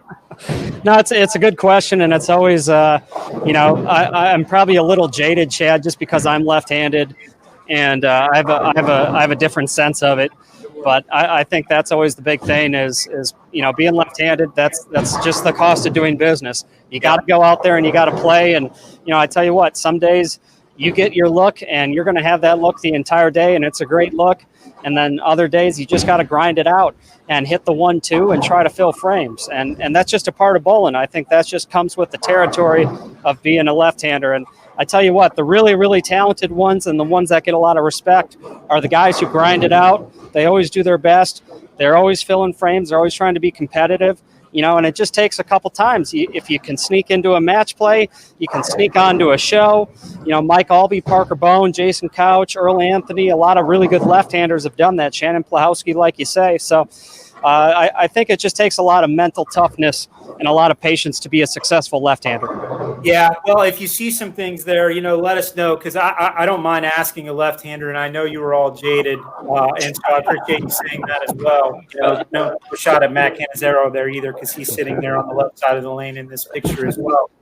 But yeah, I mean, even back on this tour, and you went there, my previous life in this one, I watched Jay and Parker and Mike, and of course, I never was out there with Earl, but obviously he made the adjustments. But even on the website, Alita, Didi, and Tish, and even like Akara Honeychurch, some of it's great versus really good again. But at the same time, there's got to be a scoring equity that we continue to work for and strive to execute.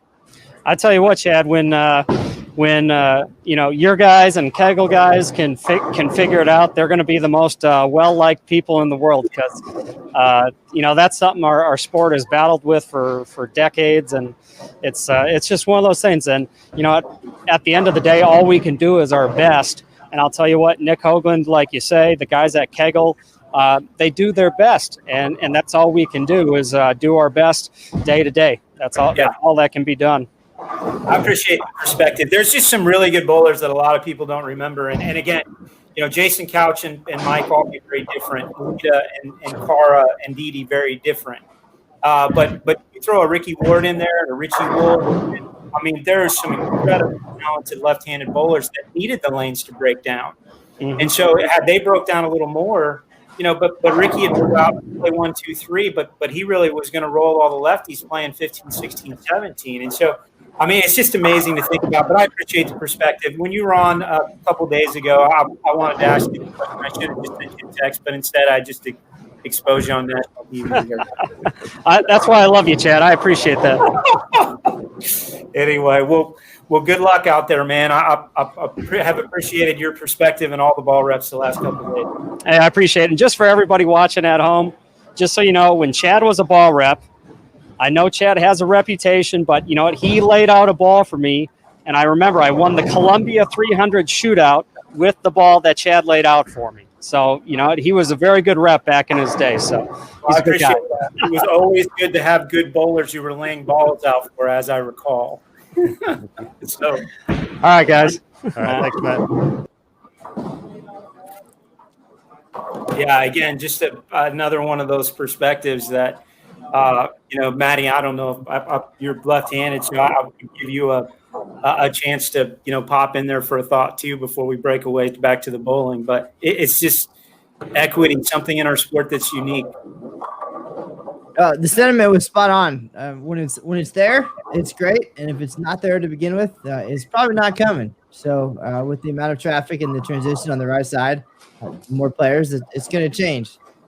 I've had those days, not quite the days McNeel has had, not even one day like any of the days he's had, but it's true. Sometimes you mentioned breaking the lanes down. For me, I would do that with more surface and try to keep that throughout the block. And so you're trying to make it happen. What already happens on the right side. So, but I've absolutely taken advantage of the days when I had it, and you grind it out, or you go home on days when you don't. Yeah, Angie's just one of those ones that I just think is extremely talented, and if she got more time to learn what's going on here, I just think that she'd be tremendous. But I'll just share one more perspective before we close that down. When I was named the interim executive director at USBC, one of the first texts I got was a friend of mine. His name was Jason Couch. And the text said, and I quote, "Oh, great. Now we have the president of the I Hate Left-Handers Club running the governing body. My God, what has happened here?" And so you think about that in the perspective of this, but it's such a huge mountain to climb, but we just keep working on it. I think that what Matt said there was just so on point that these lane folks, they just do their best to make it fair and equitable, knowing that fair is lightly defined as impossible. Certainly a big thanks to Kegel, the official lane maintenance provider here on the PWBA Tour.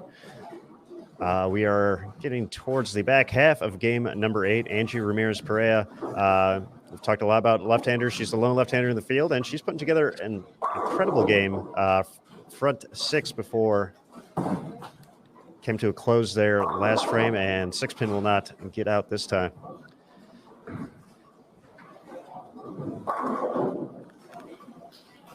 Shannon O'Keefe. Pretty solid game so far. Just one hiccup there in frame number 3, and she's on pace to put together another nice score. But Chad, as you mentioned a little bit earlier before we brought Mr. McNeel in, Taylor Boltice has moved into the second spot. Liz Johnson still far and away our leader, plus 372. But Taylor, her last 3 games, 255, 267, 257. She's at plus 252. Shannon O'Keefe in third, plus 215. Caitlin Johnson, the young standout, at plus 205. Stephanie Johnson, plus 199. Lindsay Boomershine, another solid tournament for her so far, plus 190. Lilia Robles, plus 179. Clara Guerrero, plus 151. Bit of a drop after that to Maria Jose Rodriguez, plus 93. And then we mentioned Diana. We talked a little bit about her and the streak she had gone on, but some struggles there in game 7, 184. Drops her down to plus 90. Caitlin Johnson, I know you guys have been there's this anticipation built around Caitlin, right? If you think about junior gold a few years ago or the collegiate singles, that's another one that, if you think about progressions, that is going to make her way out here and have success. I'm kind of interested to watch. It's another one if you really think about how to teach bowling. And again, those guys at Weber and some of the other colleges around the country, we think about why they're so successful. But if you think about, back of the approach to the foul line, if you watched Caitlin, but didn't know who she was or her accolades, you'd be like, hey, that looks like something I saw in the textbook. It's just so sound. And so once she figures out this piece on the lane, she's going to be a force to be reckoned with as well. I would certainly agree so. And to throw it back a couple of years as well, to talk about Caitlin's rise through the different youth programs and eventually success at Junior Gold, Junior Team USA, Collegiate, and now attempting the Professional Women's Bowling Association Tour. I believe Matt and I want to say back in 2012 or 2013, on Bowl TV, we were covering the Chris Barnes Thanksgiving Weekend Classic. I'm not sure if that's the correct name, but we were there for the weekend, I believe, over at Plano Super Bowl. And I believe in the 15 and under division or 13 and under division, whatever it was, there was a little girl named Caitlin Johnson who won by about 900 pins. So that was, we actually brought that clip up for her on when we had her on the PWBA podcast. But yeah, she's someone who has been on our radar since then and has continued to go through the steps and has found success at each of those and is now here at the professional level. Yeah, that's a great story.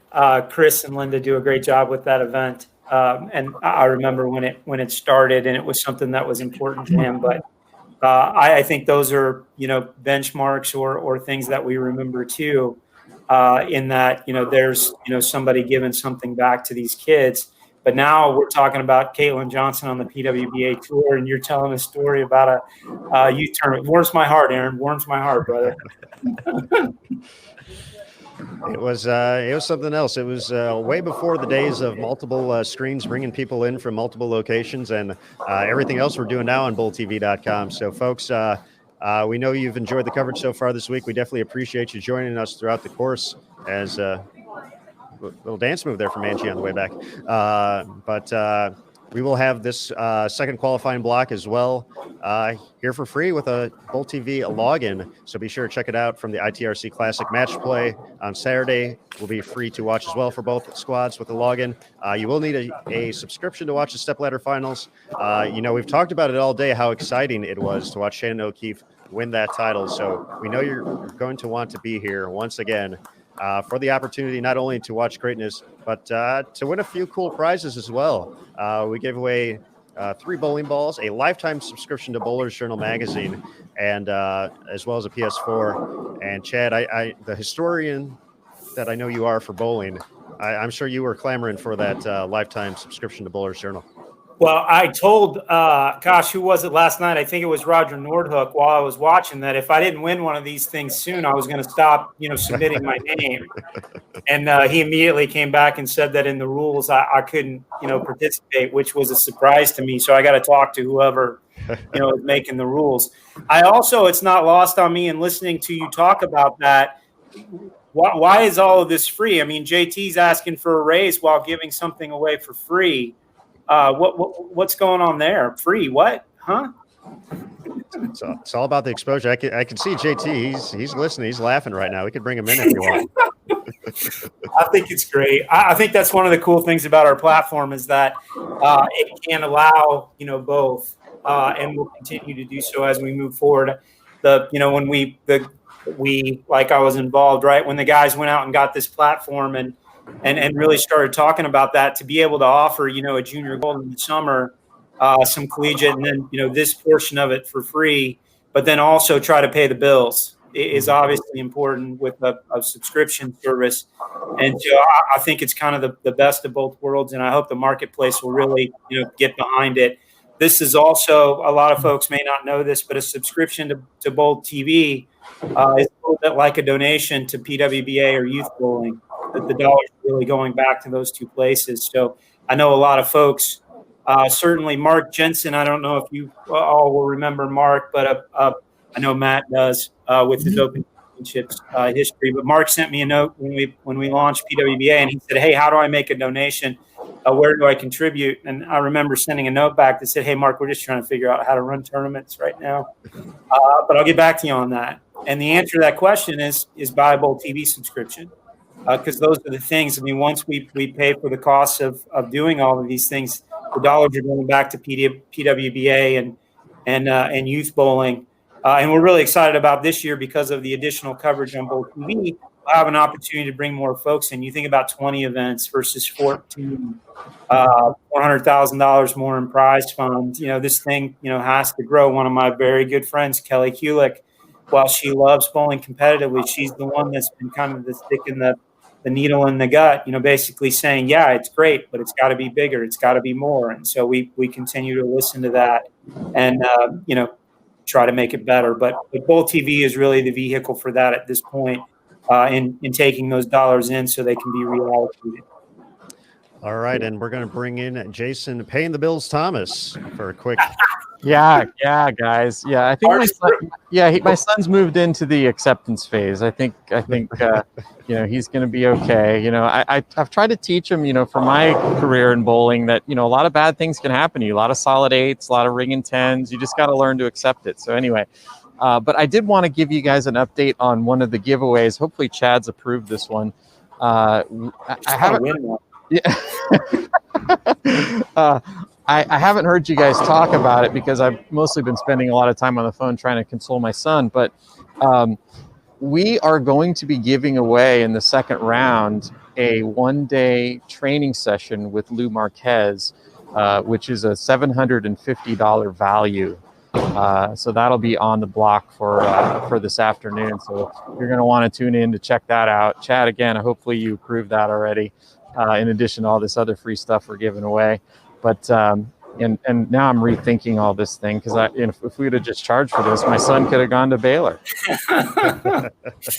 Yeah, for those of you that maybe don't know JT and I, well, we've been kind of doing this dance for many years. I've told everybody that will listen that JT's the hardest working man in bowling. Has been since I met him when he was working for the PBA a number of years ago. Wrote the rule book for PBA as one of the first things he did back then. And then he obviously, has done a lot with PWBA here, but also wrote the original rule book to bring everybody back. So it's more than just the mask ranger in Baylor University here for his son. He is the hardest working man in bowling. So JT, thanks for doing what you do. You certainly have to question the wisdom of people who put the class clown in charge of the rule book, right?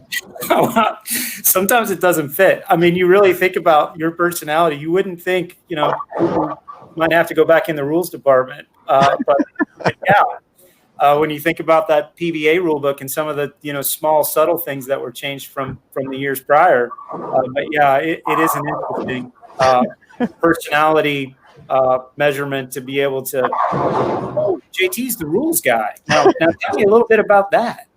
Well, you know what they say, and I actually believe this about you as well. The best person to put in charge of the rules are the ones that know how to break them. Well, and there's certainly some merit to that. And so I'll go ahead and give you one. I said it earlier. I'm not sure if you were listening, but I got an email from John Martin, Jillian's dad, this morning that got me seriously thinking about our rules around how much she can do. And so, we may want to start working on that as well. And you think about, I'll go back to folks, at very young ages, my friend, Weber. When I listen to John talk about, winning at a young age, and he'll use examples into other sports. And just so you guys know, John's a friend of mine. He's not doing this in anything other than, the best interest of bowling. He said some great things in the email, but JT, I just wonder what this is going to be for us. If you think about bowling, one of the things that I would criticize is that we have all these folks that are crossing over for the scholarship money. Wins a regional at a very young age. Wesley Lowe, I can make other examples. But here we are with Jillian Martin, and then we got to think about it from a rules perspective. But how long's Norm Duke been bowling on TV? Yeah. Right? I mean, we're talking about decades. Yeah, almost 40 years now. Delmas, same thing. I mean, different looking guy back then from the height of his PBA. Oh, by the way, when I wear these masks, my ears are very dull. You can't really tell right now, but yeah, I've looked and especially since I lost the weight, I'll go in the bathroom at work and I'll look in the mirror and I go, I look like Del Ballard. What's going on? There's some truth to that. I remember that sitting in an office a week ago with the mask on, and we were talking about Del and whether he was going to tour rep at this event. And, I thought that might be. By the way, we love you. We missed Carolyn this week. There's another one that we certainly wish were here. But back to it, rules breaking on those types of things. A lot of the trailblazers of the past, no matter who you're thinking about, right? Politics, sports, business. They were usually, breaking a rule or changing a rule or being a part of change. And so I just wonder where we're going to be, a year from now, 2 years from now with Jillian. Yeah, the rules, it's just such a core function of what we do here at USBC. And it's so important, to think through those rules when you make them. And that's something we've tried to do with the PWBA. And I feel like we've got a really great set of rules that really takes into consideration the fairness for the players. And I think they appreciate that. Yeah. And so this is one of those things where Chad, thinking about something and then getting an email, and now he's thinking out loud with his team, not remembering that, the four of us here aren't the only four listening. There are other people that are listening in.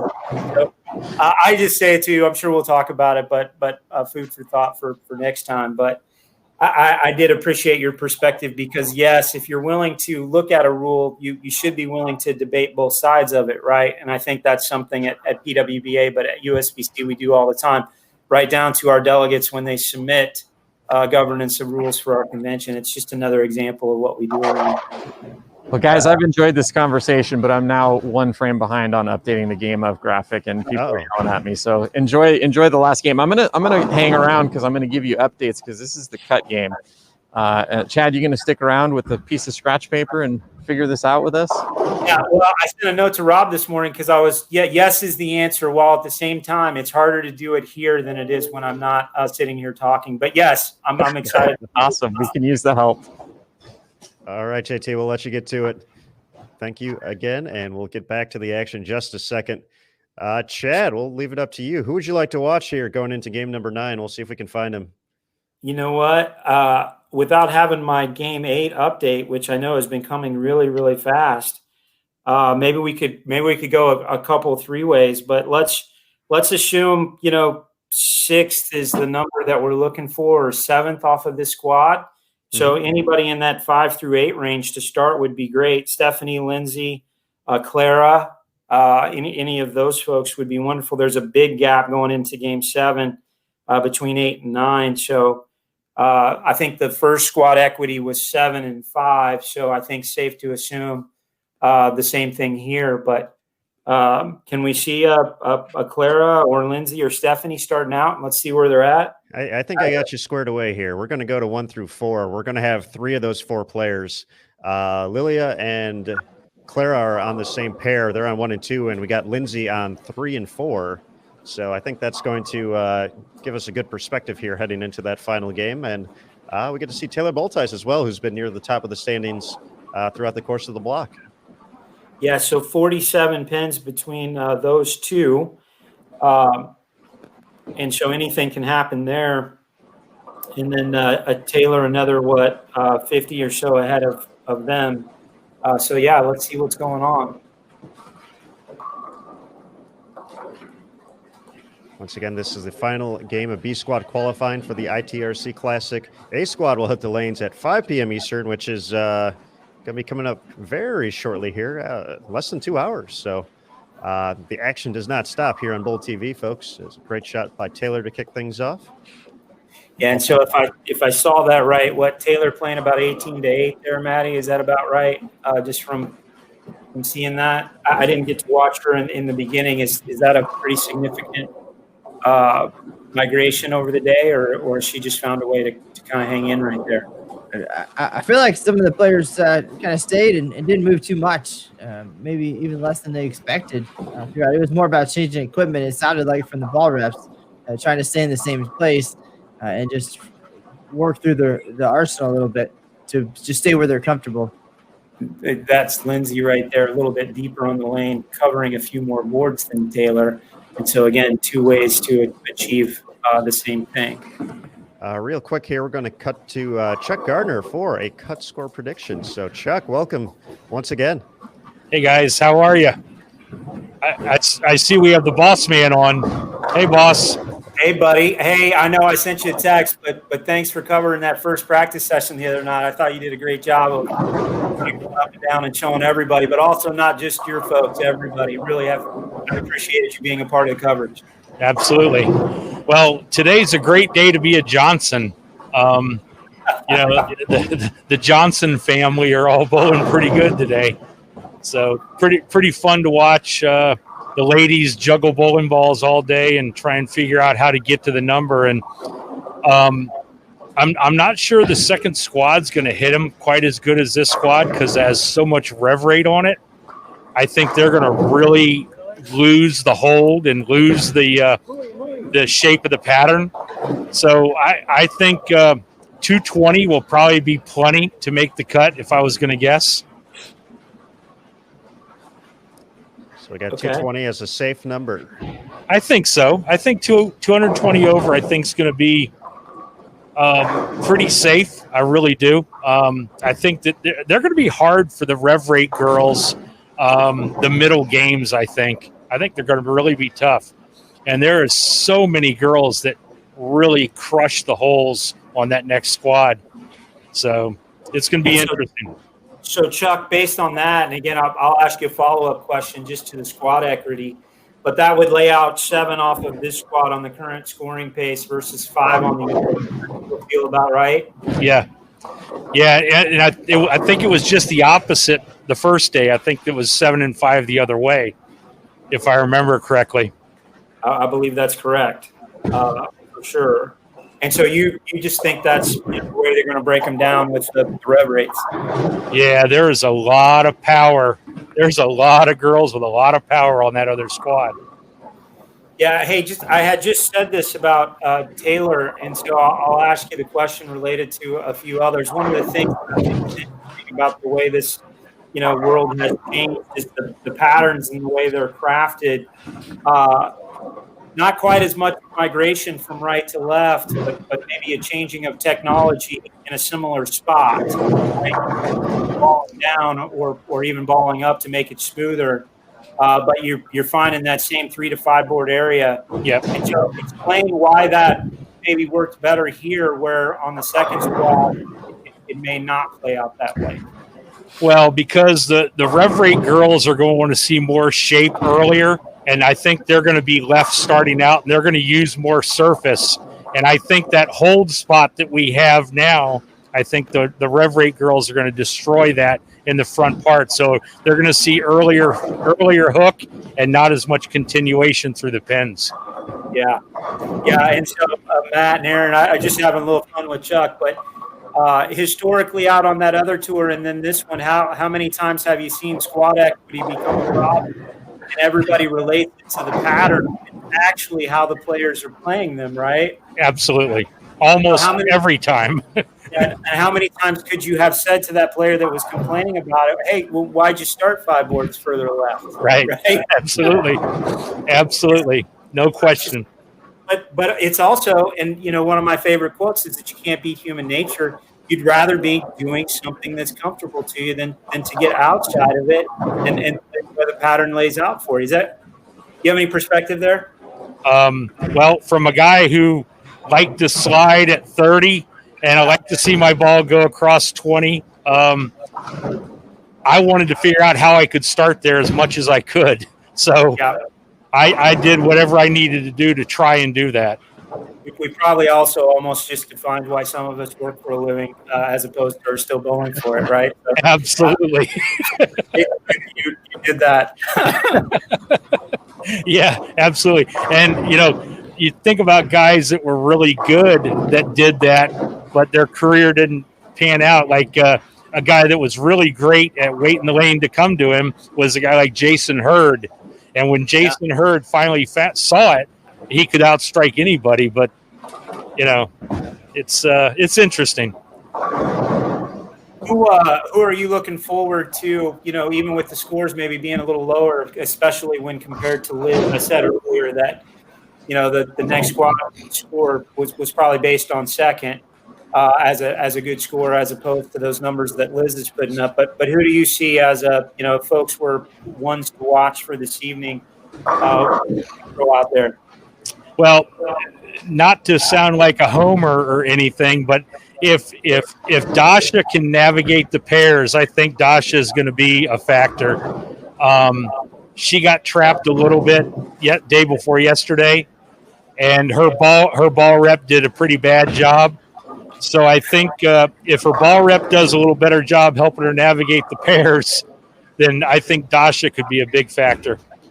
Yeah, explain that if you don't mind in a little deeper detail. Is that surface management or just truly how much different they are moving across the house? Well, they're definitely different moving across the house, but listen, we all know the bowling center really well. We've learned a lot over the last few years working with the men, but it's really driven by who you're following more than anything else, and how they play them, obviously.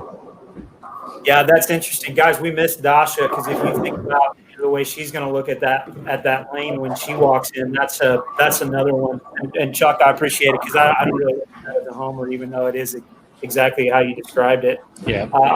But she's another one because if she gets her services right and doesn't have all that much trouble with the cross, she could certainly mill them tonight too. Absolutely. Yep. It's a little tricky following like Maria and Jordan Richard and some of those girls with big rev rate. Yeah, you got to be on your toes. You got to be on your toes and see what they're doing and be aware. Makes sense. I'm pulling up my, Brunswick Merrick online scoring. I explained earlier that I haven't quite figured out what the best way is to watch this from a distance. But if you use Chuck's over, right, we've been looking at Lindsay needing about 20 more, Caitlin needing about 20 more.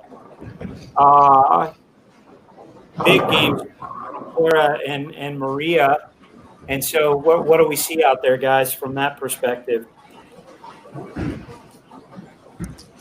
All right, Chuck, thanks for joining us there.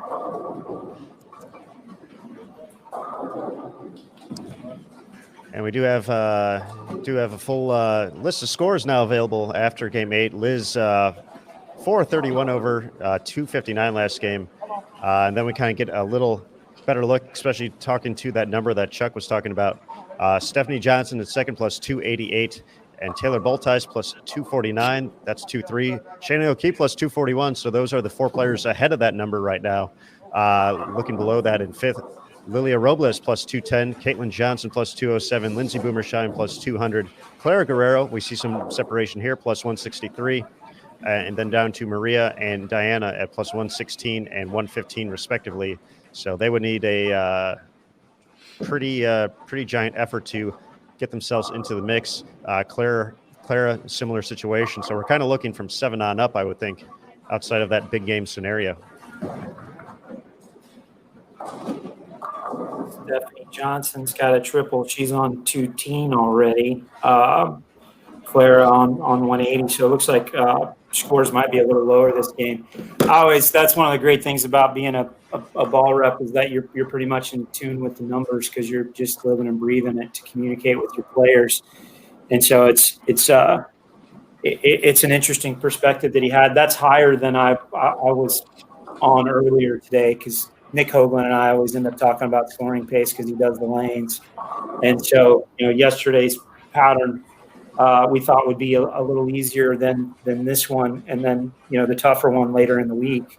But these scores have been, really good as they were early on day one. But then once it blends in, it's always interesting to see. But this is really the hardest point, right? They were fresh, they broke down. They broke down again, and now you're trying to hang on to your decision making, your plan, if you will.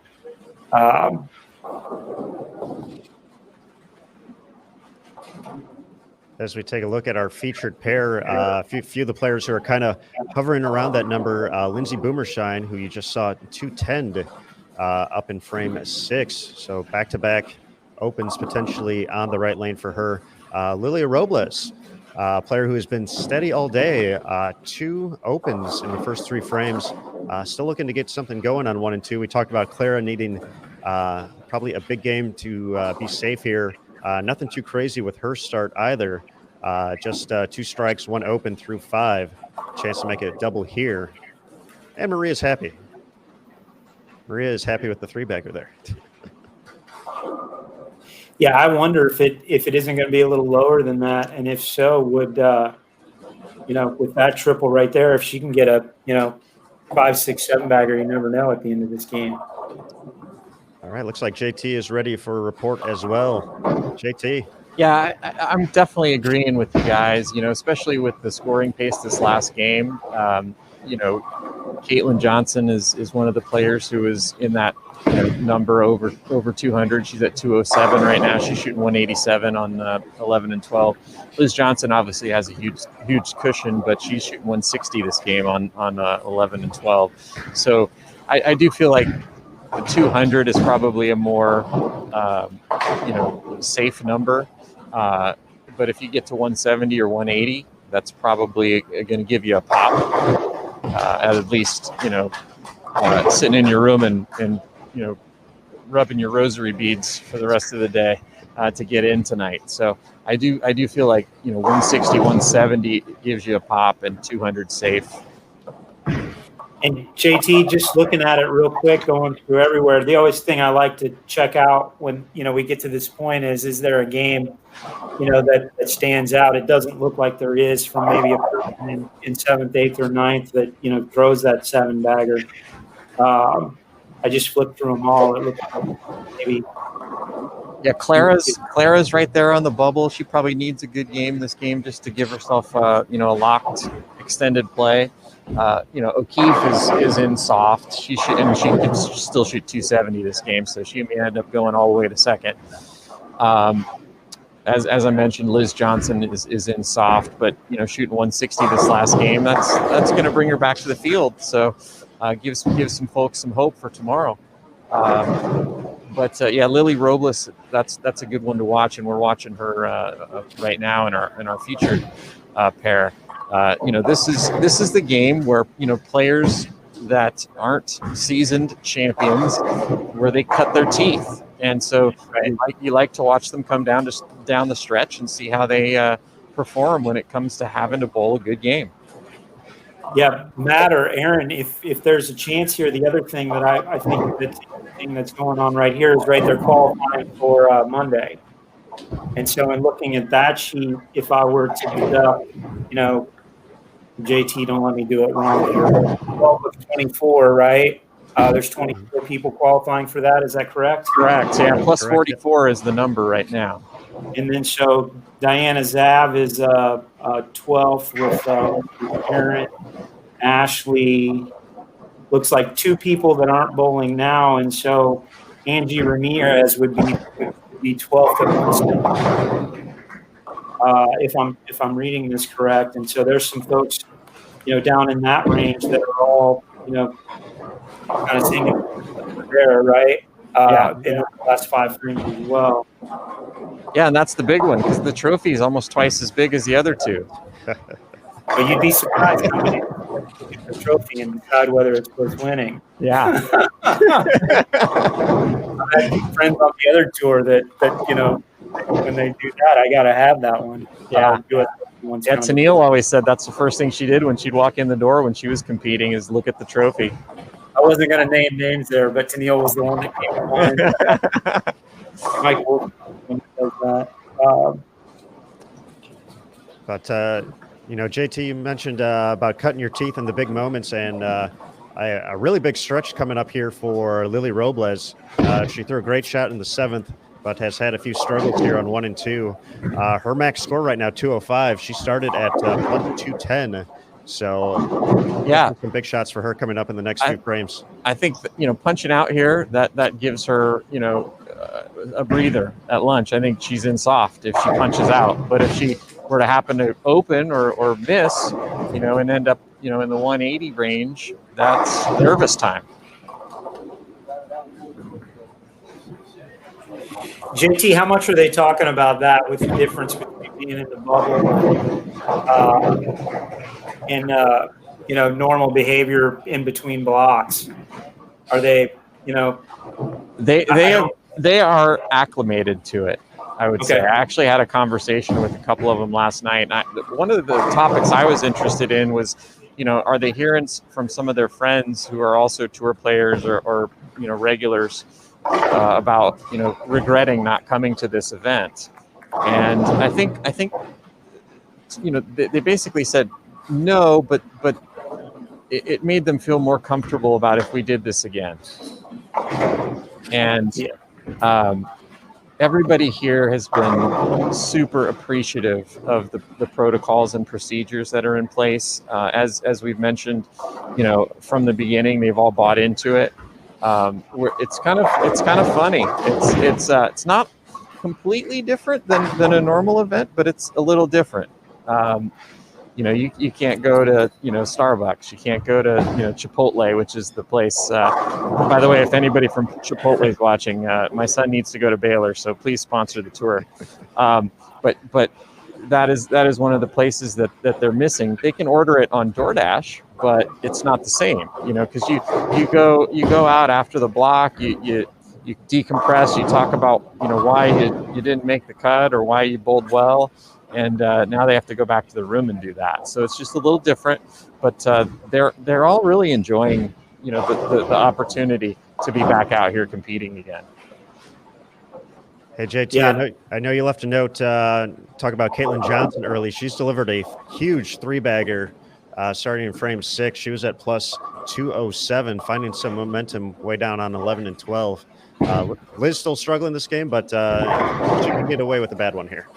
Yeah, well, Liz actually just cobbled together a double. So, Liz is the all-time gamer, right? She's going to figure out a way to bail out a game, and we're learning if Caitlin's got that ability, and that's what separates players that are champions out here and players that are just good players. The ability to, when you actually absolutely need a 5-bagger to make a cut, just turning everything else off and making your 5 best shots and getting there. Take a strike here from Lindsay Boomershine on stepping up in lane 3 will put her in a pretty good position to enjoy her lunch, as you said earlier. And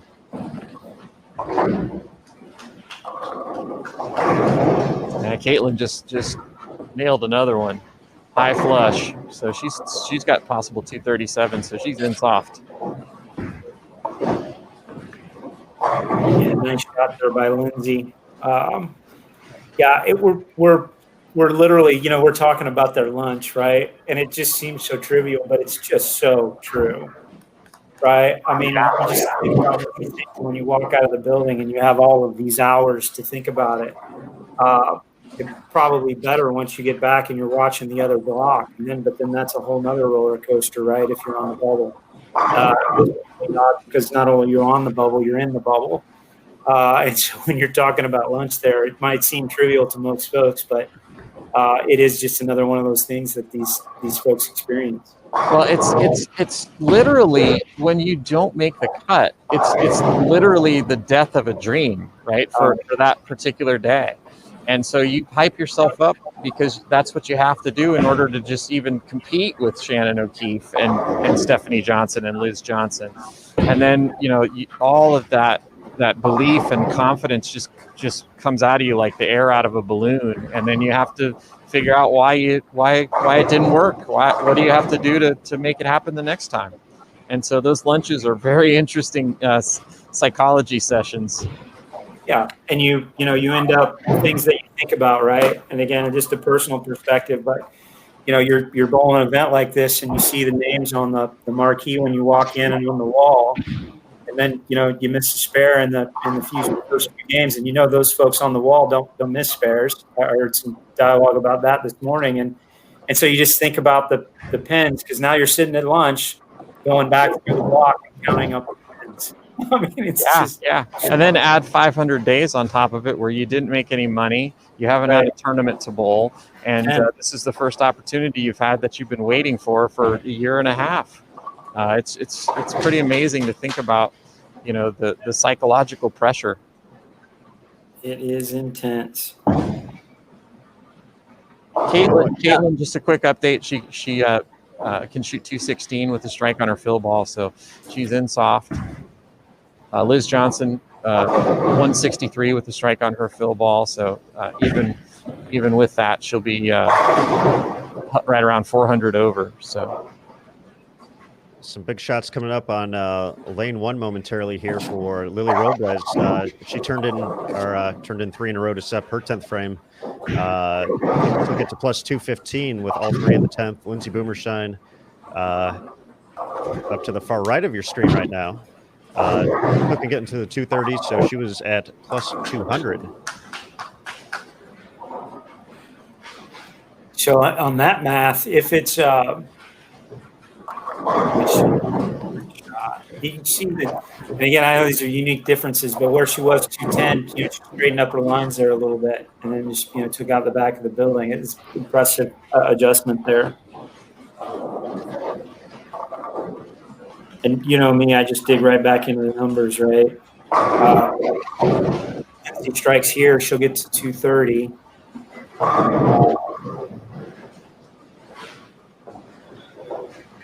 210. Caitlin, what'd we say, 215, right? So she's 20. Yeah, she got to 221. Chuck might have it. I mean, that number here, and wherever Lindsay finishes with these two next shots, that would be 7 folks at right at 220 or better. Is that right, guys? That's what it is. Yeah. Yeah. So 221. Chuck might have nailed it. Well, it's interesting though, because there's a pretty big drop off between that number and the next one. True. So actually, if it is 7 and 5, 220, just because that's what the score is on the other squad.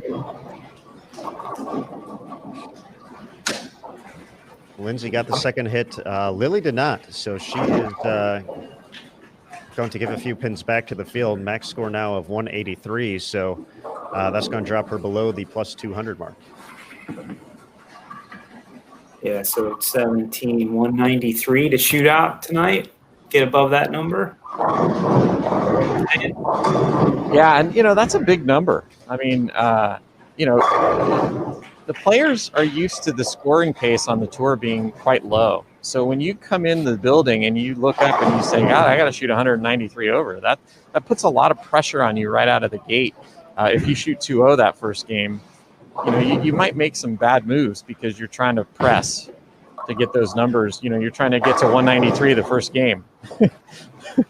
Yeah, that's the strategy, right? But so coming in, your mindset's got to be 220 to get in the top 6 off of each squad.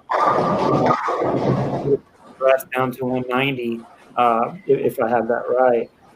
And really, I mean, the better way to look at it is, hey, you shoot 4 big games and stay even the rest of the way, you're in.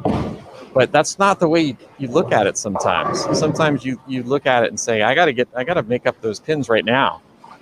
And you press and you shoot 160.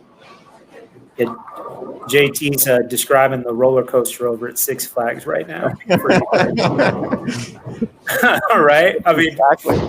It seems like it's easy to talk about, but when you get to the top of that roller coaster and then you start peeling south, how far down does it go? 220, 240. Hopefully you bail out 190 or 200 in that game, but yeah, and that's the thing that we don't talk about enough about bowling is it's a game of risk and reward. And I think one of the reasons why Shannon O'Keefe, one of the many reasons why Shannon O'Keefe's been so great, is she actually said this to me the other day. She said, a lot of times I'm just okay with shooting 2-0, just controlling the pocket, making my spares, 2-0, move on to the next pair. Hopefully you find lightning in the bottle and shoot your 260.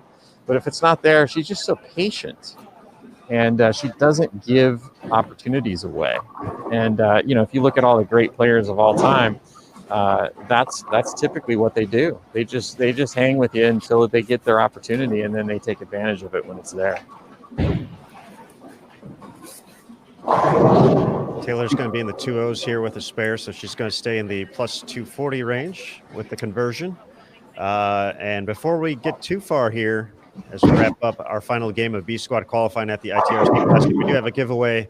A year subscription to Bowl TV is up for grabs to enjoy all the great content coming out throughout the course of 2021. So, folks, we're going to start that giveaway right now. Just click the submit entry button at the bottom of your screen once it appears, and you'll be eligible to win. Sure, I'm going to take off. I'm going to set up that interview with Bernie Sanders, get that locked in, and then also fill out my son's junior college application. And I'll see you guys this afternoon. What's that, Chad? Hold on. Before you go, I want to make sure this is true because I know you're pulling all the strings here. So I can come into Bowl TV for free. It costs me nothing, and you're giving me free stuff if I win in the drawing. Yes.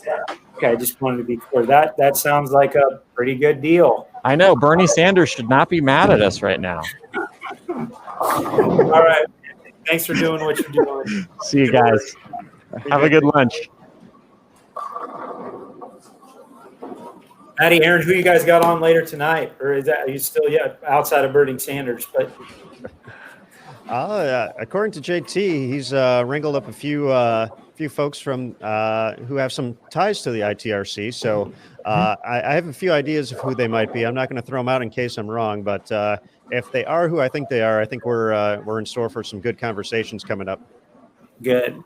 By sitting here, I have some volunteers through text. I don't think they volunteered, but I think that's probably why they sent a text. So I'll send you over a list of folks that are willing to sit if you're interested over the next few days. But just appreciate what you guys are doing. Again, I this is one of those tough things, right? Because I come on here and I talk, and then I talk about how much I'm watching, and everybody thinks I'm not working.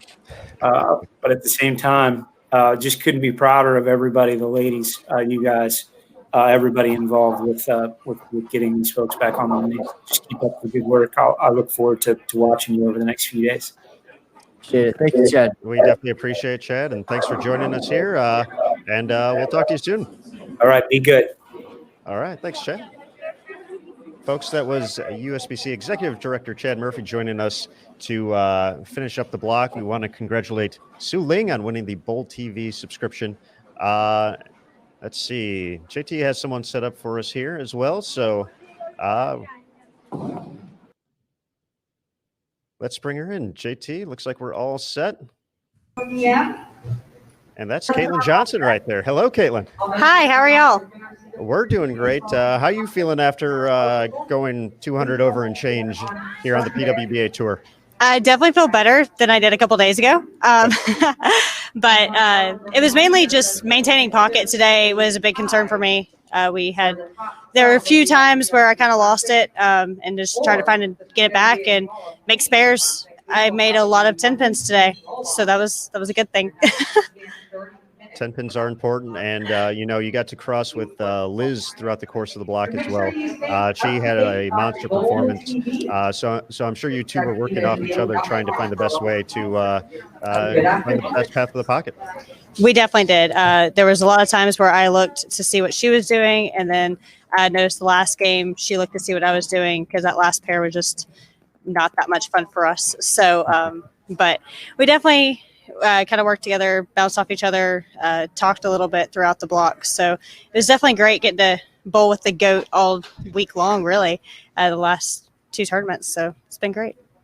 Now, Caitlin, we talked a lot in the past about your preparation for the PWBA Tour, when the timing would be right, what the goals were there, and you ended up with a little more time to prepare perhaps than you had hoped or wanted. But how do you feel now that you're out here, you're officially part of the rookie class, you're part of the conversation? Do you feel like you had more time and prepared better, or did it end up really just sneaking up and here it is? Kind of both. So I felt like I had a lot of time to go to Kegel and train and definitely get my equipment ready and stuff like that. But then at the same time, we're starting in January versus April. So whenever everything was canceled last year, you're already kind of thinking, okay, team trials is January, and then April is whenever PWBA starts. And that completely is different this year. So whenever the schedule came out, it kind of felt like, okay, now it's time to get ready for this, and we'll start in January. And now that it's here, it's like, wow, we're already bowling PWBA for 2021. So it's really awesome. And I'm really glad that I'm able to come out here. And I'm glad that it's not too far from home, so travel wasn't too bad. All right, Caitlin, you finished up, I believe, was it plus 220? I think it was 221. 221. Thanks. All right. We had Chuck Gardner come on here. He said he thought plus 220 was the safe number. So how do you feel about this, and how anxious are you going to be to watch these final 9 games from A-Squad? Well, I have 2 tests to take this afternoon, so I'm going to get those done real quick and watch live stream as soon as possible. So get back to the room, eat, make sure I get my schoolwork done, and watch live stream and just pray that I'm in the bubble. So now, when we did talk and we were preparing for this, you probably didn't expect to be back in school doing more schoolwork. We had the same conversation actually yesterday with Jillian Martin about going to do homework after bowling was done. But this did give you an opportunity to pursue that as well. Now the fact that you could take that on the road with you and do both, definitely a bright spot that came out of everything, I would think too. Yeah, definitely. I ended up doing an online program for my master's, and so I get to take it anywhere. I just have to, whenever I take tests, I just have to be by myself. They're very strict about that. So it's nice that we're kind of in our own little bubble this week, so I can get that done. But it's definitely a headache. I've spent all my free time doing homework, and I'm just tired of it already. Well, good luck with both, and we'll see you on Bolt TV tonight. I'm certain you'll be checking out those numbers as we get closer. Sounds good. Thank you, guys. Right. Thanks, Caitlin. All right, Matt, B Squad in the books. It sounds like we may have one more interview. I think JT said Liz Johnson might be swinging by. So as Chuck Gardner so eloquently put it, it was a good day for the Johnsons. Stephanie bowled well, Liz bowled great, Caitlin bowled awesome. So 3 players probably moving on to the next round. It's going to be a quick turnaround for all the good folks watching Bowl TV. It's already, let's see, that's nearly 2:50. So we're starting at 4 local time. That's 5 p.m. Eastern for the next round. So the great news about that is, folks, you don't have to wait too long to start watching more Bowl TV, which is great here for the ITRC Classic. We have some more giveaways to come in the next block as JT mentioned, a lesson with Lou Marquez, full day, $750 value to learn from a USBC Gold coach. Pretty unbelievable value just in that. And you just need a login to watch. So if you're still watching us right now, we know you know because you already got one. But once again, plenty of more prizes. The stepladder finals tomorrow of the ITRC Classic, all requiring a subscription. And as Chad had put it throughout the course of our conversation, you know, it's a way to support the PWBA tour as well in bringing you more events just like this. So let's see. I see JT. I don't see Liz. So I'm not sure if we're going to get her. Oh. He's holding it up. So we may have Liz Johnson. We may have a Liz Johnson side in here, folks. The anticipation is killing me.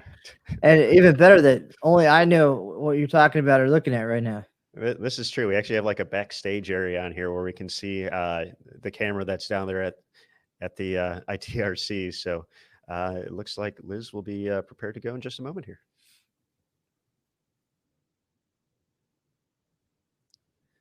All right. She looks all set. Our block leader, Liz Johnson.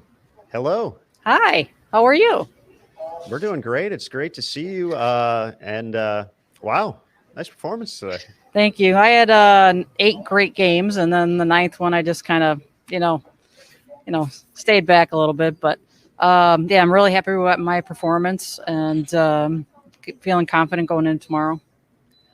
We talked to Matt McNeel a little bit earlier in the block after you got off to the strong start, and he said, you had a ball you really liked to start and potentially just making some small moves and maybe bowling down once or twice there. How many changes did you make throughout the course of the block as far as ball changes?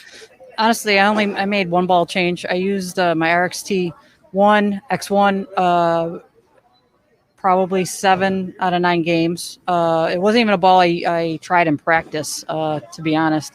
And I just went into a game plan of putting a little more surface on my stuff today and just trying to make better shots, having better leverage at the line. And the first day of qualifying, I was kind of all over the place and kind of standing up, and I just really concentrated on making better shots. And when things started to, we get our little notes from lane to lane, and I was really focused on, what my balls were doing each pair, and really just writing everything down, make sure I had everything, all the info on that. So I didn't probably move more than 5 boards today, and just when they started to maybe hook a little bit, just moved a little left, and I threw it harder, and I was able to loft a little bit more today too. Now, Liz, you just missed the top 12 in the opening event, the Boards Journal Classic. and obviously uncharacteristic and a little unfamiliar territory. But how did you utilize that time to kind of regroup, get things ready for this event? And was that maybe even motivating for you to come out and really want to excel, knowing that you left a few out there? Well, unfortunately, I hit 11 and 12, which I did today, and I did the first day as well. And I'm like, that pair is my nemesis. But I just had to go into today, just keeping a really strong frame of mind, having a really positive attitude, and just trying to make better shots. And got on the treadmill yesterday and walked 3 miles, and I think just trying to get my mind focused and into better shape today, physically and mentally. And, just went in with a really good frame of mind today. And I think I just felt like I was being a little bit smarter today and trying to do what I do best. And, if it comes down to it and I have to throw it harder, I'll do that. And that's where I got that game plan of just having better leverage and put a little more surface on the ball and just making good shots. And the ball reaction I had was unreal. That wasn't out a ball I had planned on using today. Now, bigger picture, the PWBA is back, and it looks like you're going to have at least another 36 games to go this weekend. How does that sound? Just all that together. Here you are. And you got a long weekend competition ahead. Absolutely, I'm excited about it. I get to bull more, and I'm looking forward to it. This is what I still love to do, and I feel like the more games I bowl, the stronger I get, and that's what I plan on doing. All right, Liz. Well, we'll let you rest up after that awesome performance. Great to catch up with you as well and see you out there. So enjoy the rest of the day, and we'll see you on the lanes tomorrow for match play. Thanks, guys. Thanks for having me. All right. Thanks, Liz. There we go. Matthew Cannizzaro. 2 great check-ins there with Liz Johnson and Caitlin Johnson as well. B Squad in the books. Those standings will be updated fairly soon if they're not updated already on PWBA.com. And of course, the Hall of Fame Classic, as you mentioned, 24 extra games there. We're definitely going to be running that down a little closer in that second block as we get closer to determining the top 24. But for right now, from the ITRC Classic, I think this is the time.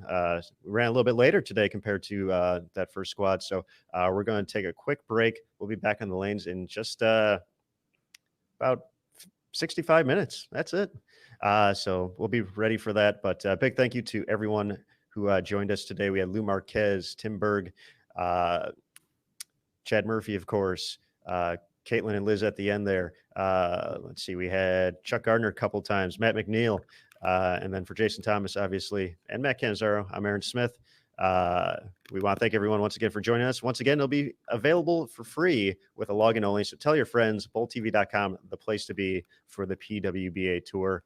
Subscription needed for the stepladder finals of this event on Saturday, 9 p.m. Eastern. A few different options. Join Bowl TV. Click on that. Learn more. But for right now, we're going to sign off. So everybody have a great quick break. We'll be back at 5 p.m. Eastern, and we'll see you right here on bowltv.com for the ITRC Classic. PWBA is back. And remember, folks, on Bowl TV, bowling lives here. See you soon.